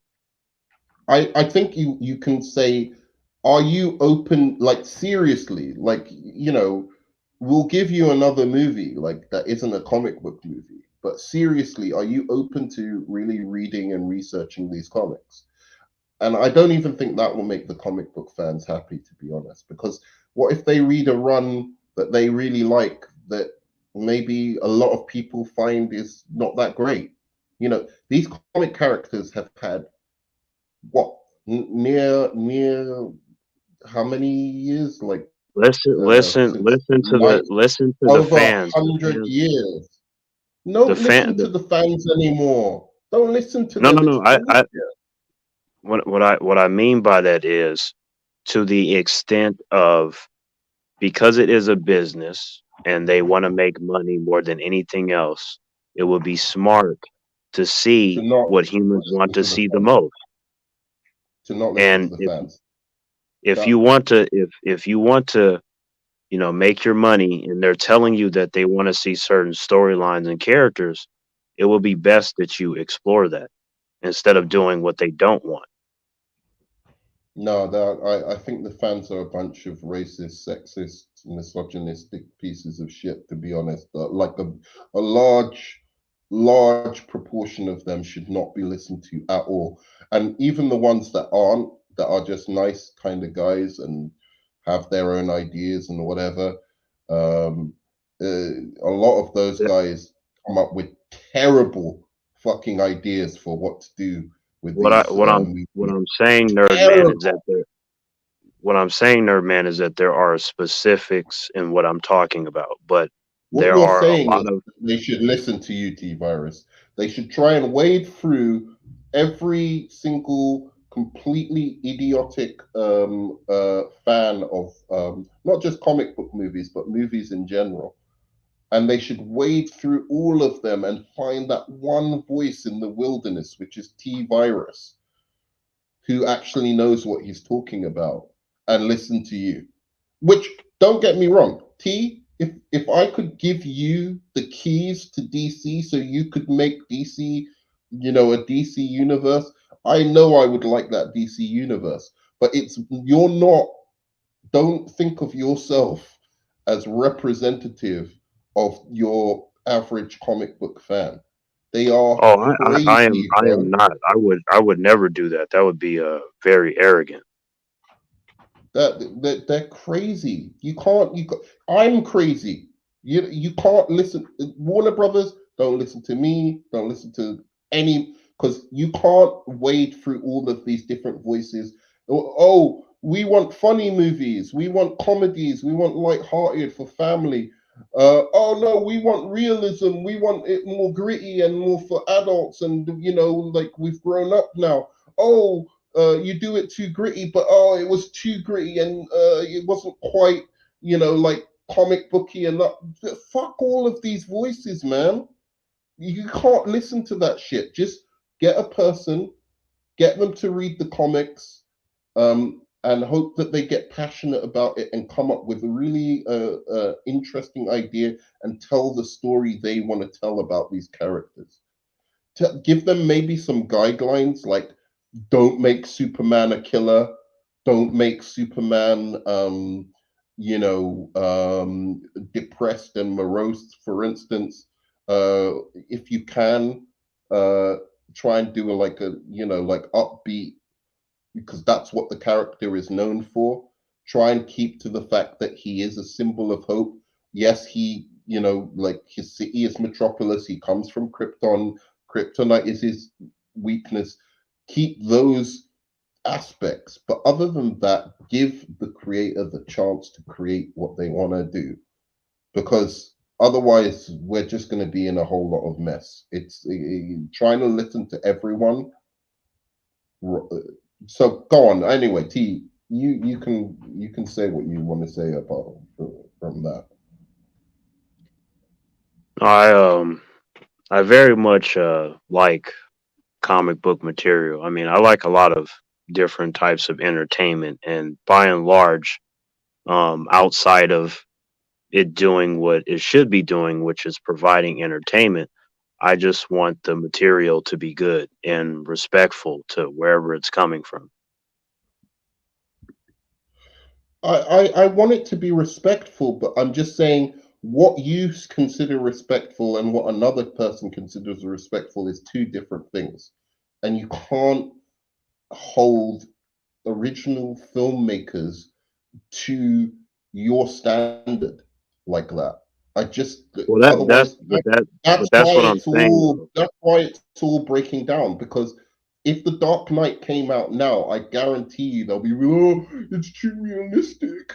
Oh, the Joker's supposed to be this, and they all have their own head canon of But what this thing is supposed to be, and that's why that's what I'm telling you people though. If look at it the Batman. Look at the Batman. Go. Let me say this one thing. Look at the Batman. I had people arguing that's not the Riddler. The Riddler isn't a serial killer. Who told you that? Who? Where does it say the serial? I've seen versions of the Riddler that is a serial killer or a serial terrorist or darker or whatever. Who told these people these things? That's my point. You When, can't when it, make. Yeah, go on. no, I was just gonna say that when it comes to these humans, like I don't, I actually don't hold them to anything. I just analyze what has been placed in front of me or what I find. I get what you're saying. I get what you're saying, but I'm done with the fan base now. It's just the fan base don't know what they want. Period. Other than maybe if they don't want comic book movies to be made anymore, if that's their feeling, then that's the only way I can say that they know what they want. Because going by their responses to comic book movies recently, I just think they don't like comic book movies. That's the sense that I get. If they're trying to get Hollywood by rejecting all comic book movies, not giving, not going to see them and whatever, if they're trying to get them to change things to cater to their individual needs, which all are different, and there's no way Hollywood can, you know, contend with that and understand that. There's no analysis that they could make other than to make really safe, generic comic book movies. Then go ahead, like that's because that's all you're going to get. You're just going to get really safe, maybe a Spider-Man and a Batman movie, because those are IPs that sell, and that's it. They're not going to take any risks with comic book movies because they're too expensive. They're too expensive to gamble on. I'm not going to. You think I'll put 200 million, or if I had 200 million now in the early 2000s, I would have gone, yeah, I'll put 200 million on a Green Lantern movie. I ain't going nowhere near a Green Lantern movie with $200 million now. Nowhere near. Because I don't know what these fans want. They go, oh, we want it serious. We want it comedy. We want it this. We want it that. We want it this. We want it accurate. We don't want Jon Stewart because he's black. But we like Jon Stewart because he's black. We want representation. We don't want representation. We want strong female characters. We don't want strong female characters. Like, how can they possibly contend with all of this mess? When I'm sorry. there is when there is a mess, the best thing to do is to find someone with a cool, calm, collected mind to sift through that to find what they need to find. Okay. Yeah, that makes sense. I'm pretty excited for Superman Legacy. Yeah, I mean, I'm excited as well, but I don't know if it will go well unless James Gunn is popular enough, I guess, that he'll get a break from the critics. Iman Vellani should make a Marvel movie. She knows Marvel just as well as Kevin. Maybe. Yeah. Is that the Miss Marvel character?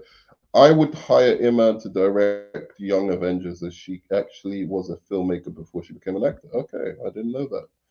And I recently did a Zoom call with Warner Brothers executive, and she mentioned that the way a film gets made is a director will normally pitch the story, and then they workshop it for about a year. There you go. So you could have pitched my Wonder Woman to them. Thank you for not doing that. I wrote a Wonder Woman script, and you spoke to a Warner Brothers executive, and you didn't rep for me, man. And well, I do. Anyway, whatever. The last thing that I was going to say is, I get what you're saying, Terence, that we should listen to the fans, and I know this has been the normal, rallying call recently, but I think a lot of these guys are bad actors.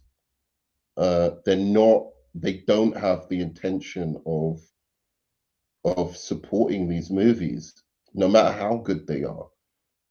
Like I saw the Batman, and that Batman movie is one of the best comic book movies ever, and I it's one agree of with that.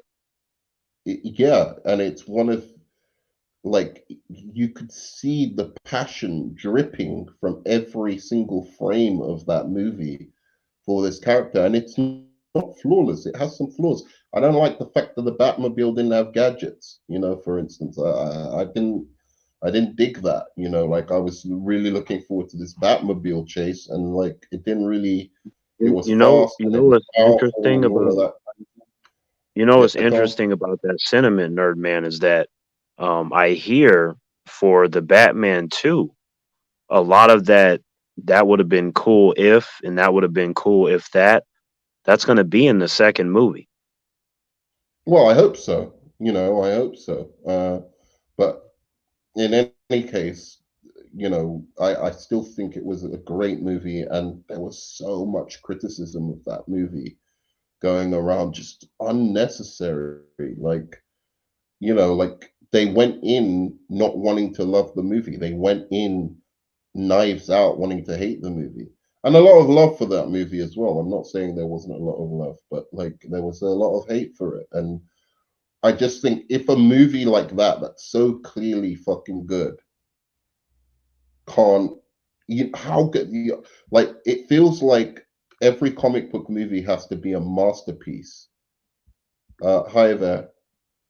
Um, every comic book movie has to be a masterpiece to get a fair shake these days. It can't just be a good comic book movie. Happy Boxing Day, dude.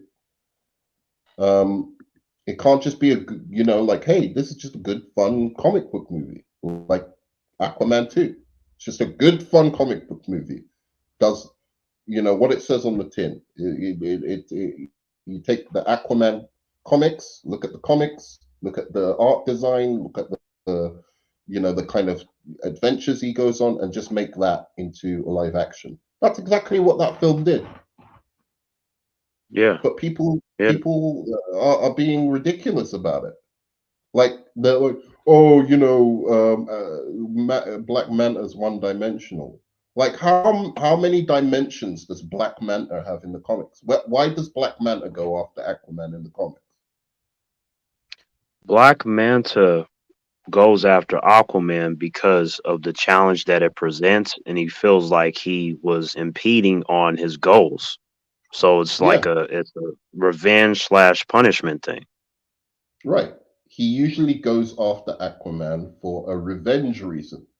Aquaman gets in his way with some specific thing, and because he's a fucking psychopath, he goes after him because it could be that he killed his father, or it could be something else.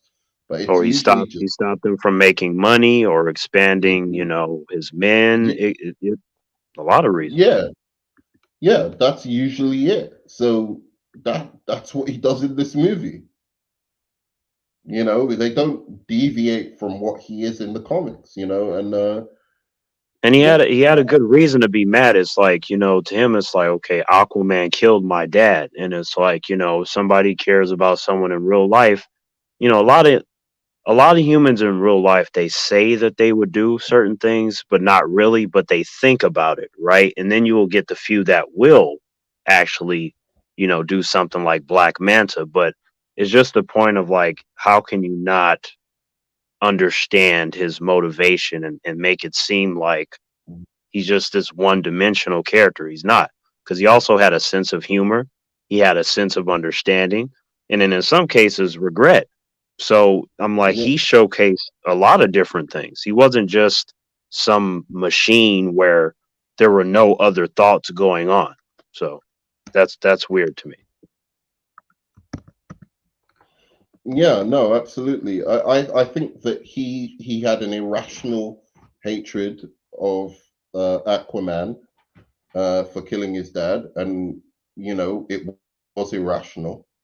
There's no doubt about it. But people are irrational. It's not like it's not like humans are like the most rational when it comes to that shit. If you kill like you could kill someone's son or daughter completely by accident, completely by accident, and they will hate you for the rest of their life. And I Yeah. understand that.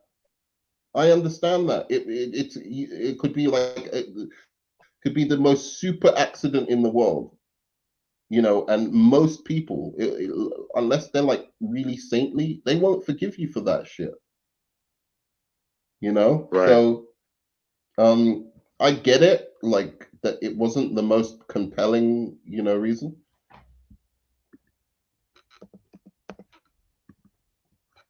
It wasn't the most compelling reason, but it was what it is in the comics, you know.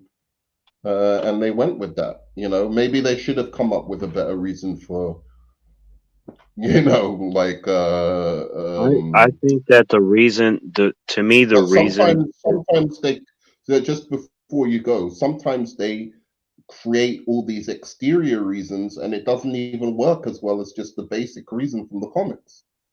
You yes, know, like I take Black Manta Zod. was translated well. I mean, they did what they were supposed to do. Same thing with Ocean Master. I'm like, they took the characters from the comics and put them in a situation in 2 movies.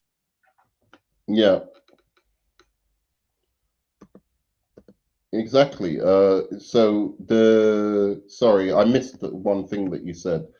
But you we were talking about sorry, I missed what did you just say? Say again?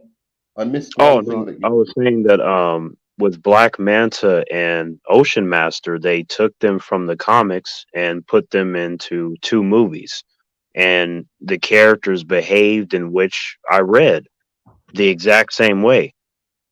right, And that's cool to me when I see that, because I'm used to, oh no, they're gonna change him. Oh no, I won't recognize him, or what's this extra stuff that they might add? It was like, no, Black Manta was Black Manta, and Ocean Master was Ocean Master. right. They just I think they did Black Manta better in this movie than they did not the character in general, but the motivation. I thought the motivation for Black Manta, I liked it because it was very, very just like straight from the comics. It kind of reminds me of that scene from um, the scene from the Bruce Willis movie Stronger or Unbreakable, where he's Oh yeah, explaining yeah, where he's explaining like how heroes and villains work and their relationship with each other. It's kind of like basic. You know, there's some basic fundamental rules for why the supervillain hates the superhero, and you know, and this kind of thing, how they are opposite sides of the same coin or whatever. Um, right. and so I like that. And sometimes, you know, you do have like a more nuanced, complicated kind of supervillain, and you can give them like more nuanced reasons, like say, um, uh, you know, in the Batman, I thought the way they did the Riddler was really good, right? Like his Hmm. reasons and motivations, they fleshed it out. But it doesn't always have to be like that. Sometimes it can just be the basic, like these guys just they're there, you know, as characters because they're the opposites of each other, and you know, and it's that simple, you Yeah, know. And they're I not all supposed to be the same. So to me, they worked with what they were supposed to be doing, and that's fine. and last thing before, and Merry Christmas, Collaborative Kiwi. Nice to see your film got off the ground, and I hope I sent you some money for that. So Yeah, thanks, Brandon. I really I appreciate that. hope it helped. I was going to say, you need to send me your script. I will, I will. But in like Zod, for instance, I think they overcomplicated Zod in Man of Steel. You know, like, and I'm not trying to go off on Man of Steel or anything or whatever, or have that argument again or relitigate that. But the that was one of those situations where I'm like, maybe you should have just had it that he just wants to take over the earth. You know, he just wants people to bow before him rather than this, you know, like thing of what was it that he wanted to do? talking about terraform the planet. Terraform the planet, because what that led to was it led to an ultimatum where you know Superman had to kill him. That was the only like how else could Superman have dealt with that situation? You know, than to just murder the guy. If the guy is like, I'm gonna annihilate everyone on the planet, there's no space to negotiate, right? You know, whereas if he just wanted to take over the planet and he wanted humans as slaves or something like that or whatever, then you've got some reasonable grounds where you could say, oh, maybe he would fly away to regroup, you know, because his ultimate motivation is to take over the planet and use the planet's resources, including human beings. You know, he wants to be ruler, emperor. So if he knows he's going to lose to Superman in this specific instance, maybe he'd go back, you know, maybe find Brainiac or build Brainiac or something like that so that he could come back even stronger. You know, but you can't do that with the situation that they created in Man of Steel. Yeah.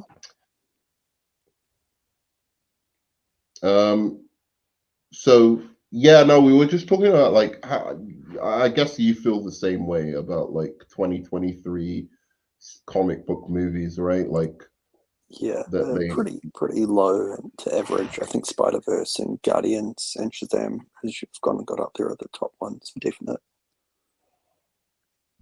Yeah, I mean, but my thing was I had a yeah, it's good. Okay, sweet. I had a good time at the movies. I didn't, you know, this year with these movies, there was none that I thought were, I guess I haven't seen the Marvels yet. So okay. The Marvels, maybe when I see the Marvels, you're not missing anything. Other than a dance number. Yeah, that dance number was terrible. Yeah, that was bad. But maybe I'll feel differently when I see the Marvels. But I just, to me, you won't. Even Ant-Man Quantumania, I didn't go in thinking, wow, this was dog shit. You know, like there was elements to be taken out of it where I was like, that's okay. Maybe this character isn't for me or something like that. The characters were cool. The story was dog shit. Well, I didn't think it was. I just thought it was not great. That's not good. That was as far as I'll take it. I walked out disappointed. Okay, well, there you go. But I mean, Aquaman 2 was good, wasn't it? Or you didn't like that one? No, you haven't seen it. No, so we didn't get it here until just about 5 minutes ago. It just dropped in New Zealand about 5 minutes ago at the cinemas. Oh, okay. Yeah. So how are you, buddy? Long time. Yeah, man, I'm not too bad. It's about 2:40 a.m. in the morning, and it was Boxing Day yesterday, so we're ahead of everyone. But yeah, man, just been making movies, pushing things out. We've got a feature in the works. Nice. So we're hoping to get some big names in for that. That's nice. Yeah, it should be good fun. Dude, help me pitch Champions of Violent Men to Warner Brothers, man. Yeah, man. Help totally. me do that, man. I think it's a good idea. It's a good idea. Yeah, man. That's the thing. So, like I was saying in the comments before, the way films are produced over there, which is why DC had such a messy slate, is what would happen is they would get directors come in with their ideas for a story, and then they would either say yay or nay, and they'd go to another executive and they'd say yay or nay. Then basically by the time I think also there's a new way where they actually approach these directors to direct. So James started that. That wasn't happening before James. That was happening before James. You mean James Gunn? So James Gunn has started. Yeah, so James Gunn has started. Do you mean at DC Warner Brothers, or are you talking about comic book movies in general? I'm talking DC Warner Brothers. Okay. Well, I don't know what happened with films like Shazam and the first Aquaman. I don't know if directors were But that's pitching why the ideas. slate was so messy. Is the I director would very go and say, much "Hey, doubt I want this James story." Wan was a huge Aquaman fan. I'm pretty sure they approached him. I read it even. He said because the Warner Brothers approached him and said, which one of these characters do you like? And Would you like to make? He immediately, he was attracted to Aquaman because he thought of all the creatures he could create, like the horror creatures and all of that kind of stuff. So that's why he chose Aquaman. And I'm pretty sure they only asked him for a character, but he still had to pitch the story to the executives. Oh, I see. Okay, so once he'd chosen the character, okay.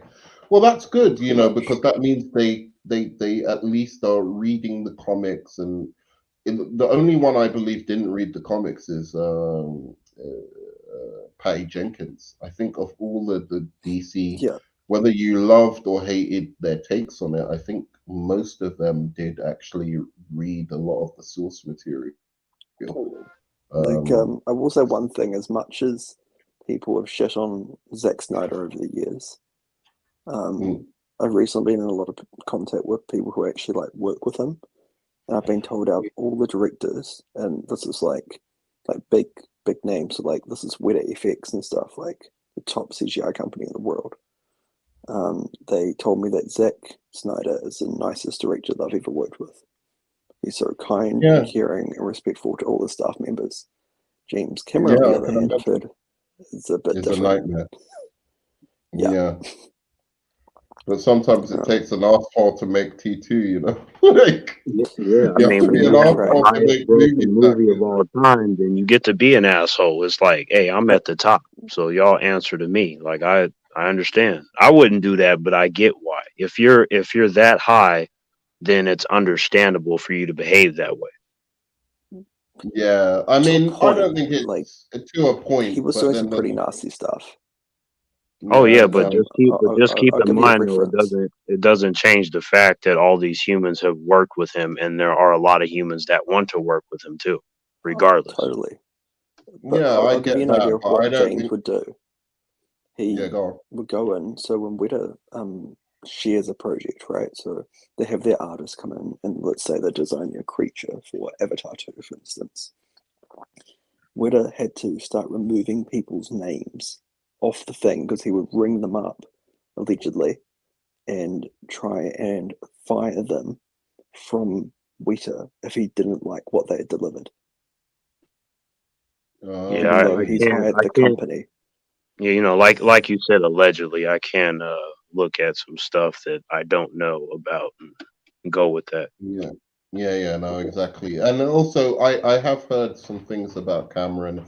He's a perfectionist. He's a director who really, it's the same with what's his name from The Shining and all of that kind of stuff. Apparently, Kubrick. he was an asshole. Kubrick was apparently a big time fucking asshole as well. Like he just. But it's because they have a specific.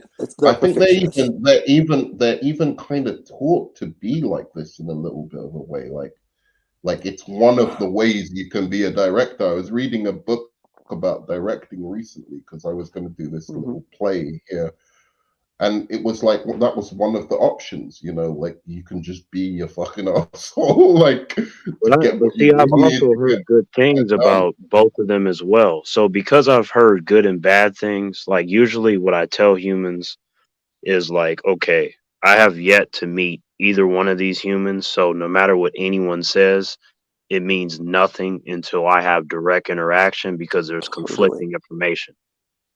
Yeah, I get that. Agree. But you can kind of see with Cameron, with some of his statements, he has obviously a massive ego, and like he watches another film and he's like, that's not the majority of humans in Hollywood have massive ego. Yeah, I know, but he clearly can't even pretend that to not be able to even pretend. But when you've gone and produced three of the biggest movies ever, you can have an ego. Like that's the thing. Yeah, but And my thing is that I'm a huge fan of that his was all work, and marketing. that's where I'm I a huge leave it. fan. I'm a huge fan of his work, but like I'm not that huge because after Terminator 1, Terminator 2, what else did he do? He Aliens did and he did one of my favorite TV shows of all time, which is Dark Angel. Ridley Scott was Dark Aliens, I Angel. think. No, but he did one of the Aliens movies. He did the second one. He did the second one, which was really good. And then he also did the Titanic, which I actually like the Titanic. I'm not Titanic's one of those. a beautiful movie. And Yeah, don't forget about Dark Angel, you know, and how many shows that influenced when it came out. Yeah, no, Dark Angel, I'm sure. But my other thing was like Avatar. I don't know that it's as good as people make out. So, after, Titanic, I think Titanic and T2 and T1 are way better than any of the Avatar movies. I feel And Avatar gets I'm recognized because including no the one actually. From a storytelling perspective, yes. But when it comes to visuals, like what I saw in Avatar 2 in IMAX, I've never It's seen incredible. anything like that. It's incredible. Yeah, it was incredible. It was incredible, but it wasn't a good story. I recently got to go to the facility where they made those effects. Yeah, I can't say too much because it's signed an NDA, but it was amazing. I got to meet the people responsible for it. It was pretty incredible. Was that in New Zealand? You in New Zealand, yeah. So they made all the effects in New Zealand, and yeah, I can't say too much, but yeah, a whole bunch of like NDAs and shit. No, you don't need to say too much, but like, yeah, no, it's as I said, like I think that to a degree, I just don't think you need to be an asshole to get these things done. But then again, maybe along the way they were nice guys, and then they realized people take advantage of that shit when you're nice. I think James Cameron's always been a bit different, though. Like because he wrote there's a T2 number in of a mental directors. hospital. He what? He wrote T2 in a mental hospital. Really? Or it was Terminator 1. It was one of the Terminators. Why do you say well, that? Arnold said that he enjoyed working with James because James was honest with him when it came to like what he wanted him to deliver. So I appreciate those types of stories versus just he's an asshole. He's an asshole. I'm like, there has to be more to this man than that. I think it's more. Just yeah, he's being an asshole as being a perfectionist. He's a perfectionist. I think he's a perfectionist, but that's what I'm saying is that can seep over into being an asshole and being really tough to work with. I mean, obviously, you're not gonna like piss off Arnold Schwarzenegger unless you're fucking nuts, So you can be well, like. I mean, Arnold. But here's what I'm gonna say. I agree with you. I don't just take rumors. I'm talking about what I've seen the man say. And why I feel like that's evidence supporting even though it's not like that's I've right. How would you say I've not made my final verdict on it, but I'm just saying. I get you completely. I'm just thinking about that interview segment where they were asking him about the "I'll be back" line and how he told James Cameron, "This is not going to work because of my accent. Like that, no one's going to remember this. It's going to come out. It's going to be dumb." And then he said, James Cameron was like, "Are you the writer or director, or am I?" And then Arnold was like, "Well, I'm the actor." And then he said that James Cameron was like, "Okay, do your fucking job." And then they shot the scene, and the scene transition that's a famous quote. You know what I mean? It's still around today. So he was absolutely right about that. Sure. That's a good story. But and yeah, maybe that's what I'm saying. Like maybe that's how you have to be But you try doing that. You try doing that type of behavior when you haven't made something as notable as any major big film or something, right? Well, he hadn't made any major big film by then because he'd made T1 because that was T2 was the one where he says I'll be back, right? Well, I mean, at the time when he told Arnold that they were shooting T1, there was no T2 yet. Okay. Oh, he said, oh yeah, no, he does say I'll be back in T1. When he He went into does. the police station, Yeah, when he was like, "Where's Sarah Connor?" and then like, "It'll be a while. Take a seat." And then he's like, "I'll be back." And he went to get the car and he crashed it into the police station. right, exactly. Yeah, he does. You're right. So exactly. So he hadn't really done much by then at all. I mean, he Fair was point. a good, good enough name as a director, but he wasn't like James Cameron. And Arnold Yeah, Schwarzenegger like, was definitely Arnold Right. Schwarzenegger by Arnold then, Arnold bro. was Arnold at that time. It was like, oh shit, like he was on a different stratosphere. But James Cameron knew that, which James talked about, but he was like, I am trying to get the best out of this man and make him look as good as possible. So if we have to trust each other, and he has to trust that I know what I'm doing as a writer or a director, right. so I like that type of approach because he was right. What I will Yeah, but say is he it is not does get always right, though. You know what I'm Oh no, saying? yeah. absolutely not. No one is Tell, always right, but it's just in that context he was right. I'll tell you where it does get a little bit complicated though. It's when you haven't written the script as a director, when you've had someone else write the script, and so it's Mm. harder to defend. Like I recently did a film that Nerdman helped me out with financially, which was really cool. But yeah, I recently did this film, and what happened is the lead actor was also the writer, and at points it was a little bit hard to communicate at times because I'm like, okay, I want this, and he's like, dude, that's never how I wrote it. It's like, well, act the way I fucking told you to act. I did actually tell him at one point, just fucking do it, and if it doesn't work, we'll try it a different way. Still wasting time. You know what I mean? Yeah, no, I think that's the approach though, isn't it? Because like that's what I would rather do to say, look, we can film it both ways, but I know on a limited budget you don't want to do Limited that amount of Well, we time, don't. like all the time. You don't want We to had a do that cast and all crew of about the time. 30 people, and I think we're knocking out about 38 shots a day, and we shot over 4 days. yep, and Yeah, it and with that, even like in that context that we were just talking about, like James Cameron did shoot that scene multiple times, and he even compromised with Arnold. And he was like, "Look, we gonna shoot it this way. We'll shoot it a bunch of times, and you can pick the one that you feel the most comfortable with." yeah. Anyway, so what was our other debate about? It was like we were talking about because I've got to go soon, but like what I Movies was are saying shit this about, year. huh? Our superhero movies Yeah, are shit this year.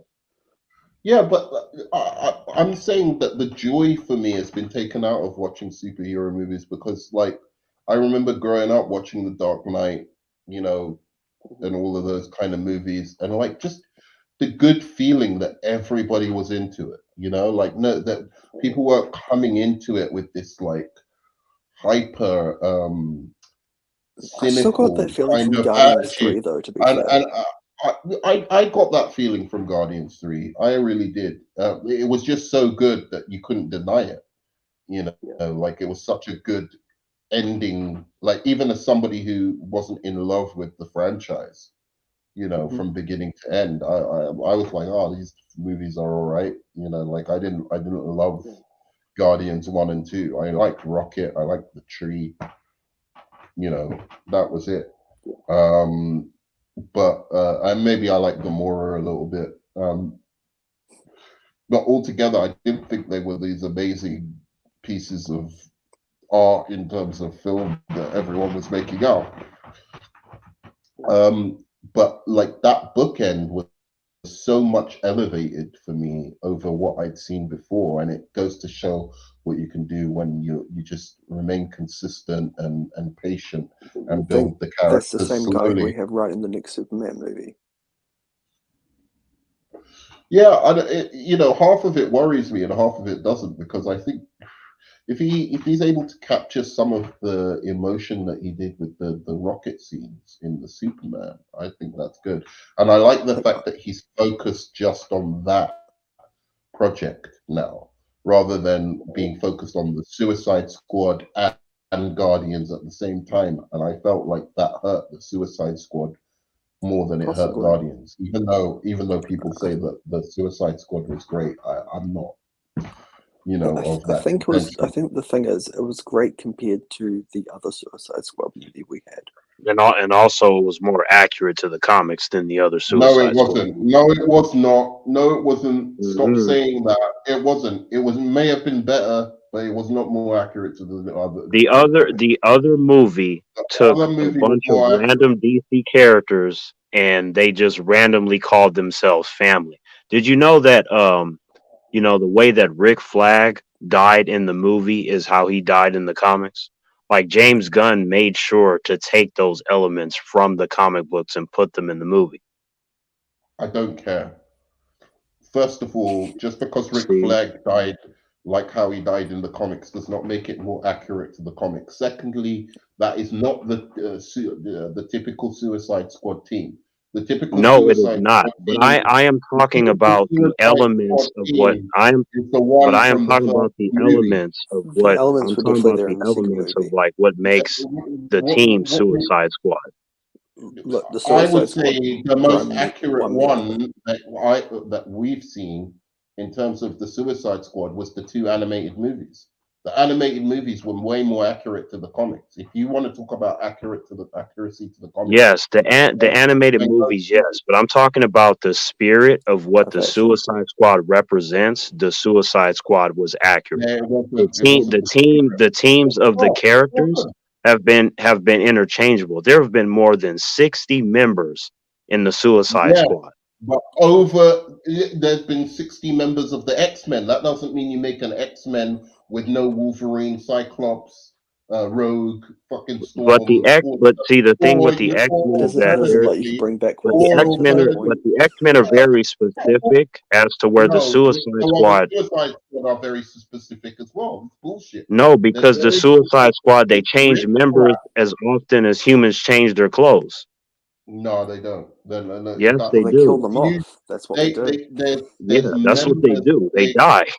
Like most of them die. It's called No, the Suicide Squad. You're so fucking Exactly. bullshit. You're so full of shit. And people died in the Suicide Squad one. So you're trying to tell me nobody died in the Suicide Squad Did one person die? One or two people died. I think it was one. It was. I think it was three in the end. It was the stupid guy with his climb up everything. The fire guy died. Yeah. There was one more who died. As Amanda Waller has said in the comics time and time again, your lives mean nothing. You are expendable. We're going to send you out on a mission. We do not expect you to come back because we have more where you come from. Yes, absolutely, but that doesn't mean that they go around killing Captain Boomerang like he's nothing. Like in the first 5 minutes. So here's the thing. That moment did shock me because Captain Boomerang was my favorite character from the previous movie. But also there was the same moment the film won me over and James was like, we're going to fucking do shit we haven't done before. If anything, do that didn't shock me at all. Stop pretending. You knew from the beginning when all of those people were sent on that mission in the beginning. You're trying to tell me you didn't know that they were going to all die? Yeah, to be honest, I was quite naive going into it. I mean, to be honest, like if you're looking, James Gunn specifically more than anything else, to be honest, he pulled from the 1987 arc more than anything else. All right. Well, I don't like that arc. Well, here's the good news, Nerdman. Now everyone's dead in the DCU. Exactly. There you go. So look on the bright side. They all die in the end. Bright side. I hope I never see John Cena as this stupid character again. Like that's my Peacemaker? Wish. Okay, first of all, like I keep telling humans that I actually read Peacemaker's comics. Like he had a small arc, like 3 issues. The Peacemaker that James Gunn did is better than what I read in the comics by far. Good, because Peacemaker's trash. Why is he even in the film? Why can't you put in Have you seen his TV show? His somebody TV with show actual really superpowers? Yeah, his TV show is awesome. That Peacemaker show, that was amazing. Basically, it was The Boys meets DC. No, it was not. You fucking lying piece of shit. It was not The Boys. The Boys is so much infinitely better than fucking this stupid Peacemaker show. I'm not denying that because I've actually read The Boys comics and that show was amazing. But Peacemaker was good too, though. Peacemaker was fine. All right, it was fine. I'm not gonna argue with you. The best part was when Ezra Miller was in it. Absolutely fine. Nerdman, you already know that Nerdman, you know that I don't argue with humans. This is merely just a conversation. No, it's true. It's a conversation, and I'm glad that you found enjoyment in it. I did not. I did not find any enjoyment out of that. These guys farting back and forth at each other. That is not what DC Why do you think about. that was? Why do you think that was that you didn't enjoy it? Because I don't like DC characters farting at each other. I don't like it. I think it's stupid. I think DC characters are mythological. They're more than that. Even the Suicide Squad. They're big, mythic, dark. They're not these stupid characters that look quipping back and forth and dumb and it's like in the 1987 arc though, in those 66 issues, really dumb and they were talking about how your butthole is a starfish. Yeah, I'm not saying they were doing that aspect, but I'm saying though, if you read that 1987 arc, you can completely see what James Gunn was pulling from there. He added a little bit of spice to it, but it's not that inherently different. Then I'll add to that. I like Guardians 3. Let's leave it alone. Okay, what I will say is I like Guardians 3. It was good. And in this world, right, we have lots of different types of personalities in this world, right? Not every personality is going to be this brooding, dark man or this bright, happy person. You've got to have differentiation. I think that's what. Yeah. But I think that's the thing. There's a different type of. This is what studios are trying to do now. They're trying to create 4-quadrant content, which is where you have something that works for everyone in that universe, and not everything is going to be liked by everyone. No, exactly, and that's my thing. I'm like, it's perfectly fine.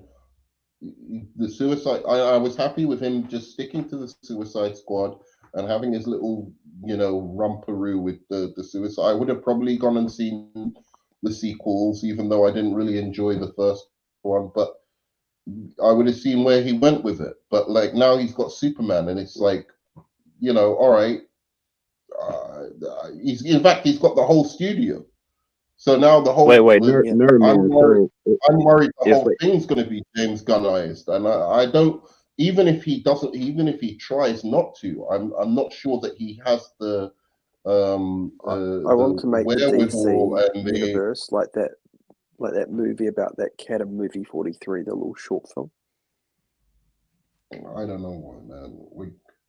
I just think that it's fine. I think it's over, to be honest. So wait a minute, Nerdman. Like if they made a Peacemaker movie, and you found out that I was one of the main characters, you wouldn't be excited to see it? No, I wouldn't go and watch it. I'd say you should do something better. So you wouldn't support me, Nerdman, because you don't like Peacemaker. My hate is more greater than my love. I see. So if I'm at the premiere and I'm just talking about how my boy Nerdman's gonna show up, you just not gonna show up to the premiere, and then. Yo, if you got me a ticket to fly, I think Peacemaker so small they don't do premieres for it anyway. Yeah. I'm sorry. I don't think Suicide Squad has to be funny. Like funny like that. No, it doesn't. Don't get me wrong. Don't get me wrong, Nerdman. It doesn't have to be funny. I'm not saying all that. I'm just saying that he did pull a lot from the comics. Which he did. I don't think he did. I think the Suicide I'm Squad going to add one more thing. Pulled a lot. We've all just gone stated how we like different things, right? This is the issue with Marvel and DC right now. they're trying to spread themselves too thin by creating too much content to appeal to all these different audiences, rather than joining your audience as one. It's the same thing they did to Star Wars. You had Star Wars where it was a joint fandom. Now it's divided because they've got all this different type of Star Wars content. No one person can agree on all the content, and that's why most of it ain't good. That's a problem too. I agree with you on that. It's not good from your point of view, but from some really wokey From the left point of view, it is good. Like, so either you have to make all of it like James Gunn stuff, or all of it more serious, or all of it. You know, you need to kind of pick a lane. Stick with it. You could do one or two. But that's my thing, though. But you can't. But that's my thing, though. It's not just my point of view, because the ratings specify that over 90% of the fan base didn't even show up to watch it. So it's not just me. There's a serious you've got your problem. other issue. You've got movie Twitter, and movie Twitter is one of the biggest killers of movies because you're saying listen to the fans. Who are the fans? How do you decide who the actual fans are who are going to show up? As I specified to Nerdman earlier, you have to be able to sift through the mess to find what you need to do what you are supposed to be doing. At all. That's the thing. They're dreaming. They're never gonna find. They're never gonna find you, T-Virus. If that's what you think, like, they're never gonna listen to this podcast and go, "Oh, you know what Nerdman and T-Virus said? Those are some really fucking interesting ideas." Nerdman, do you remember what I said earlier about how I would not be arrogant like one of these humans and think along those lines? No, but that's not the point. That's not the point I'm making. What I'm saying is that all of the different voices fighting to be heard in this space, all they see is, did you go to the movie or did you not? And if you didn't go to see Aquaman, if you didn't go to see Suicide Squad, if you didn't go to see I did go to see those in IMAX too. No. I'm talking about en masse. I mean everyone, right? If you don't go and see them, they think Suicide Squad, their IP is dead. They think Shazam IP is dead. Forget about it. That's it. No more Shazam. No more Suicide Squad. There's no nuance. Like, oh, it's because of this and that, and they had too many.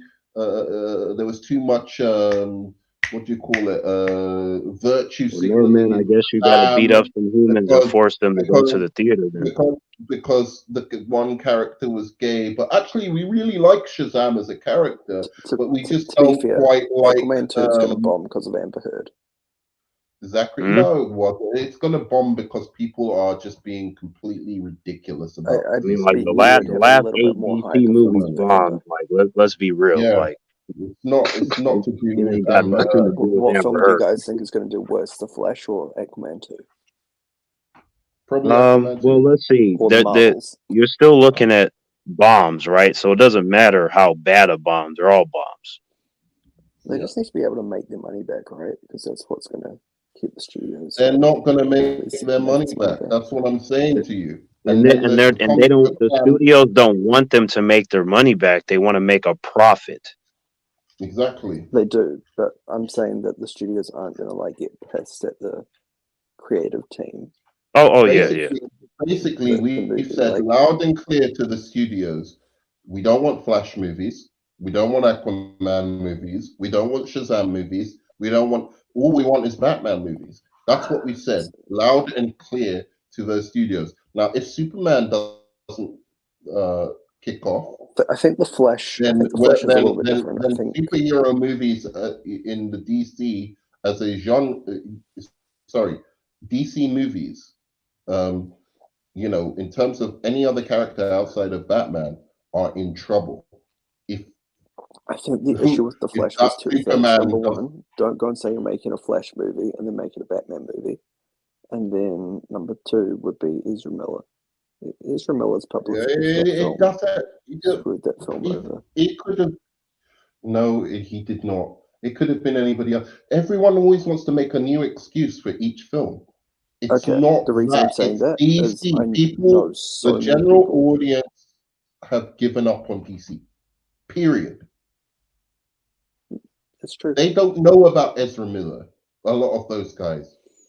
A lot The of Gen those Zs guys do, don't know man. about The Ezra Gen Miller. Zs do. Nerdman, I tell you what, when they drop that trailer for Superman Legacy, if we don't hear no hype, that movie is done.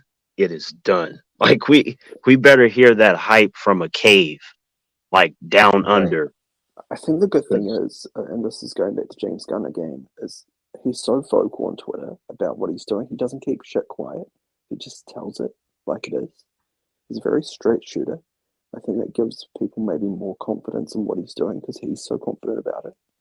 Yeah, it gives humans more hope, and also the fact that the guy that he literally cast for Jimmy Olsen has freckles.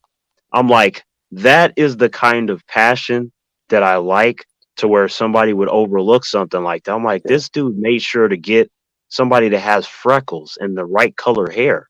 I'm like, James Gunn is looking at how does this actor pair, like when he picked the actor for And saying that Superman Scarlett's and the also a actor really for good actor. Lois. Hey, watch when Perry White is black, and you're gonna keep on saying that shit. Perry White is gonna be black. I hope you know that. So keep on saying your shit, dude. Wait, what are you talking about? That Jimmy Olsen casting was really good, but it doesn't like.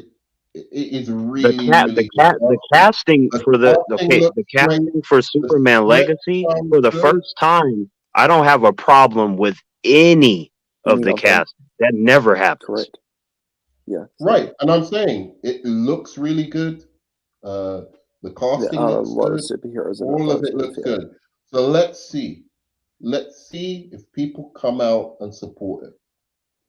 It's all going to come down to that's what I'm saying there, man. Like when the trailer comes out, not like a teaser necessarily, but when a full trailer, like we talking 2 minutes, if we don't hear any hype, then that's going to cause the sweat to start trickling down the forehead and all that kind of stuff. To be fair, I would even say the first official image from the film should be able to give you enough information.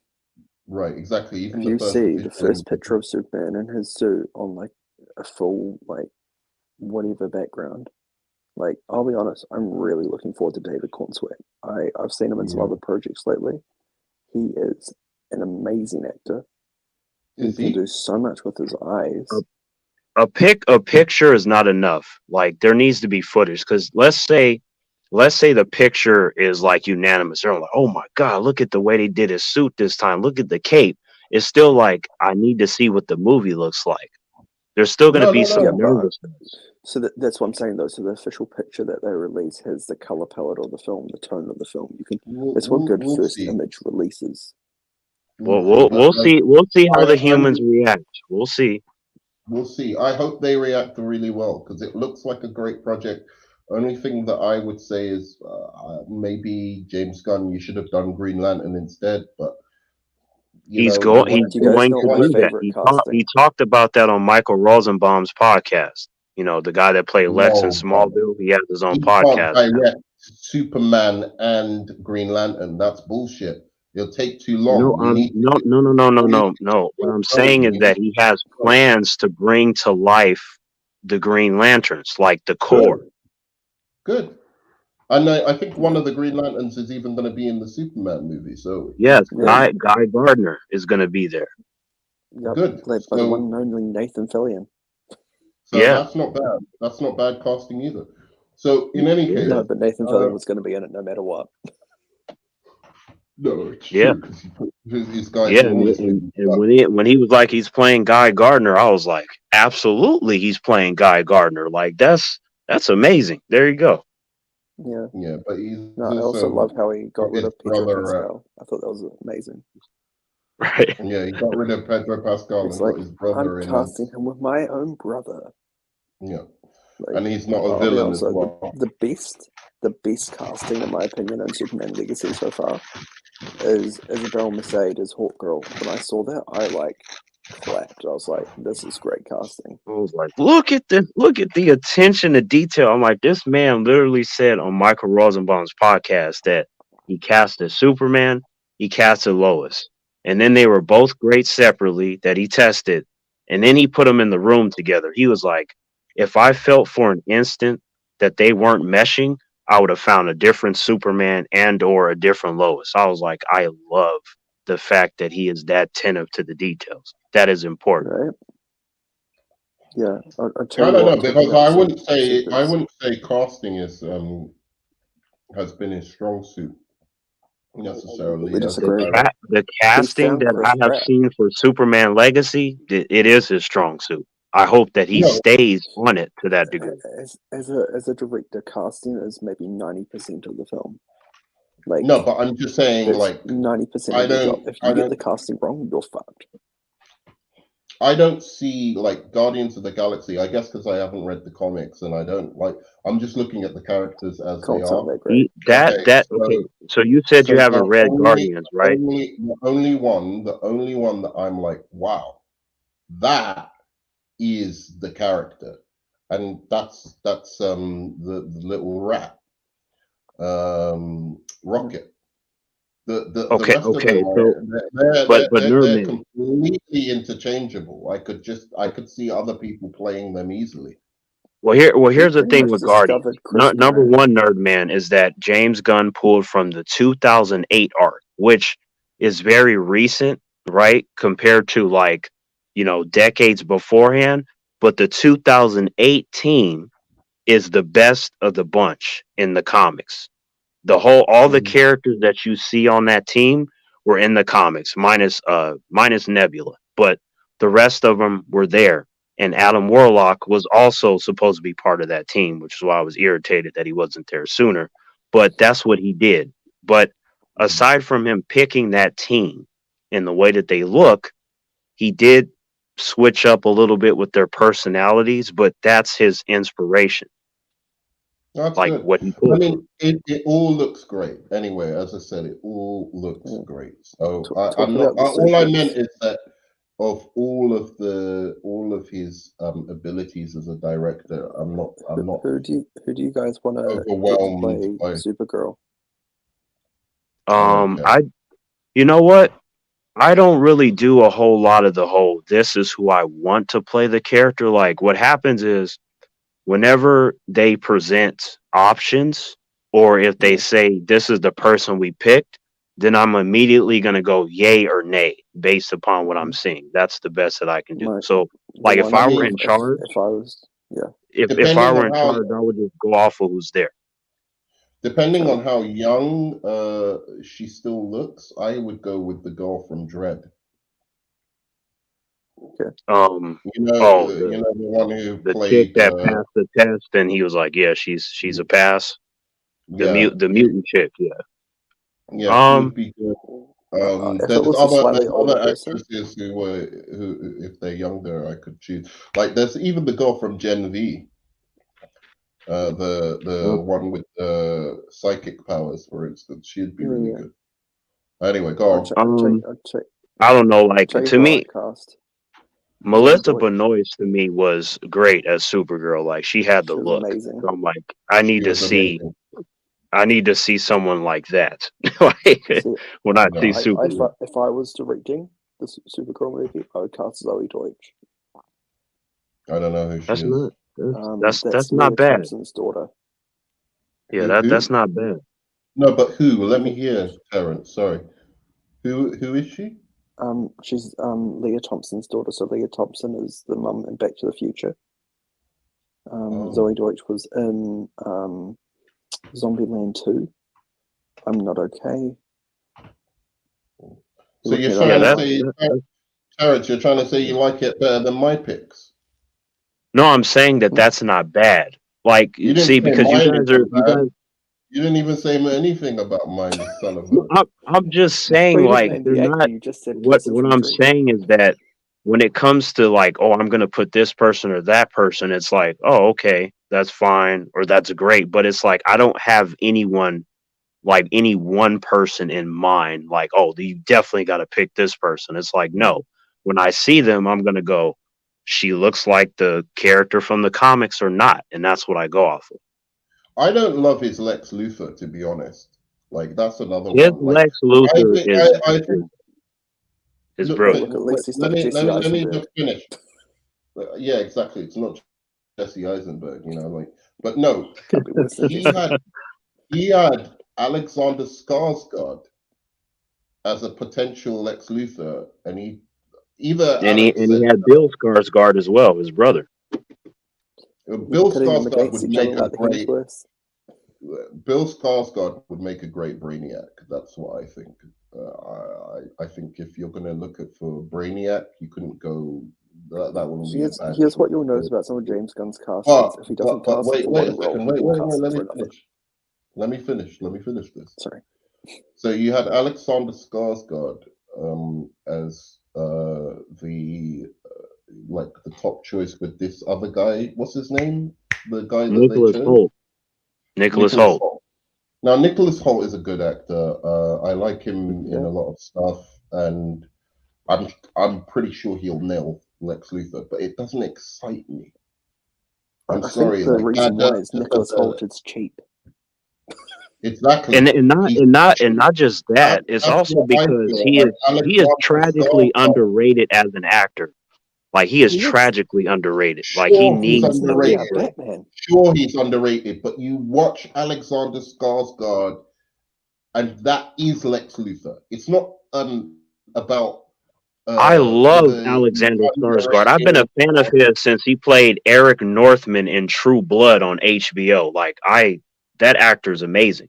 I don't disagree. Incredible. If you see him in Big Little Lies, or you see him in The Northman, but I'm thinking more where I'm like, oh, I could see Lex Luthor in that. Watch him in Succession. You know what I'm saying? I'm like, dude, that is Lex. Like the arrogance dripping, oozing off this guy's, very persona is like just beautiful. And James Gunn agrees with you. That's why he was there, like looking at him as a potential, Lex. It's too expensive. But if he didn't fit, he didn't fit. Well, I mean, James Gunn didn't say, like, James Gunn never specified that an actor was too expensive. He specifically said the individuals that he went with were the right ones for the roles. After analyzing them and pitting them with other actors, it's all about the on-screen chemistry, which is what he wants, not necessarily you're a better actor than this person. It's like, no, how do you fit with everyone else on top of that? I understand that, and that's why I'm not mad at Nicholas Hoult. I'm just not excited by Nicholas Hoult. Right. No, that's understandable. He might go ahead and be the best. Yeah. So, but I want to know who he picks as Brainiac. That's my important thing. Like, let's, we'll see if the universe gets that far. I mean, if he feels he has two chances. Number one, when Creature Commandos come out, let's say humans hate that. That's strike one. That's the start, and then you get to the big screen. Hate it because it is an animated film. Not necessarily. Like let's say humans like hate that. Whether if they hate it, that's bad. If they like it, that's good. But however, if you get to the big screen, which is the first feature film live action of the DCU, and humans hate that shit, if he ruins Superman, it's all done. WB will step in there and cancel him so quick, it'll make Zack Snyder seem like he was there for 30 years. Yeah, it will, 100%. Yeah, I'm telling you, he's got one chance. He's lucky Zack Snyder has been fucking up like with the rest of his movies post DC. Yeah, because if Zack Snyder was making actually really good movies since he left DC, then DC would really be feeling the heat right now. But luckily, they're feeling the heat. They're feeling the heat now. You know why they're feeling the heat, Nerdman? Because their shit has been flopping. When Zack Snyder was there, their movies were making over 800 million. Look at BVS compared to, they wish they could have half of the money of BVS. And the stupid thing is, Some years ago, I would say like around the time the Snyder Cut dropped, if they had just committed to just doing 2 and 3 of his stupid movies, and even if like they go like they had announced it, and I think they could have. It's hard to say, but like because that fan base is such a fucking crazy fan base. But even if I think they could have chosen another director to helm the next 2 movies. Oh my You know, God, Nerdman! No, that would have set the world on fire. Are you trying to kill us but all, Nerdman? not like Josh Whedon, not some comedy guy, like somebody who has a serious tone like Zack Snyder. But Someone we go back popular. to the argument of trusting Nerdman, but fans. why are you trying to kill us all? Like if humans were to see Justice League Part 2 directed by Bob Smith, it's gonna be like what? There's gonna be riots in No, the streets. It has to be I would Zach. have chosen Gareth It would Evans have to or be somebody Zack's. like that. It would No, you could do Zack Snyder's, but if he's going Or it wild has as to be shit, someone who Zack like chose. I'm gonna make Batman, R a you know what I mean by R, right? Like the R word. Well, I mean, but but Uh, but uh, but uh, But Nerdman, he Zack I'm gonna Snyder make only did what I'm they gonna make told him to do. no no hopefully, but he had a really strong position at that point, because if they hired him back, and with how Zack Snyder's Justice League was taken, and everybody, like a lot of people liked it, and even if it wasn't, a lot of people, there were like really crazy rabid fans who just were like, Zack Snyder or nothing, and don't compromise his vision. And then if Zack Snyder then turns around and goes, all right, you know what I want to do, guys? I want to make Darkseid overtake Batman's brain, and then Batman like basically R's Batgirl or something like that. That's the Even kind of even if shit. Zack Snyder Wait a came second, to me and he was like, Terrence, wait a second. That's the kind of shit Zack Snyder would do. And I'm not saying that facetiously. I'm saying that's the kind of shit Zack Snyder would do. And you'd well, have to worry but about that kind of giving shit though that Zack him Snyder would free do, license. Nerdman, is still making more money than what has been happening recently, which is flop, flop, flop, flop, left and right, left and right. Sure, but yeah. you know, then I'm just saying there's got to be a point where if he was going off the rails like that, you would have to say, all right, look, we tried, but I don't think it's going to work with you. Maybe you can produce, maybe you can advise, but we've got like But another it's like Zack director. Snyder said. Sean, But it's like Zack then end up Snyder with said. Star He was Wars. never in charge of DC. Every time he tried to do something, WB got in the way. Even when he tried to use John Stewart Green Lantern, WB told him no because they were going to put him in a show. Zack Snyder could not do what he wanted to do. Only on He's not. Justice He's League. not. He was given complete free reign. He was given complete free reign with Man of Steel and BVS. Complete No, free reign. no. See, what happened was He like where was. he got free reign from was his Justice League movie when they had him come back and finish it. But even he himself has said every time he tried to do something, WB was in the way. Like he said, I Okay. was never afforded the position of James Gunn.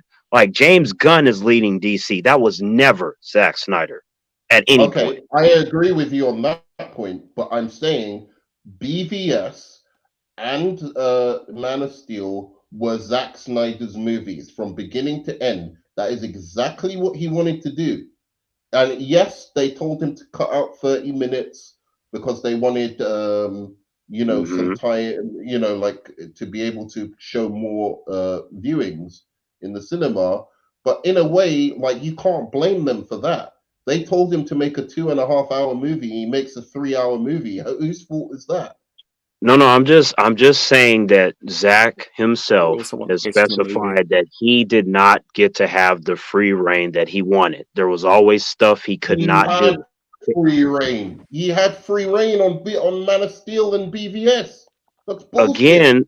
Again, like I'm just telling you what he has stated. he never had the control that he wanted. He had limited control.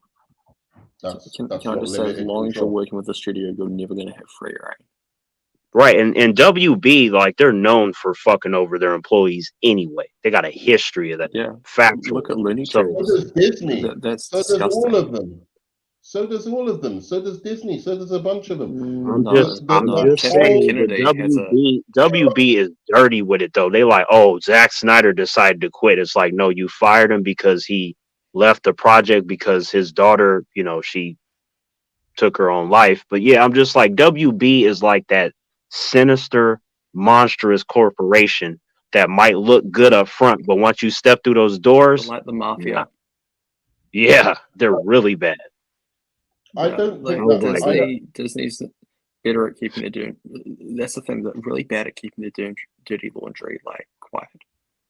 Yeah, absolutely. Like, but I think that happened more since they dealt with Snyder than any other time before. You didn't hear a lot of like crazy dirty laundry coming. Like when Burton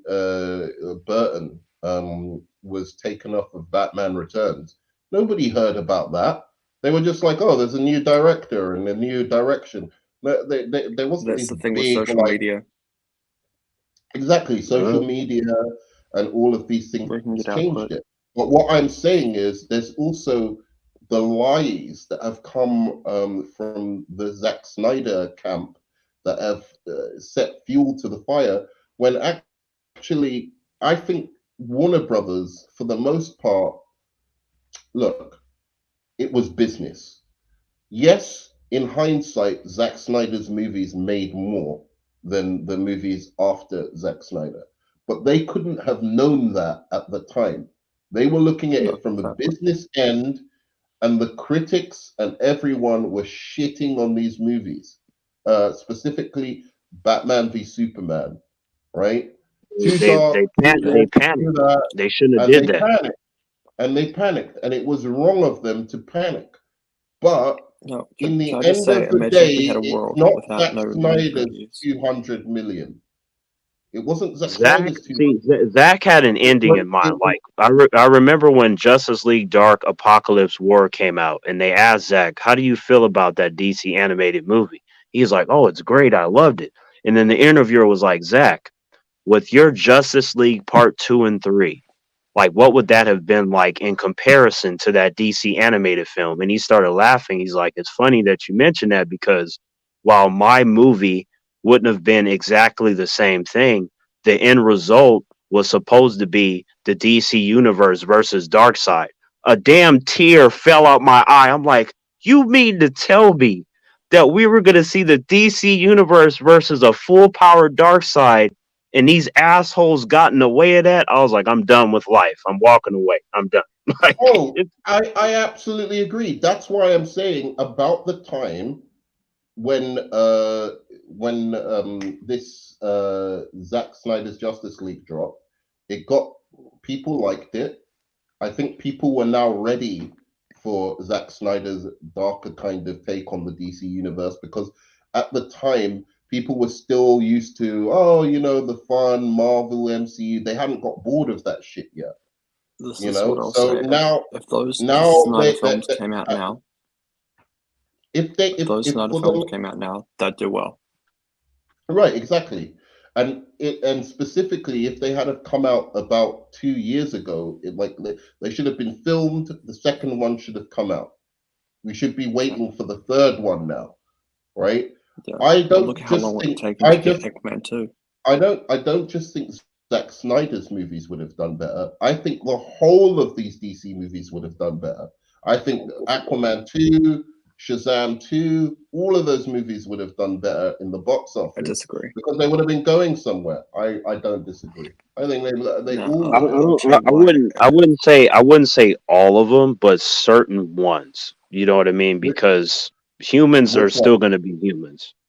So yeah, for example, one film none of us have mentioned is the Harley Quinn Birds of Prey movie. Oh yeah, yeah. No, that's it. As much as I found that to be entertaining, that's not really Birds of Prey. That's more of a Harley Quinn movie. Like I kept telling humans that know nothing about the Birds of Prey, that is led by Barbara Gordon, Batgirl. Like, no, you can't have Birds of Prey without her. It just don't work that way. Do you know how deep it goes? I think even the Batman would have done better if Zack Snyder's Justice League was coming out, because all of his fan base wouldn't be hating on every single DC movie that came out. That wasn't, I'll say maybe the Flash might have. I still think the Flash would have done a little bit better. But so the Batman made $771 million. That's still more than most comic book movies. I bet you it cost less. And it cost less, but I think it could have done $1 billion. I think it could have too, but didn't it come out in the pandemic? It came out after the pandemic. It came out in 2022, so at that point, humans were not hiding under their beds anymore, so that can't really work as a defense. No, exactly. And Joker, by the way, that was released before all of the controversy.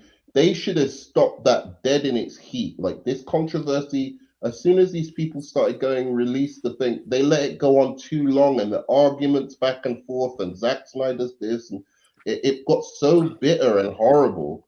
Whereas if they had just gone, look, guys, if you just quiet, pipe down, we'll give you Zack Snyder's Justice League 2 and 3. Pipe down. You know, Nerdman, you just said the solution to this problem, Nerdman. You just need to buy all the tickets for all the movies when they come out, and then we'll be good. You just got to cover it. You might be in debt, Nerdman, but it'll be worth it. Yeah. Anyway, I think it goes further than that, though. To be fair, like if you actually look at it, those Zack Snyder movies didn't have a single bit of like virtue signaling in them whatsoever. The films we get now, superhero movies, are full of virtue signaling. Like, yeah. They were just have virtue signaling. What are you talking about? You went to the movie one time. Wait a second. It did have virtue signaling. It had an Asian atom, for instance. They race swapped the atom. That's no, they didn't. Ryan Choi is supposed to be Asian. Dude, that's absolutely don't give me that bullshit, because the same thing they were saying about the Shazam kids. They were like, oh, in the original comics, the Shazam family were all white. It doesn't matter if they make up new characters and the characters are in the comics. And Ryan Choi is in the comics. He's in the comics just like Ray Palmer is. That's not the same character. You didn't listen to me. You didn't listen to me at all. It does not matter if in the recent comics or more recent comics that there is an equivalent of that character who is a different race or a different gender or a different anything. These fuckers don't care. They see a black face or a strong woman or a gay character, and that's it. That's virtue signaling. Period. But I heard what you said, but no one said that though with Zack Snyder's Justice League. No one said that because that's not in the movie though. They said that of the Batman. Is that true? Is it not true of I'm the Batman? I'm talking about Zack Snyder's Justice League. No one said that. No, no one said that about his movie. No, what you said was there is no virtue signaling in Zack Snyder's There is not. In Zack Snyder's Justice League and his movies, there's no virtue signaling. It's just characters. There's virtue signaling.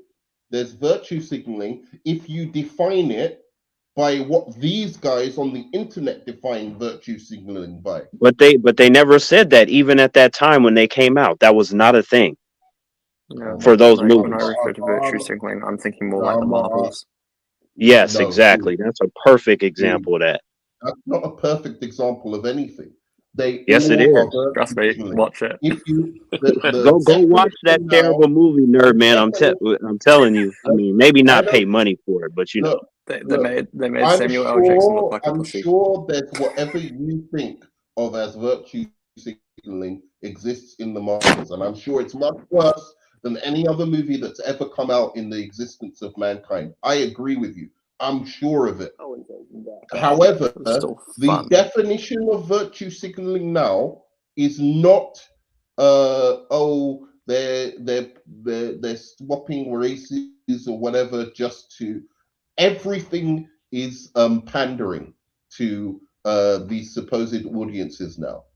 Everything. So Shang-Chi is virtue signaling because even though Shang-Chi is Shang-Chi in the comics and he's Asian and there was no overt political agenda that I saw in that movie, the fact of him being Asian was fine. Is virtue nobody said anything when Shang-Chi came out. It was like, oh, there's a martial arts Marvel movie. Shit, you're so full of shit. They did say stuff. What are you talking about? Like no one I talked to said anything like that. It was just like, oh, it's Shang-Chi. Because your circle of people people Snow is White or your circle of people Little is Mermaid. that big. Right. And also this was right after Endgame, right? So this was Little Mermaid. Is that you've seen it? I haven't seen it. Is there some I political have seen it. Is there like some big political message in they changed the story. The last hour is completely unnecessary and made up. So there is some virtual signaling in that movie. Virtue signaling. Changing a story is not virtue signaling. Did you Nerdman? Did you see? Let me ask you. Did you see the movie Nerdman? It doesn't matter. I'm asking you. It does because if you haven't seen it, then you don't know what I'm talking about. Can we actually have a definition of virtue signaling so that we know that we're all talking about the same thing? Because we are talking about the same thing. I don't think we're talking about the same thing. Your definition of virtue signaling, cannot be that somebody changes a story that was an established story in something else. No. See, that was just a piece of the. All right, so then the Thing is virtue signaling because the original Thing from the 50s or whatever had nothing to do with the Thing. It would be the same if I made Tiana from Princess and the Frog white. Exactly. Like it's part of a whole puzzle. There's a lot of problems with that movie, Nerdman. It's not one thing. It's a lot of problems. Changing the no. What then? You're just saying virtue signaling is something that I don't like in a movie. That if no. I'm saying I do not like in a modern movie, then it's virtue signaling. That's not what any of us. That's not what any Nerdman. That's not what any of us are saying. And you just said some moments ago that you agree with certain points. I'm just simply trying to tell you that the Little Mermaid as a movie, as an adaptation, it has a lot of problems in it. A lot. Okay, if you can call it an adaptation, or did they just go take the title? It has a lot of problems, but are those problems virtue signaling? What is virtue signaling? Here's what I'll tell you because you did not see the film, right? Some of it is, and some of it is just movie making problems as well. It's a mix of problems. Okay, so what parts are virtue signaling? Number one, we talked about how they added the unnecessary hour. That's part of it. You're also talking about how they changed the color of the skin of the character. That's part of the problem. So changed some lyrics in the song. No. And they changed the lyrics of some of the songs. Explain to me how the first point is virtue signaling. You said they had Aquafina in it. They added another hour. They added another hour and they changed the movie. And they messed up Under the Sea. They ruined the only song in the animated film. You're labeling off things you don't like about the movie. You're not telling me how those things you don't like about the movie Nerdman, listen to what I'm saying. You say you're making the Little Mermaid, make the Little Mermaid. Nerdman, understand. Okay, look, understand. Okay, I know you haven't seen the movie, and that's fine. But what I'm telling you is that is nothing like the animated film. On top of them because it's not changing. like the animated film that is virtue signaling. No, no, So no, no. in Listen to if what I'm saying. The not the movie animated has film, then a it's lot of virtue signaling. problems from a narrative perspective, from an acting Okay, tell perspective, me from a the writing virtue perspective. signaling problem. Tell me the virtue signaling problems. That's what but laser focus on what virtue signaling Changing the is. lyrics in an established song to Sure, fit the generation more exactly. when you're saying you're doing that song. So sorry, say again, please, because They actually changed the you've answered my lyrics. They question. changed the lyrics Uh-huh. of an established song Uh-huh. just to go fit today's audiences or the politics of today's audiences. Okay, so Yes. tell me how they did that. What lyrics were changed to I make think the I think it's the song "Kiss the Girl," Mm-hmm. Okay, go. and it's due to consenting issues and stuff. I can pull So it up. you're Give me a second. saying in the song "Kiss the Girl," they changed the lyrics so they added bits where you have to say something about consent, like make sure that the girl is consenting to being kissed. Oh, yeah. Not to mention this. You remember how in the animated film, how Wait. Friday. No. Can we hold it in? Write it down if you need to. I need to understand the point about one thing. Don't go from this to that to that to that to Because that. I can't that keep point up was with our all of that. never man. It's it. But what we're both trying to tell you is that it's not that deep, and they tried to make it deep, and they did a bunch of stupid shit. That's the simplest way to say it. So they Pretty made the much. song worse, is what you're saying. You're Yes, not they saying made that You're everything changing. worse, that's Nerdman. You're that's not changing an virtue established song to signaling. That's pander. Your okay. It words. was Your So words, all Nerdman. right, you Pander. wanted to You're pander to trying to the pander to an politics of audience. today. You wanted to pander to the politics of today by ensuring that the song shows that the woman consented to being kissed. they should not be Okay, trying. all right. Can I tell you my opinion of just that specific Sure, thing? absolutely, If yeah. that's virtue signaling, good. You gave me an example of virtue signaling because that is true, but they did that to pander to an audience of today as if they would care, as if they would care Yeah, whether like nobody was complaining about the original song. No, I don't think there were They were no, huge complained about it, feminist no, groups or it whatever was never complaining an about issue. it. So if they or like changed how that Davros song and Doctor Who can't be in a specifically, wheelchair anymore. yeah, if they change that song specifically to say, oh, now we've got to consent, right? Like now we've got to show that the woman consents to being kissed. That is, that's virtue signaling. Now, is that complete bullshit though?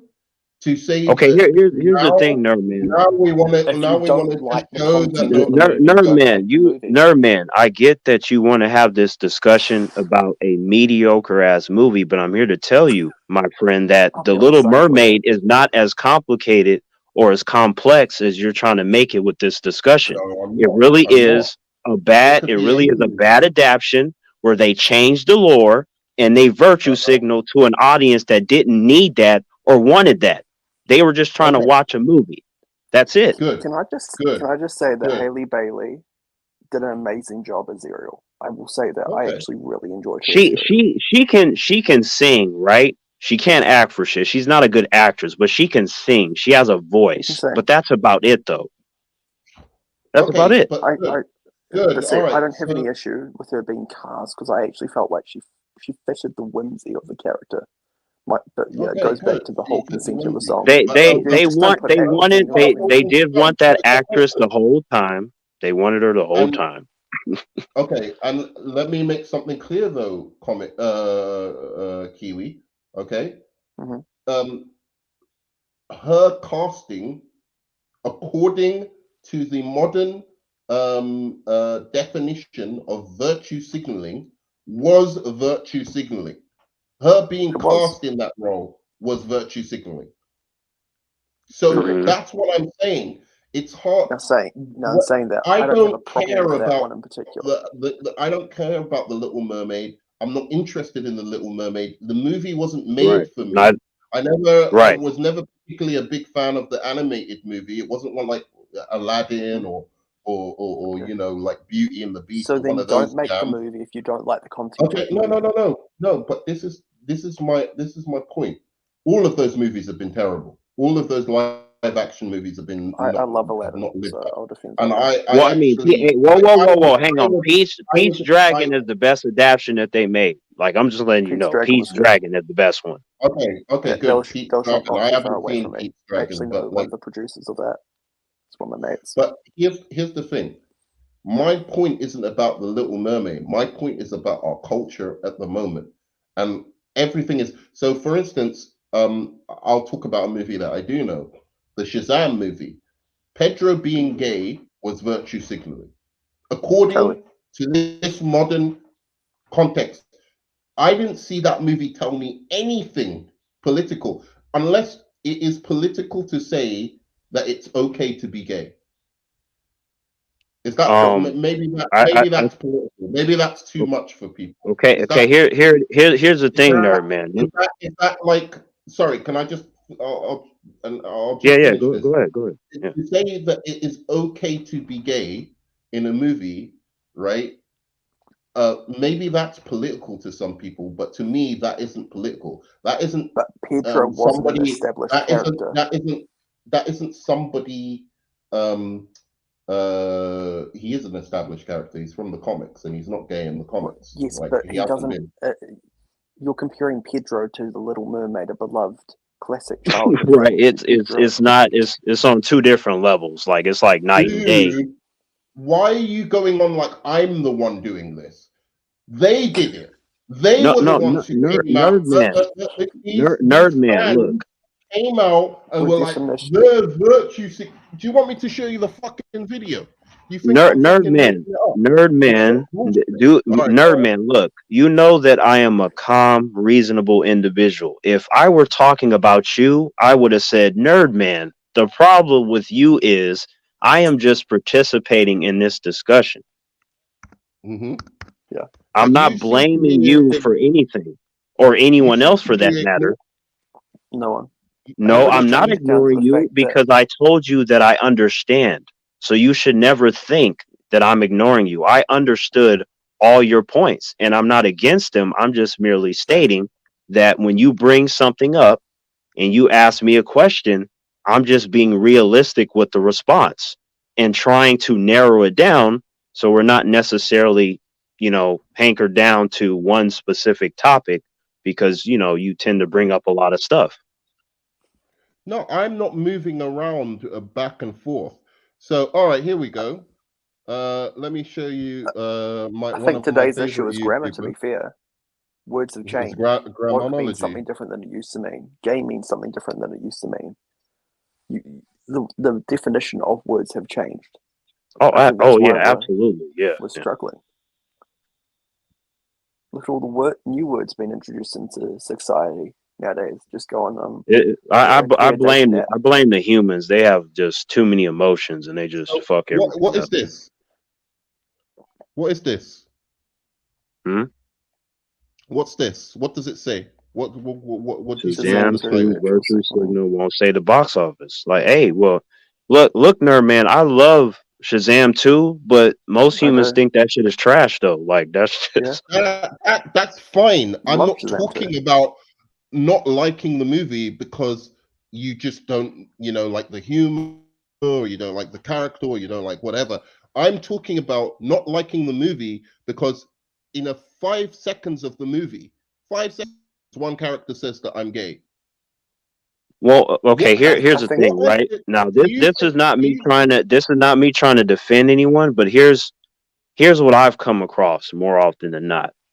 If someone is under the impression that a project is bad, and then they see something like that, it just adds on to the shit sandwich. That's all. Okay, and I get that. Look, I think the issue is maybe virtue signaling isn't the correct word to use. Right. And that's why I'm trying to get at what is virtue signaling. And you guys have not been able to give me a definition. And I'm okay, but we both have explained to you, and then you said I understand. No, I didn't. I don't understand. You're like, if it's this, but you said if it's this and it's that, then that's what that is. And we're just like, yeah, I mean, it's not that complex. It really isn't, Nerdman. Like, this is the issue with you politics in told our me. society. You told me it's putting. We don't know the politics. meaning of a word anymore. Right, exactly. You don't know the meaning of the word. So I think your definition is what I understood it to be, which I also disagree with, but at least I understood it before, which was no. My injecting. definition is No, not no, anything. wait, I am no, just simply telling you. I'm just simply I telling was you what saying, the humans think. I like. Look, I ain't got no stake in this one way or another. okay, I'm saying what Kiwi just said. Kiwi just said it's injecting modern politics into films that are just supposed to be there for entertainment. Yeah. Right, and you're pandering. You're catering to humans that don't care about your shit to begin with. Correct. See, now you've done a different definition. Now I'm confused again. Nerdman, you know what catering is. Come on now, like look, why are you playing around? I know what pandering and catering is, but if you add, so I'll redefine the definition. Okay, let me, because you've just added pandering now. I'll even accept that. So it's pandering to people's political beliefs and preferences, something like that. Specifically modern ones within your movie, right? When the movie is just supposed to be escapism, entertainment. The worst. Yeah, if you're trying to escape into a movie or show, and you're still seeing the same silly shit that you see in real life, when the characters do not behave and act like that, there is a problem. You're like, what the hell is this? So what is this is where we're getting at. So is it political? Let me give an example outside of Shazam. So for instance, let's say a character like I'm trying to think of the one outside of. I can give you one. You ready? Fantastic Four casting. Anya Taylor-Joy as Silver Surfer. What? Yeah, that's dumb as hell. That's a fail. That movie's gonna fail. I'm telling you right now. They gonna mess up the Fantastic Four for the 5th time. No, they're done. They're done. So you mean so the Silver Surfer being turned into a female? Yep. This is something that they're saying is actually going to happen. Okay. Yes, I've heard it from multiple different sources. And I love Anya Taylor-Joy for the record, but that casting is fucking stupid. I'm just being honest. Okay. It's stupid. So let me put this to you, okay? I think that is a perfect example where they probably are doing it for political reasons, or at least it's not probably, Nerdman. They are. It's the same shit that they've been doing for years. Reason why you're going to change a character's gender. The gender defects it's a whole character's personality. Okay, they should see. That's the thing that it's weird. Even Bob Iger has come out and say, another clown at Disney, like, we're going to fix the stories and stuff we've been putting out because we've been losing money. They've lost over $1 billion with their stupid ass decisions. I'm like, first of all, you should fire all those humans that came to you and said, we need to change the gender. We need to change the sexual orientation and the race. For what reason do you need to do any of that nonsense? And then I'll make another statement. If we're pandering so much to politics, wait a second. Shouldn't Silver Surfer just be Silver non-binary? Surfer is a very different commodity, right? Than let's say Taskmaster or fucking And so I wait. How is that different? Taskmaster is a man in the comics. What are we talking about here? He's not iconic. There's nobody new about. Everyone knows about Silver Surfer. Everybody above the age. Everyone to be fair, I knew about Taskmaster, and I wasn't even a comic book reader. Oh yeah. A bunch of humans know about Taskmaster because of the game. They literally just made a Marvel game that was popular with Taskmaster. Okay, good. They made a popular game with Taskmaster very, very recently. Okay? Before then, Taskmaster was not, and still is not, till this very day, as iconic as Silver Surfer. Silver Surfer Nerdman, is you're one right. of those characters I agree. that goes back, to the 70s, to the When I was beginnings of watching Black Marvel. Widow, it He didn't was one endure of me. the. I was just like, You're I'm watching a good film Nerdman. anyway. You are right with that. I am not disagreeing with anything you're All saying, right. but what So everybody is saying to you is that it doesn't matter if this one is more popular or less. The point is that you don't do it because it sets a dangerous precedent that these doesn't set clowns any kind continue of to do. dangerous. It doesn't set any dangerous precedent. Yes, it It would does. only Look set at the state dangerous. of So, all right. Nerdman. Look at You the know, state of All right. entertainment. So, are you trying to tell me? You're trying to tell me Matt Reeves changed Commissioner Gordon to black to virtue signal? that's different. Okay, here's the thing, So why Nerdman. is it No, different? no, hang Why on. is So it the Batman is a different? masterpiece. I love that movie, but that decision was unnecessary, despite how much I love the movie. He picked the best actor for the job. How about that? I agree. How about I agree. I'm just 100% agree. saying again, movie is a masterpiece. That actor, I like him. He did a very good job. Everybody in the movie did. The But they're also decision so was specific. unnecessary. Even the Catwoman, who I wasn't even sure about, I was like, really, that chick, Zoe, whatever. Again, everybody gets their flowers in the movie. But what I'm saying is that you don't need to do those things. You don't need Even to if do you it. don't need to do them, even if you don't like them, I don't care about like that. Is it virtue signaling to do that?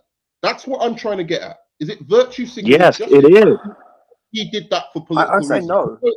Matt Reeves was there thinking, oh my, I want to make this perfect. I've got this vision in my head.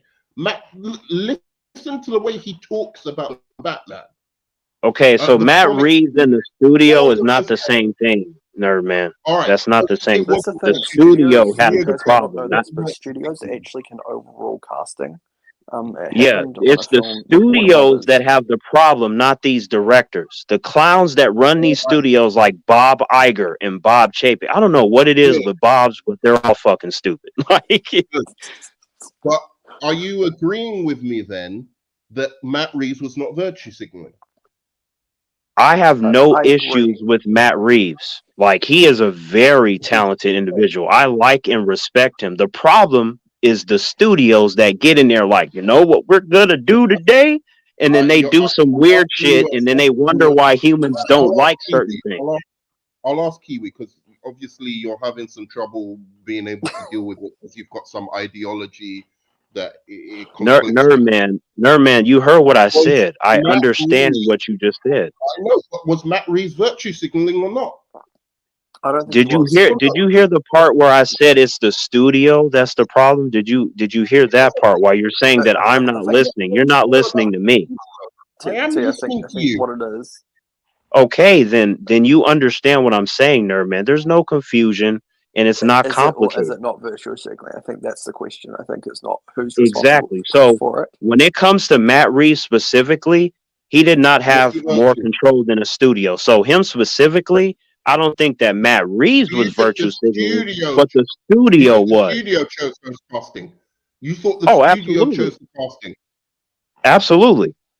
Are you fucking kidding me right now? You think the studio chose the casting for Matt Reeves? Nerdman. If the studio does not want you to be, if the studio does not want you to be there, you will not be there, Nerdman. Okay, all right. You know when we were talking about perfectionists, it also comes down to star power as well. No, when we were talking about perfectionists when it comes to filmmaking, Matt Reeves is one of the biggest perfectionists you will ever see. And no matter how high up in the industry you are, the people who are paying your bills can tell you what way you're going to fight. I know. That's what I've been telling him Why this whole would they time. argue with Matt Reeves all of a sudden? Matt Reeves goes, you know what? These are the same guys who lost Christopher Nolan see. to Universal. So you think exactly those clowns lost Christopher Nolan? Do you know how stupid you have to be to lose Christopher Nolan, Nerdman? You have to be the dumbest motherfucker in Hollywood. You're just. It's like I'm talking about one thing, and then you bring up something completely different that has nothing to do with it. Nerdman, we are talking about directors and how they don't have a lot of power, Nerdman. That is the point. Okay, so your justification then for Matt Reeves, who clearly put every ounce of his artistic vision into the Batman movie, your argument is that Warner Brothers forced him to hire Zoe Kravitz? No. Okay, here's the thing, Nerdman. Listen to me. I'm using specific words. I want you to understand again. I like and respect Matt Reeves. I think he created a masterpiece. That's first and foremost. Secondly, these movie studios, if they do not agree, they go in there and they change stuff. They will tell you how they want things to be. Matt Reeves chose two white, pure people who came straight from the Aryan tribe, and Warner Brothers came in because of their political agenda and said, nope, we're not having this too many white people in this movie. Nerdman, no. You've got to put in Zoe Kravitz. Nerdman, you're funny. That is not what I'm saying at all. I'm just saying that the studios has a preference and they have power. They are paying your check. That's what I'm saying. I'm not saying that Matt Reeves was just I have these white people and now, they're the student. No. That's not what I'm saying at all. Can I just say something? Can I just say something really quickly, guys? It's funny you mentioned Zoe Kravitz. So if you look at Warner Brothers and Zoe Kravitz, you will notice Warner Brothers really likes casting Zoe Kravitz. They put her in Fantastic Beasts. They put her in Batman. Of course, she's related to Aquaman, which is Jason Momoa. She could have been a studio casting. Yeah, very likely. And who is her father? Lenny. Her father is Lenny Kravitz. It's like you have to connect these dots. Connecting these dots are important. That's not political. That's business. First of all, that's not for political reasons, right? If you're saying she's being cast, we're not saying everything is political. Neither one of us are saying that it's all one way. Nepotism. Okay, so going back to this, so now your contention is that Warner Brothers has a bunch of actors that it likes to work with, and it's forcing these actors on the directors. No. Right? See, am I getting close to it, or am I Nerdman? No, listen to me. It's not in that vein that you're talking about. There is a professional quality to it, but what I am saying is that when you have a director that comes in, they get hired to do a project. Your job is to do your job. If the studio wants a certain actor or actress to be there, you can either work with them, or if you're like, this doesn't align with what I want, you can walk out that fucking door. And that has happened many times. I agree with you that has happened, but it clearly did not happen. So let me make clear what, again, I've tried to get at. Because what I'm trying to establish is which films are virtue signaling and which films aren't. I will agree with you. So let me throw you out an olive branch. Hollywood studio. The only films that don't virtue signal are A24. Okay. Oh yeah, A24 is legitimate. Yeah, that's a badass studio right there. I'm gonna throw you out an olive branch. Okay. One film that doesn't that clearly virtue signals: The Little Mermaid, Captain Marvel 1. Yeah, clearly virtue signals. Has politics over in it. That clearly the political message of the movie was more important than the story of the movie. Right?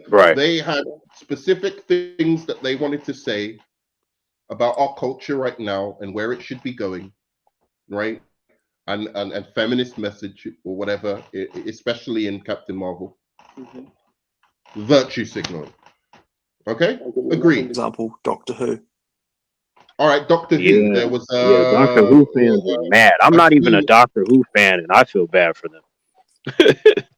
I don't know what. I will just say the new episode that dropped today, really good. I'm gonna go and pee, and then I'll come back and we'll talk about this, because I'll show you what was on what the people were saying about Percy Jackson. Nerdman, before you go pee, I just want to let you know. But Nerdman, before you go pee, I just want to let you know that I am enjoying this conversation. So am I. I'm not upset. I'm enjoying it. But I'm going to show you why I'm so mad, and I'll show you what was being said on the message board of Percy Jackson. No problem. Oh, and Kiwi, I believe this is the first time that you and I have been on a panel together. It is nice to have your input and insight. Yeah, no problem, man. You too. No, it's nice to meet you. So yeah, I've talked on and off with Nerdman over the last, say, about 3 years or so. Nice. So I not really like big on live streams. I do them, but it's like I usually like to stick to myself. But I'm no stranger to live streams. I've been on many channels and stuff, but I came from, I'm just gonna stick to myself. And the next thing you know, I'm like on a million panels. You're like, oh, Yeah. I guess I know the way. So I started. I was on the New Report originally with Lewis Lecker. Have you ever heard of him? And then I worked with Halogen Helix. Oh, okay. Do you remember Halogen Helix at all? Mm-hmm. Yeah. So cool. Paul, I did some stuff with him. Doing good. And then I sort of did some stuff with Nerdman stuff, and then dropped off the face of the earth for about 2 years, and now I'm back. Oh wow! Two years was everything okay, or you were trying to do it? Sorry, he lived his life and actually got on with things and actually did some interesting things in his life rather than Anyway, I'm just trying to make movies, I guess, and so that way when I have these conversations, people are like, well, why don't you do something about it? I'm like, I fucking am. Right, you're like, hey man, did you see the movie I just came out and made $1 billion? Like, oh my god, we yeah, pretty much. Like, I actually am trying to do that shit right now. Like, that's exactly that is awesome. I very much like and respect that. That's Thanks, cool. Man. I appreciate that. All right, so let me start off with this. Right, so this whole message board of Percy Jackson is focused on the fact that 2 of the cast members, one being an Asian guy, has been race swapped. Even though, bear in mind that the writer of Percy Jackson is still alive and is one of the producers on this show. Right? So the writer of Percy Jackson is still alive. Now, this is what is being said on the message boards, because one of the 2 characters was turned black and one of the main characters was turned into an Indian guy. So tell me what this has to do with the movie. Maybe you can explain to me, because this is one of these guys is virtue signaling. Despite being only 13% of the population, black people commit over 50% of all violent crime in America, as per FBI statistics. Even though the above statement is factual, the second part is only there to trigger and filter the cognitive dissonant folk. The first part about blacks being 13% of the population in America is the main point I want to make. Black people are such a small segment of the population, and yet Hollywood makes more than half of their cast black. I would love before that to see this. And that's virtue signaling, giving black people jobs. And let me just make something clear. Who in the fuck told you half the percent of people or actors working in Hollywood or working on movies are black? Because I don't see it. Half? I'll be lucky if it's 0.01%. And then when you go to Asians, I think there's definitely a bit. I wouldn't say half. Maybe I would say maybe quarter? 2%. No fucking way. You wouldn't say that? Of the people making movies, mainstream movies, making or of the people starring? starring Okay, in like mainstream wait. Are you talking movies about making or in starring? Because Hollywood, if starring like in just mainstream Hollywood in movies general. in Hollywood. You are trying to tell me there are half the I people you wouldn't say see on half. screen when you go to the cinemas I is also black? think it's about I wouldn't say that it's half, but what I will say is that they definitely like to go to black people nowadays for a lot of stuff. I'm just saying. And that's bad? No, Now, not are we necessarily. like you? This is not Not a bad thing necessarily. necessarily, but there are different contexts, Nerdman. Like you are really getting into the complexities of simplistic stuff, and I'm fine with that. But you have to understand there are many different contexts as to what you're talking about. Okay, so doing so. Let's finish this comment because it's incredible. Jade is in here. I haven't seen Jada for ages. Hey, Jaded. Merry Christmas, by the way, Jaded. It should not Hey, be did it? so hard as to find a ginger to take the acting role of Grover and a blonde tomboy to take the role of Annabeth. Again, the writer of this material is still alive. He's okay with this. Okay, there are previous movies where they did have. There are previous movies where they did have a ginger person, and they did have somebody who was white at least in the main roles of these movies. To be accurate to the novels that Hollywood has to pull out of the smallest demographics in America to replace what could have been a spot for actors who genuinely fit the role. All right. And then finishes off with watermelon, grape drink, and KFC. Fuck you. Okay? Wait a minute. I'll find some more. I'll find some more of this bullshit. Wait a minute.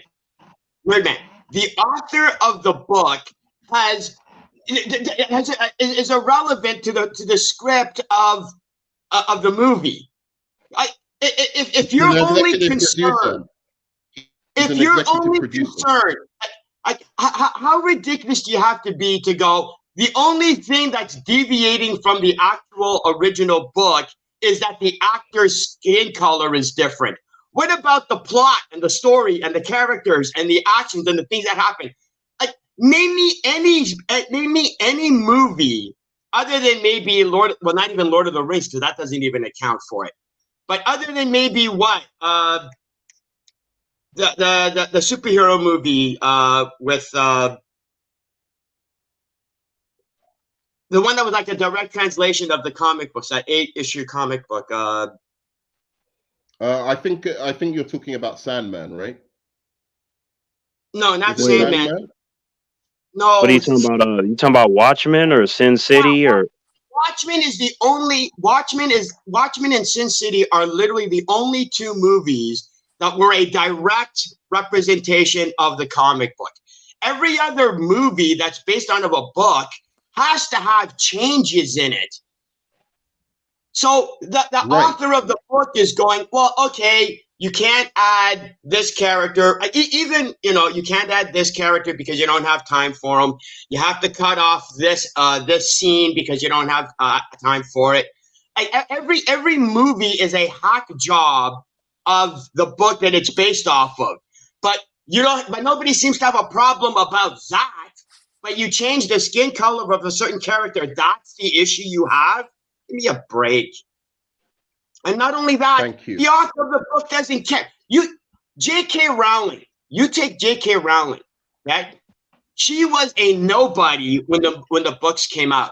If whoever produced the movie told J.K. Rowling that they were going to have Harry Potter be played by a black actor, J.K. Rowling would have gone, okay, it's not like I can do anything. You're making the movie. You're paying for it. The author doesn't give a damn. The author doesn't care. The author got paid. J.J. Martin, or whatever his name is, the guy that did the Game of Thrones. George R. Martin. George R. Martin, yeah. You could have had the producers go, we're going to have the little midget guy, whatever his name is, right? Alistair? You talking about Peter Dinklage? No. Yeah. He's You could have talking had about Alistair's Tyrion. character. You could have had Alistair's character be played by a full-grown adult female. And George Martin would have gone, I don't care. I got paid. You can do whatever the hell you want. Jaded, it has been a long time since I've talked to you. Yep. It's good to see you. Oh, you too, Mark. Yeah, exactly. Exactly. I'm But, sorry. look, I want this. I want because I agree with you, Jaded, because they don't talk about all these other changes that they have to the source material. It's only race, and gender, that's it. that they care about. They don't care about any, like, there's so many changes made to the source material, like on many levels, and they don't care about any of that. That's fair. No, that's okay. And so what I'm trying to say, what I'm trying to get at is what is meant, because if you don't say what you're talking about specifically, right, then you can use these words to mean anything.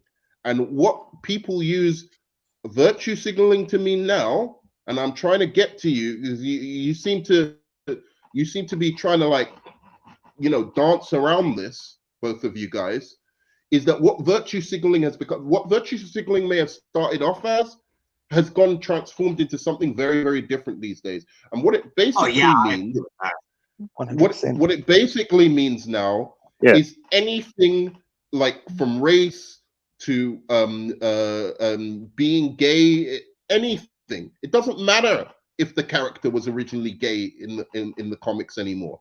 If you put a gay character in the show, in the film, it's virtue signaling, because that's political. Just the fact of him being gay is a political statement, apparently. Jaded, you forgot to mention 300. That was very accurate as well. That's another one. Yes, I was trying to go, like, I didn't want to say everything. I wanted to establish that there were exceptions. Right. Of course. I'm sure there are others, Terrence. I just couldn't remember. Yeah. It's a lot of stuff to remember. It's just that one, popped up in my mind. I was like, 300. Anyway, so just a response to that. Aquaman 2, the whole of the MCU. Absolutely true. Thank you, son. That's very true. I haven't seen it yet, so it's good. You won't like it. Oh, I'm sure. You don't like anything. But, like, I liked the first Aquaman movie, so don't even start. Yeah, that definitely means you're not going to like the second one, even though it makes way more sense, and it's better written than everything. So let's see. Actually, good that a lot of people are commenting back to this, but this is on every single movie that comes out these days. If you look at the what's it called, the comments and stuff like that, it's all about race, it's all about this, it's all about how many black people are in it, how many whatever. That is virtue signaling. Putting a black person in any kind of major IP, any kind of major IP. I'm not talking about like little indie movies. I'm talking about major IP. Okay, you put a black person in it, that's virtue signaling. Oh, hold on, Nerdman. I agree. I disagree. Hold on. I'm not saying that you're wrong, but when you said it changed, it also changed in another way.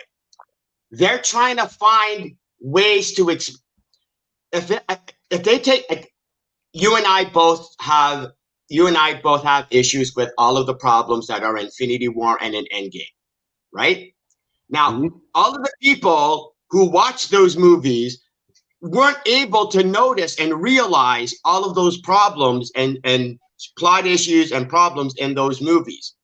So now they have another movie that has problems and issues in it, but because they don't notice that, they're going, how can we figure out how to establish that this movie sucks? The only thing that they can come up with is, well, the race of the character changed. That's why the movie sucks. They can't actually establish what's wrong with the movie, because if they were to go, well, the reason this movie sucks is because there's a lot of stupid and plot holes in it, then then guys like you and me can go, well, yeah, but all those MCU movies you loved, they were all full of plot holes, they were all full of stupid. Why did you like them? Why did you let the problems in the movies you like get away with it, but this particular movie you didn't like? Why is it okay? Why is it not okay? See, Jaded, it's all about being able to articulate your point, right? Like when humans ask me, why is something good or bad, then I break it down to them. And then it's like, if I know that it is coming from an adaptation, then I'll say, okay, well, this is what I know about it. And I go into that. And then it gets to a point to where I disregard that and then judge it off of how the material is. How's the story? How do the characters mingle? Like, what are the effects like? I really break everything down. Yeah. How did it work as its own thing? Yes. No, but part of the problem is what you were saying. You were saying, oh, they changed the story unnecessarily at the end of. But they don't know that. No, but wait, no. But then you said he's talking about like what I said about Little Mermaid. But like I said, that movie is full of a lot of issues, though. It's not just about accuracy. The storytelling is bad.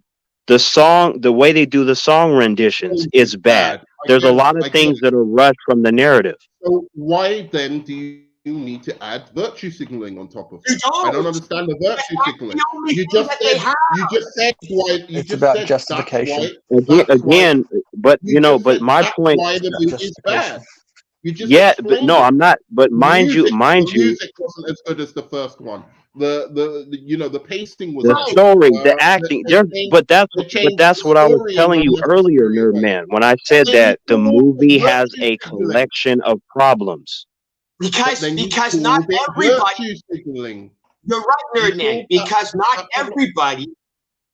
Nerdman, you're right. Because not everybody can articulate the issues they have with the movie, like Terrence and I can. Terrence clearly can. But 99% of the audience. He believes in this term called virtue signaling. So does Kiwi. And he says that's part of the major problem of Hollywood at the moment. I think the issue is the definition of words have changed.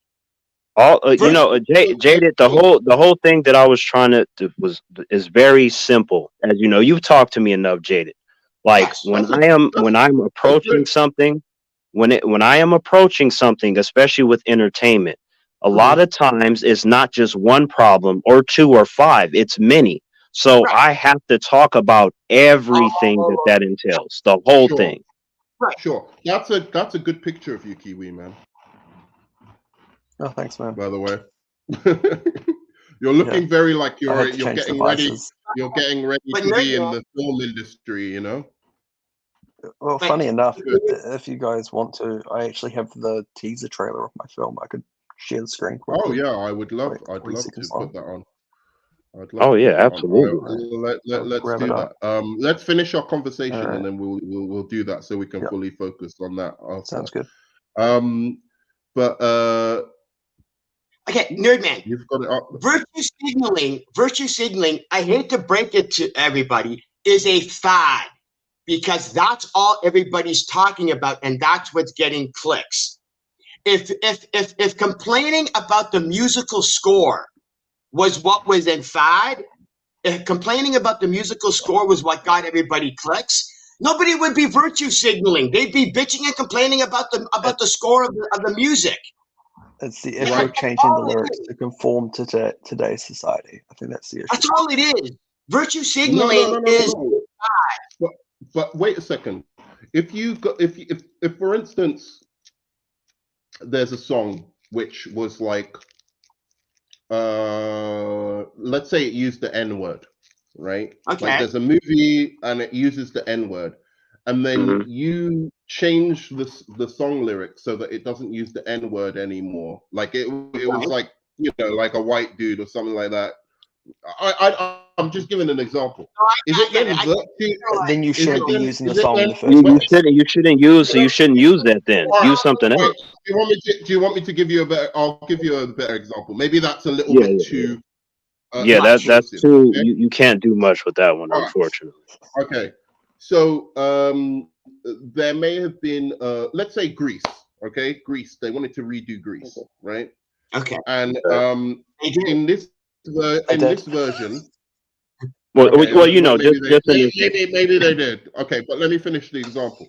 Yeah. Greece, they made them all lesbians. Right, Greece has a bit in it. Greece has a bit in it where basically the girl becomes the bad girl, you know, to fit to you know, like to basically fit with this bad guy, basically. Like he's basically been the bad boy the whole thing, and instead of you know, her realizing like, oh, you know, I should be myself, and then if he doesn't love me, it doesn't matter. She just basically you know, what do you call it? Great example. But she yeah, like she basically just gives up her own, you know, agency or whatever, and just says, I'm gonna just be like how he wants me to be, so he'll love me. Right? What happens in the original? That's what happens in the original. So if a movie, right, kind of, you know, they make a modern movie, pretty much the exact same movie, but they just kind of address that a little bit more, you know, or they comment on it, or do something a little bit more that just gives her a little bit more agency, a little bit more respect, so that modern audiences, you know, will you know, understand. I don't think a little more is the. I don't think a little more is the problem. But wait, is that virtue signaling? Yes. No, like so, because if that's virtue signaling, if it's done well, what if it's done well? That's what I mean. Like, does it matter? What if Nerdman, your example is the equivalent of like, you know what? I'm gonna add some more pepper in here. Like, you know what I mean? It's like you're adding more to what it's supposed to be, and when you do that, you're gonna get a response to that. You're like, why is it spicier, or why is it sweeter? It's not supposed to be like that, or whatever. Terrence, here's the thing, though. It only applies with using your spice example. It only applies when you use too much of a certain spice. Right. See, if you add too much pepper, that's virtue signaling. But if you add too much oregano, oh, that's okay. That's not a problem. Right. Now, see that, exactly. Right. And see, my position with that, Jaded, you know, with that added on top of that is, you know, to me, it's better just to come with the meal, the formula, you know, not too much pepper, not too much oregano, just a nice balance. Because if you feed her too much to the right or left, too many white people in movies. Right. No one's complaining. No one is complaining about too many white people in movies, because hold on, there is a group I mean, there is the woke group that goes, why isn't there any diversity in this movie? Right. They're like, how come there's no black people? How come there's no this? Right. Like, but there was this one movie. You know what? Like for Friends, for instance, that's a good example where they were like, "Oh, Friends, that's a great example. Why isn't there diversity in Friends?" And I was completely against that. I'm like, well, that's because they already had it in a Living Single. Because they had in Living Single, which friend, like, yeah, no, exactly. But like, it's like it's not, you know, the onus is not on a creator to come up with a show that, you know, they're looking for a show that appeases the people that they're targeting, right? And I'm not saying Friends was targeting just white people. I think Friends was targeting everyone. It was interested in everybody liking the show, right? Or everyone being interested in the show. Look, Ross had a girlfriend at some point. I think she was Asian. No, exactly. She was Asian and stuff like that. So I don't think that they were consciously trying to exclude anyone. And that was my problem with the criticism. It wasn't a conscious attempt to exclude. It was just 3 Jewish white writers writing about their own experience. And perhaps, black people or Asian people, at that time weren't part of their experience that much. And that's how you get a show like Friends. And even still, as you said, there was an Asian girl that was, I can that give you an example. You see how much you're thinking about this, Nerdman? If like the movie studios thought 2% to the degree that you've been doing in this discussion, we would have better entertainment. Yeah, but they don't. They don't have to. They don't care. But fine. But here's the thing, right? So you're saying that there are people who complain about there being too many white people in movies. Okay? Yeah. Now I know some of them. The flip side to that argument is, but there isn't enough diversity in the film industry, and we know that. Agreed. There ought to be. It doesn't need to be forced or anything like that, but we should seek out to hear different voices and different things, and then hopefully there'll be more diversity. Absolutely. Do it in an organic fashion, in an organic fashion. So fine, but we can agree on the reality. Whether the people who criticize it take it too far or not far enough or whatever, anywhere in between, we can agree on the fact that there is not enough diversity. There was very few female directors some years ago. There were very few black directors. It was Greta Gerwig better win Best Director this year. She deserves it. Well, hold on. Wait a minute. Wait a second. But on the other side, the flip side of that argument, when people are saying there are too many Asians or too many blacks being introduced into comic book movies or into this movie or that movie, that isn't true. It's like what you just said. It's like what we just said. The idea of it being organic. It's changing an established character. Yeah, but okay. Imagine if I made. But if the creator doesn't care, about you changing the character, why should anybody else care about it? Okay, here's the thing, right? The consumer has the right to feel how they want to feel about the project. Yeah, but it's fucking racist though some of the time. Come on, bro. Of course it is. Of course it is. Half of it's stupid and useless. That's fine. Nerdman, look, humans are gonna feel how they want to feel. That's the reality. And they have their right to. They have their absolute right to. I don't want to take away their rights to do whatever they want. Well, wait a minute, Terrence. Humans have the right to do it, but they don't have the right to not be called out on their bullshit.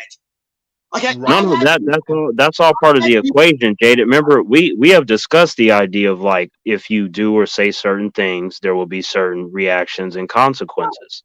So as long as humans are prepared to deal with whatever those consequences may be, then.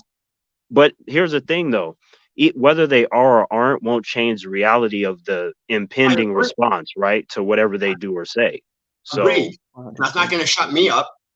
Yeah, that like I never care about what humans think or say. Like if they like something, cool. If they don't, that's also cool. I don't care. That is their right. It doesn't change me either which way. I'm like, you know what?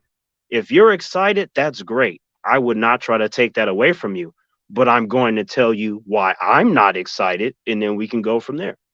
Oh, see, there's the difference. I'll go. You can like a movie, but I'm just going to tell you why you're wrong. I think a good example of this. I can deal with that as well. Hang on. Let Kiwi say what he's going to say, and then you. I think a good example of this in particular. So we're talking about not adding too many of one color or whatever into a superhero movie. look at Monica Rambeau in the Marvels. That character, cool. I'm happy for her to be there, but at least develop the character. Give the character some development. There's no story for don't put her in a whatsoever. trash movie. That's right, Kiwi. That's horrible that they did that. Yeah, Just, where really? Fiona where are Paris the is a great actress. Yeah, she's very talented. She's a great she's a very good but that actress. movie is sweet, smelly. That movie is sweet, smelly ass garbage, though. That's the sake problem. of diversity, instead of developing a character and a story. Right. They were like, let's get this talented black actress and put her in. You can't use that. You can't use that in the Marvels because Monica Rambeau in the comic books is a black female. That has nothing to do with diversity. No. The reason why Marvel Studios put her in there is to be diverse. Jada, they were not thinking about, because this is the way the comics are. They're just like, how can we do something to cater? These studios only care about that. I agree, but at the same time, Monica Rambeau was introduced in WandaVision. Right. And again, and that character was wasted in WandaVision, unfortunately. Agree. Wasted. Let me make a big difference, okay? Because we're going on like the MCU and Disney are everything in Hollywood, and the only reason they're this big in Hollywood is because of you guys. You who go, the MCU is the pinnacle of all fucking movie making. Nerdman, right? Nerdman, you know better than that. How did you just stab me? Wait a second. Yeah, I'm blaming you, bro. I'm joking.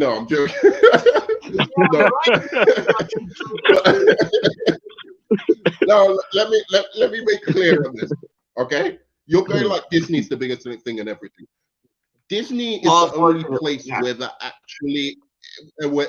actually really matters, right? And this is why I was trying to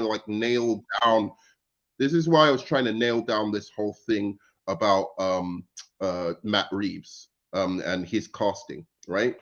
Because in Disney, the films, whether they be Star Wars, whether they be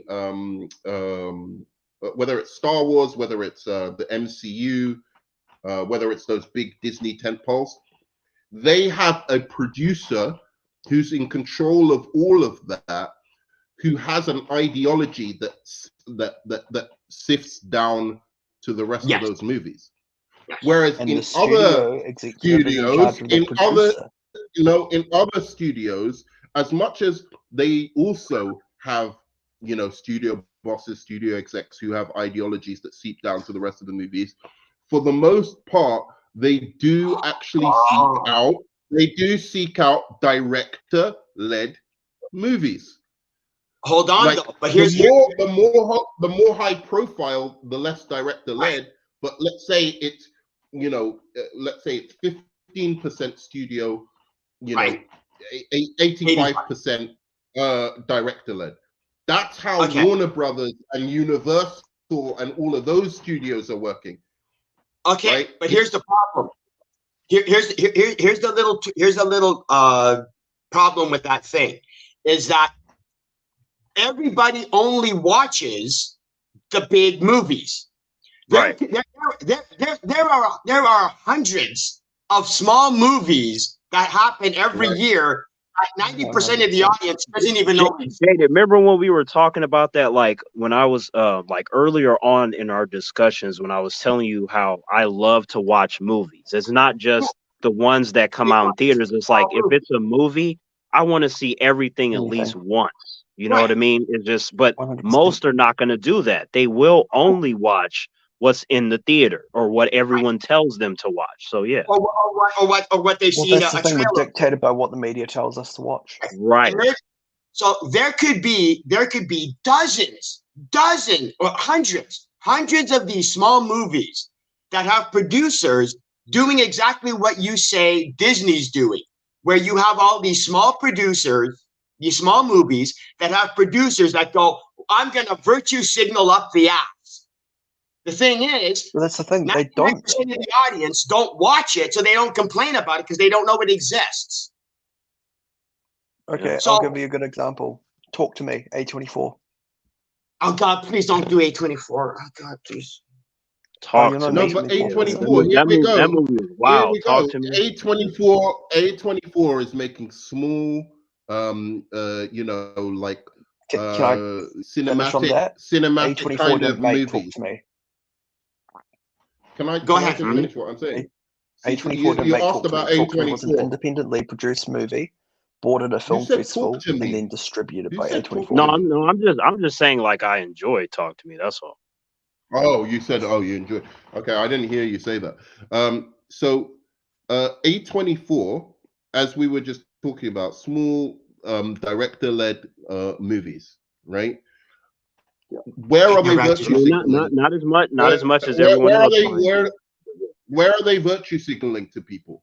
Okay, They're so not. They don't, because they don't if make the you movies. if you They don't buy them. like if you don't like if you don't like if you don't like MCU, yeah, and you don't like the big Disney machine and all of the virtue signaling and race swapping and all of this kind of stuff, A24, it's right there for you. Oh, hold on. There's No, a they fucking can't do that, studio. Nerdman. No, Nerdman, they can't do that. Because their channel is about bitching and whining about the Disney machine. Right. If Exactly. if my channel is all about complaining about the virtue signaling of Disney movies, I have to go watch the Disney movie so I can make a video bitching and whining about the Disney movie. I think there's So enough. It's not just that. You're native, but see that's interesting because those humans, they're not really fans. They're just trying to talk. Like for example, like the humans that you're talking about, like you said, they'll go and watch something they have no interest in or anything. It's just for clicks, as opposed to where, like, say if I go and watch something, it's like, you know what, I actually want to see it, or I'm curious to see how they're going to do the adaptation. There's actual legitimate interest, you know what I mean? And if I make some type of video, it's not for clicks, but merely just to talk about something, you know? Look, but that's exactly. And look, here's the issue. If you're looking for hot girls, you'll see them everywhere, right? Well, yeah, because your vision will just sift past any girl that isn't hot, and you'll just look. You'll think all women are fucking hot, right? Like if your brain is programmed, because that's all you're looking for. That's exactly what's happening with this virtue signaling bullshit. Because if you look, that sounds like a movie. If you look at Hollywood, and you look at the amount of clearly, like, it's mainly I want to Jewish add, they make a fact white guys, the virtue signal. mainly Jewish white guys who have no interest whatsoever in fucking racial equality and all of this. Like it's like old conservative guys who own this industry. You think Rupert Murdoch, studio, like who? Well, he doesn't own Fox now, but he used to. You think Rupert Murdoch cared about virtue signaling? No. It's just if it makes the money. Because he doesn't money, yeah, right. Nerdman. Robert Murdoch doesn't making have money a career. Hold on, look, Nerdman. Robert Murdoch doesn't have a YouTube career based on calling out virtue signaling. You have thousands, if not millions, of YouTubers whose entire YouTube career is literally based on complaining about virtue signaling. That's their career. But I think that's such a small percentage of movie watchers, to be fair, though. I'm sorry? Of movie watchers. I think YouTubers are such a small percentage of movie watchers. It has a bigger influence than you think. Well, no, it has a bigger influence than you think. Here's the thing, though, Kiwi, is that because of YouTube and the success of these, commenters, you have people who comment on a movie who actually think they're film critics.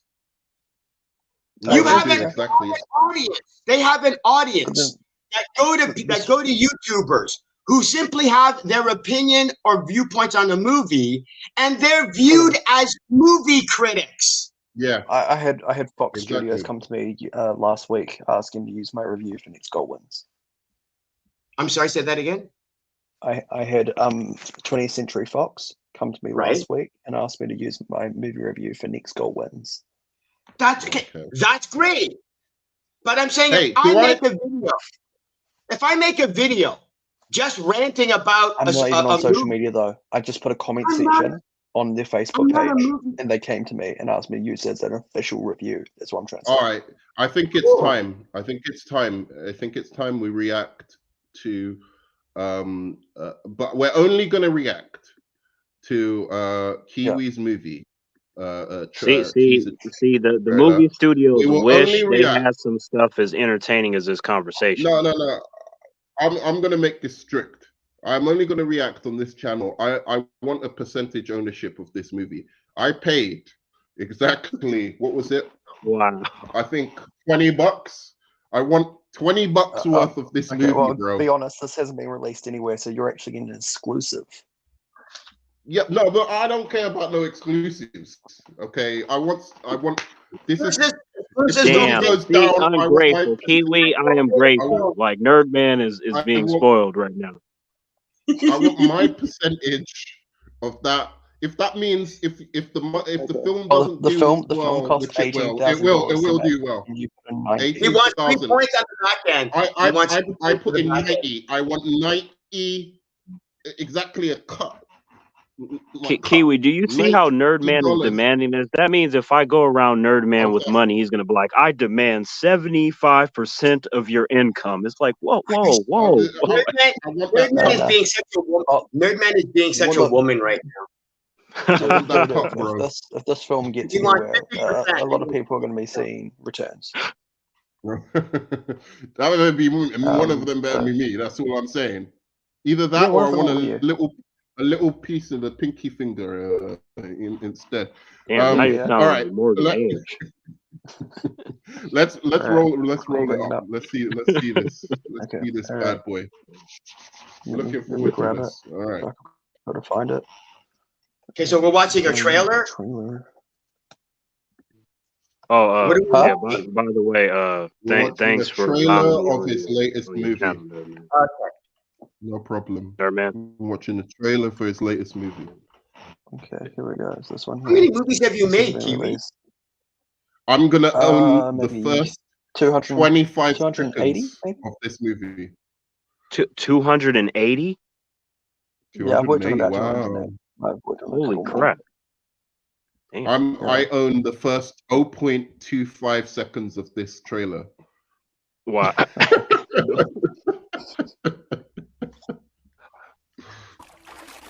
All right, let's do this. Yeah, that's the part you own.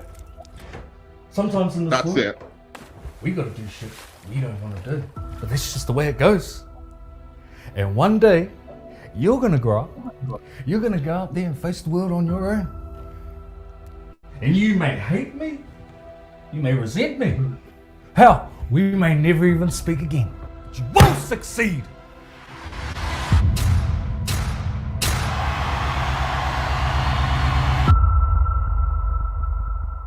Wait, was it on purpose you couldn't hear her? No, you're supposed to be able to hear sound. Are you supposed to be able to hear her? So what happened? Did anybody else hear what she said? No, I heard him speaking, but I didn't. There was a scene where I thought it was like it was to cut out the audio, like for dramatic effect. That's what I thought. Yeah. Yeah, like when she was speaking. She's saying "you shithole." Yeah. No, you're not supposed to hear it. Oh, you're okay. All right, cool. I liked it. I think the idea is really there. Have you got an idea of how to extend it to a feature length, or you're moving on to something else? Yeah, we do. You have an idea about it? Because I like the concept a lot. It's about 95 pages long, the script. Okay, cool. So I like the concept a lot, but I think the actor is the writer, right? This main guy is the actor who was doing the monologue. Yeah, is that right? Yeah. So correct. just in my opinion, not like because I think the concept. I've actually read the whole script, and the script is really good. That's why I invested in it, actually. But not invested. I just gave him the money. I'm only joking about part ownership or whatever. But yeah, I appreciate it, man. He's kind of. But what were we saying? So he's not the idea I had for that character. That's the best way I can put it. Like the idea in my head of that character seems a little bit older, a little bit more like kind of like he's old and tired, and maybe he's tried in his life to achieve something. Maybe you need to work on wardrobe in the next version as well, like just in terms of making him. So we didn't have a massive budget for wardrobe. Yeah. I think we're working with about $200 for the whole movie. Yeah, and it's but then and just we need to find multiple different. Just his delivery. I don't know if that's the take that you use. That particular scene there, his delivery is a little bit iffy on. Do you guys know who Jango Fett is, or Boba Fett? Yeah, Jango Fett and Boba Fett. Yeah, do you guys know who Tim Morrison is? No, not the name of the actor. Okay, so Tim plays Boba and Jango. Okay. In Star Wars, he's who we're looking at getting for the feature. Oh, cool. Oh, that's fantastic. Yeah, that's a great. But this girl looked really good. I thought the girl looked perfect for what I envisioned of the script. She was amazing. Well. She's incredible. And can we play it back one more time? Yeah, go for it. Mm-hmm. No, go. Actually, I'll tell you what. I actually have I'll show you a different. I'll show you a different one. I have a different version of it, which has a bit more dialogue. Nice. Warning: this one's rough, but it will give you a way better idea of the story. Okay. Let me see. I do have it here. I've uploaded it. What did you guys think while we're doing this? Well, Terrence, if you have something nice to say, you should say it first.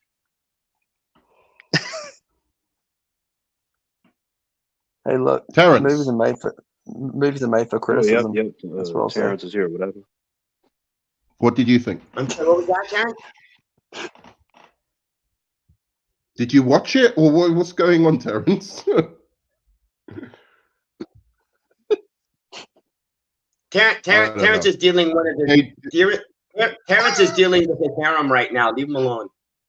Okay, Jaded, what did you make see of this one? It's not my type of movie. It's fine. It's one of those movies. It's one of those movies where it's like I'm looking at him going, oh, okay. Didn't Cuba Gooding Jr. do a movie like this where he was a scuba diver? And it's like, I get it. It's the whole overcoming adversity and type movie. And I'm like, let me guess. She overcomes it by the end of the movie. So yeah, it's just not. Again, it's it's one of those character-driven type movies where it's like, unless the characters are interesting or somebody I'm actually I connect to, that I'm interested in that character, I have. I'm sure the acting is. I agree with that, but I think you're being a little bit. Because I mean, I think you'll be interested. Like, remember there's. Yeah, I think the problem is, like, we're talking about doing a short movie budget or whatever. You have to judge it on a grade. I don't think this is if Kiwi could make any movie you could possibly imagine, that that this necessarily would be. I mean, maybe this is because actually. Right, exactly. Maybe you'd make a superhero movie. Maybe you make a big budget like action. Sorry, but for a movie that you have to shoot in one location, obviously. No, I'm saying for a movie that you have to shoot in like 3 locations and whatever. I think this is a good story. Like, I understand. Also, I can see it expanded as well to being what you're talking about, James. I understand what you're saying. It could be interesting because depending on the can you hear me? Nerdman, I have seen direct to video movies that were on a budget of like $2,000. Okay, and they were absolute badly done and stuff, but it was a sci-fi or it was a fantasy movie, so I at least had interest in the story that they had. So it's not a question of the budget. It's not a question of that. It's a question of I'm just not into slice of life, overcoming adversity type movies. Yo, can you guys hear me? I don't think that's what the script is. Yeah, go on, T. We can hear you, but you keep cutting out. Wait, what about now? Yeah, like you say you could. Yeah, okay, we can hear you. You're fine. I said Terrence was gone because he was busy dealing with his harem. Yeah. Okay, what are you saying, sir? My opinion on what I saw was that there seems to be an idea there, but it doesn't bring out any excitement in me at this time. Okay. So I recommend playing that second trailer I've just put up. That might give you a better idea. Yeah. You ready? Play it. I isn't here anymore. All you got is me.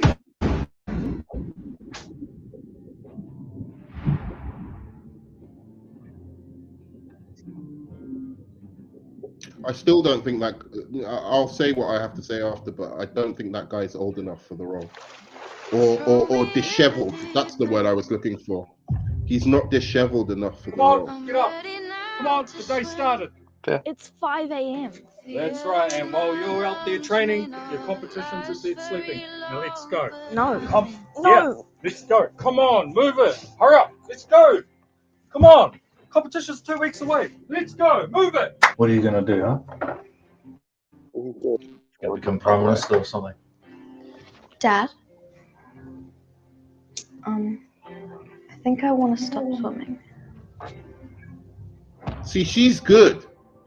Do as you're bloody told. I'm not sure about Main reason to put it. You're going to grow up. You're going to go out there and face the world on your own. Things haven't been good around here lately. You know, I'm still waiting for my wife's life insurance. Surely I beat my record. 32 seconds.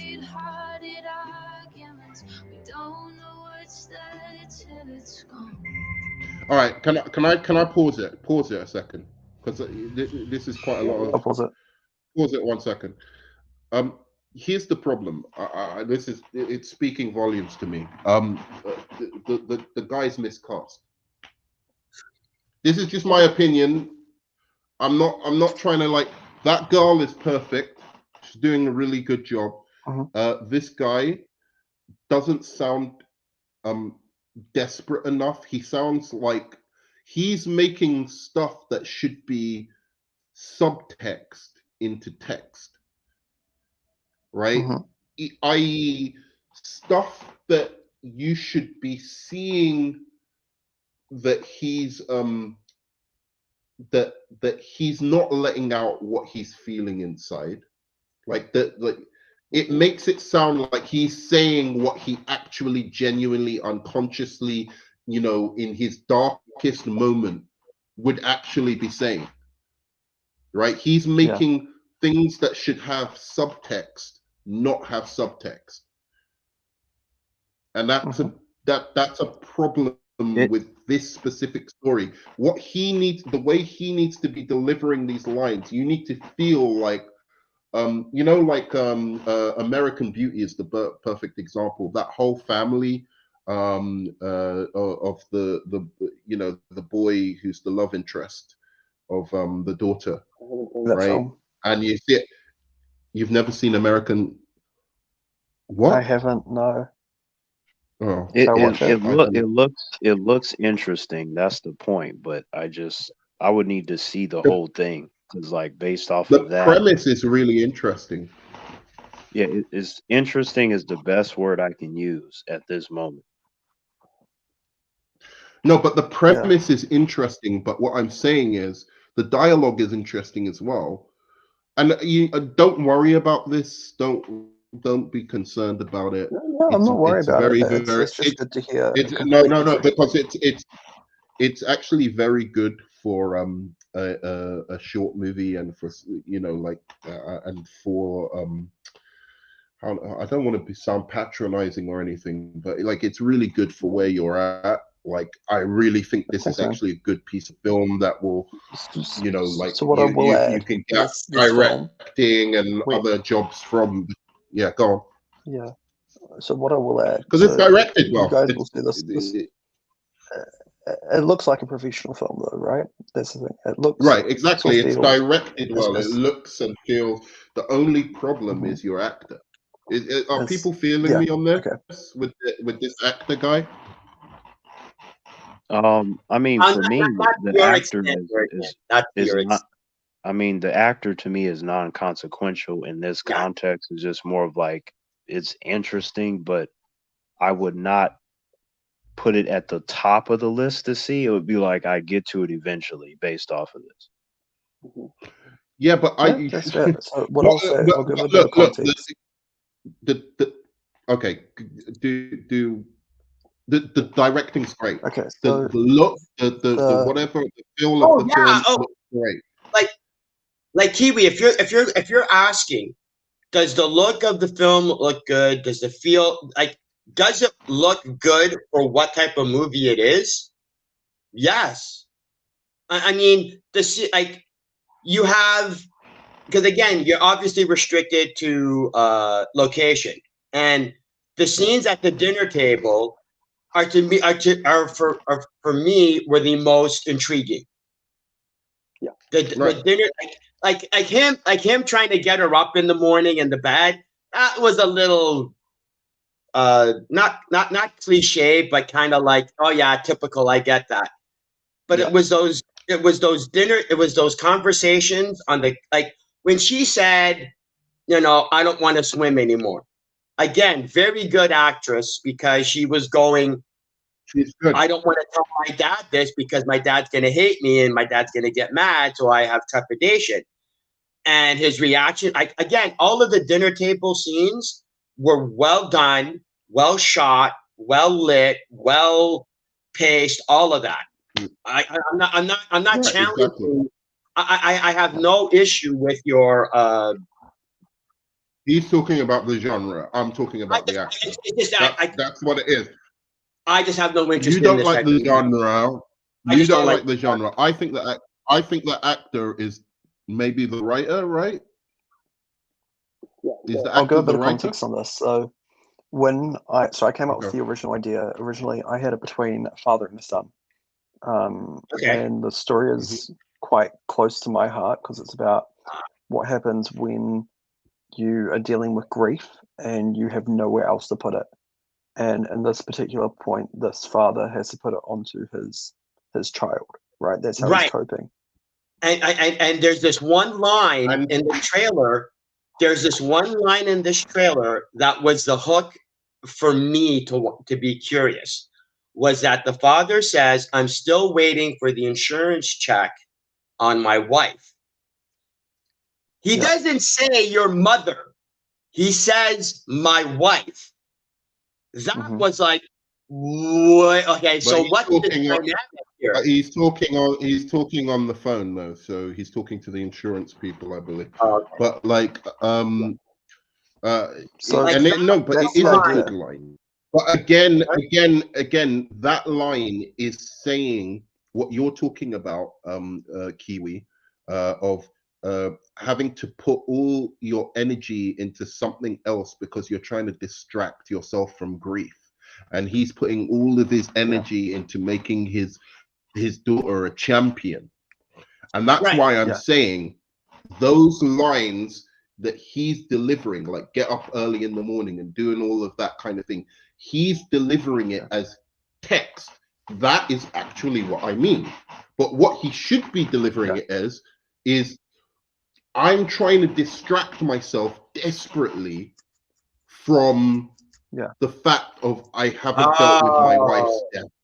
And that my daughter is the last person that reminds me of my wife. Maybe she looks like her or something like that. And he's pouring all of his love, all of his strength, all of his thing into doing what he thinks is right for her, but ignoring right. you know, how this is making her feel, and maybe even how she's dealing with the grief. And the great characters exactly. and the great performances are the ones that are able to give you clues through when they're talking. They could be talking about washing the plates, but they talk about it in such a way that you realize that really what they're getting at is that they miss their wife. Even if they're just talking about washing the plates, it could be a scene where like, oh, Mary always did this or whatever, like whatever it is, you have to somehow feel what's inside the character, even if that's not what they're specifically talking about. And I don't get that from him. I don't get that from him. Yeah, this is what I'll say. So he is a professional actor who has acted in multiple different things, but he's also a writer. And so I had been part of a film last year with him where he had written and acted in it, and he went said that he would write the film only if he was the lead actor in it. And I said yes. And that's how I ended up with now I'm saying that he's a very good mate of mine. Why did I already know that? Yeah. No, but honestly, I don't think he's doing a terrible job. I don't he was believe also the for only a second. Not at one point did I get the sense. Yeah. But not at one point did I get the sense. Like I got the sense from her that there's more to probably what because she was getting a bigger check. She's feeling more to what she's feeling than exactly. There's more to what she's feeling than what she's saying. Can we rewind back a little bit? She was an amazing actress. And I'll give you the and that's the thing. So I examples really totally so that's the thing. I really had to search for the casting of that character. I searched up and down New Zealand. Just look at her, even in this paused scene. Look how much you get. Look how much information you get about what's going on inside her, even in this frozen frame. Yeah. Right. Oh, and that's because she's getting about 9 times as much money as he's getting. All teenage girls look like that all the time. Give me a break. That's true. But that's good acting, right? She's acting like every teenage girl. Like she's just remembering how she was. No, she was just remembering how she was later that day. The project has potential. That's the best way to put it. Yeah, it has a lot of potential. I like it. Why have you called it Dive Deep? What I will say is the film really comes together. Why do you call it Dive Deep instead of Dive? It's diving deep into the characters. It's diving deep. It's just called Dive. The music I've got on, ignore the title that I've got on there. The film is just called Dive. Yeah. All right. Yeah. Like I said, there are the lighting, the directing, the camera work is all really good. The key line that got me in this trailer was when the guy says, "I'm still waiting for the insurance check from my wife." That threw me off because he doesn't say from your mother, he says from my wife. So now the line is my wife's life insurance. Right, my wife's life insurance. So now I don't actually know what the dynamic is because now I'm going in my head, is that his daughter or not? Yeah. Because for me, if they were father and daughter, he would have gone, I still didn't get the life insurance. I still didn't get your mom's life insurance. But because he said my wife's life insurance, now I'm going, are they father daughter? I honestly didn't know. But was he talking to the daughter, or was he talking? Was he talking to the daughter? He wasn't talking to the daughter. So the idea in that scene, and I'm not spoiling anything by any chance. In the scene. Well, let him tell you the idea of the scene. I'll pull it back. No, he's not talking to his daughter. I could have sworn he was. No, he's talking to. No, you're talking about this bit here, right? Yeah, pull it back anyway. Good around here lately, you know. Okay, Yeah. No. Let's see the rest of it. Let's see the rest of it. No, hold on. That's right. I thought he was talking because she's at the door. He's looking off screen. So I'm waiting for my assuming wife's life insurance. Girl. That was the thing. Makes sense. The way the trailer was cut, I was assuming you were talking to her off screen because she's in the doorway. It makes sense. But like it's that's why I got that impression. That's interesting. See, this is the thing. I haven't shown this. No one else has seen this who hasn't been involved with the film, so it's really good getting your guys' opinions on this because this helps me look at it. This is like my test screening. You know, when you do a test screening and the audience tells you that's dog shit. Oh no, it's not. I'm just saying it's definitely not dog shit. And like if he was holding a phone, like if he was holding a phone saying it, then I'd be going, oh, he's talking to whoever's on the phone. But I don't see a phone in his hand. It's better I don't than see a Infinity phone War. in his hand. It is better than Infinity War. Yeah. It is better than Infinity War. If his daughter gets superpowers, then I can compare.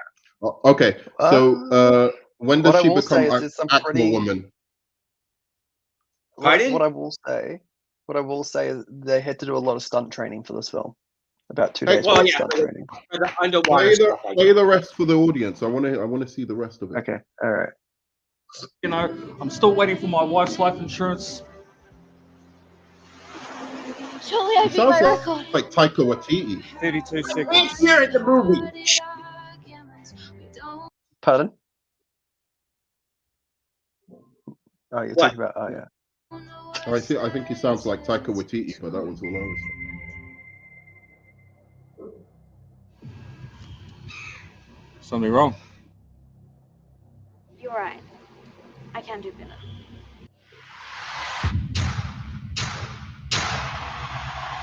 Throw me in the deep end. I'm ready now to swim. Yeah. I don't know if this is a good thing or a bad thing, but it looks like a very typical trailer for a very typical type of overcoming adversity movie. It's just. I guess what I'm trying to say is it looks like a very safe movie. I don't know. It looks good to me. I think you've done a good job. You can't have it be perfectly Hollywood like I'm not saying that.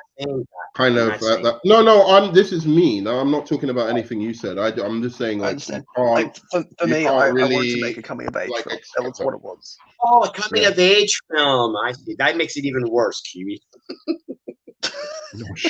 Sorry, mate. But it does have a different twist on it. What I will say, coming of age movies are cool. Shut your whole mouth, bro. Coming of age movies.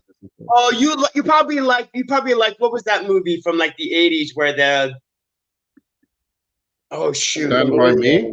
Oh yeah, you probably love Stand By Me. Absolutely. Why would you? Oh my God, that movie was so hack and cliche. Look, I'll give you an idea. Why do you make movies? Why do you watch movies? Why do I make movies? Why do I watch movies? How can you not watch the greatest version of the very movies you're trying to make? I don't understand it. Okay. Watch Stand By Me for God's sake. Why? You don't give a fuck. No. Huh? Movies that we made nowadays. Oh, okay. Sorry, I'll switch my microphone. Give me a second. Okay. My AirPods are running flat. Okay. Hold on. Kiwi doesn't like Stand By Me either. I haven't seen it. Good man. He hasn't seen it. Can you guys hear me now? Yes. Yeah. Okay. The reason I haven't watched these great movies, I've got a book of all the best movies ever made, and I won't watch any of them until I get like my 30s. And I'll tell you why. Because the movies that are getting made now are so shit that by the time I get to 30, there's probably going to be nothing good to watch. That's what I'm doing. I'm saving all the best movies for when you're older and like past it. Yeah, that's a good point. Hold on, though. Here's the thing. No, I'm telling you, that's a very good idea. Hold on. There is a problem with that. I've run out You're of right. movies to watch, man. I've watched all the good ones. There's lots of movies out there that you didn't even know existed. I haven't Believe watched me. Alien. I haven't Not watched what. Jaws. No. Hold But on. wait a second. Wait a second. Not in the genres I like. I've watched every good serial killer movie that ever's been made. I think, even like the international ones. Everything. I like true crime. I like serial killer movies. I like horror movies. I like coming of age movies. Maybe there's a few of those I haven't seen because some of them are a bit too sentimental looking for me. Do you guys want to know what that film was based off? What film I was aiming for when I made that film? Which one? Whiplash. Really? Whiplash, yeah. Whiplash is Basically, really good. it's supposed to be Whiplash but swimming. Oh, okay. That's good. That's the but idea. the dad's too nice though. That's nowhere near as bad as the instructor though. Yeah, but that could be a strength. That could be a strength of the movie because I think it's more. Without spoiling anything, what I think it's say, more it interesting. does get really dark. Wait. Say that again, Keith. Without spoiling anything, the film does get quite dark. Okay, see, that's the thing. From the trailer, we didn't get that. Whereas from Whiplash, from the trailer, we got to see. Because it's a short film, I'm worried if I show everything in the trailer, there's going to be nothing left in the short film. That's true. But wait a second, Kiwi. No. Hold on. This is my show. My show. No, it's not. You didn't even invest in this motherfucker. Let me say something. All right. Excuse me. I'm the white guy in this panel, so obviously my opinion means much more. Yeah, exactly. In La La Land. All right. So I think actually he was in shock. I wasn't in shock. I expect this kind of stupidness from you.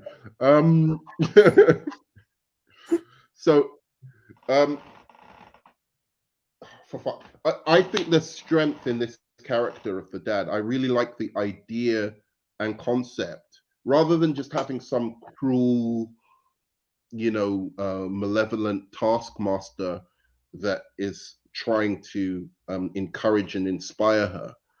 Like some sociopath or psychopath. I actually like the idea that this is a character that genuinely cares about her and genuinely loves her, and you can see that. That's the and thing. that will make the conflict even. Yeah, that will make the conflict even better in a way, because he's doing it for the right reasons, but at the same time she has to kind of escape from his. See, that's the thing. In the film, tyranny. He's a villain, but to him, he's doing everything for the right reason. He's the hero of the story. And right. Whereas I don't think you could say that for the guy in Whiplash. I think the guy in Whiplash was just a maniac. See, here's the thing, though, Kiwi. You're not giving that impression of the father in the trailer. Yeah, you're giving the impression of the father. In all honesty, it's almost like a bait and switch in a bad way, in the reverse. Mm-hmm. Because from the trailer, I'm getting the impression that the father is like trying to go. In other words, I never succeeded. I never did anything in my life. So I'm going to project on my daughter so that I can live vicariously through her. Yeah, that's the typical story, which I didn't want to do. That is because that's but that's a good story. You should say that. Wait a minute. The problem is that's not the story, but that's the story the trailer is implying. So I'm saying, so you're losing. I understand you don't want to give too much away and you don't want to do spoilers, but at the same time, you're not. If anybody sees that trailer and goes, "Oh, that's an interesting thing," because I was literally getting. I don't know if you've seen The Whale. I've seen The Whale. Love. Okay, I was getting the Whale type vibes from this trailer. Yeah. You mean Noah Baumbach, right? With the which one's The Whale with our man Lex Luthor in it? No. The one with Brendan Fraser was the fat guy. Oh, The Whale. The fat gay guy. I was getting like he's a sad sack and he's kind of projecting on his daughter to try and. So I was like, but if I were to see the short film and I were to see the father, I'm going, whoa, wait a minute, this is more like Whiplash than it is what I thought it was. Yeah, there's some scenes that are very much anyway, like Whiplash. guys, I've got to go, dudes. But I wanted to react to your thing first before I go. Before you go, Nerdman. Before you go, Nerdman, I want everybody who's watching to know, because I wasn't here when he was rating the films, obviously the list that he produced is irrelevant and doesn't have any value because I didn't have my input to actually correct any of the mistakes I am quite sure Nerdman had made about some of the films. Absolutely not. Everyone agreed 100% with everything. I can look. You can give me a screenshot. All of my takes on the Oscars. No one even comments anymore. So I don't know. I've left these guys too high and dry. They don't care about me anymore. So Well, that's true because you're still. Yeah. But yeah, I just thought I'd do Oscars, and you know what? The Best Picture won Shazam: Fury of the Gods. So. Oh my God! See that automatically invalidates the list. Shazam: Fury of the God. The movie. I don't not agree with them. Oh my God! I would personally give it to Spider-Verse for best superhero movie of the year. Nerdman. There are no other gods. Woman mythos. All of the gods are dead. Did you not watch the first movie? That's just what the mother said. She was obviously lying. Then why are there? Oh my God! She was obviously lying. She clearly was lying to Diana about a lot of stuff. So she was deceiving her. You lie to Diana about anything. Is that why you don't like the movie? Just because of that? Oh no! There's a lot of issues. No, there's a lot of issues. I mean, just enjoy yourself. Look, sunshine and rainbows and little cute what do you call this pocket piggies or whatever. First of all, no, you're talking to me. I don't do that.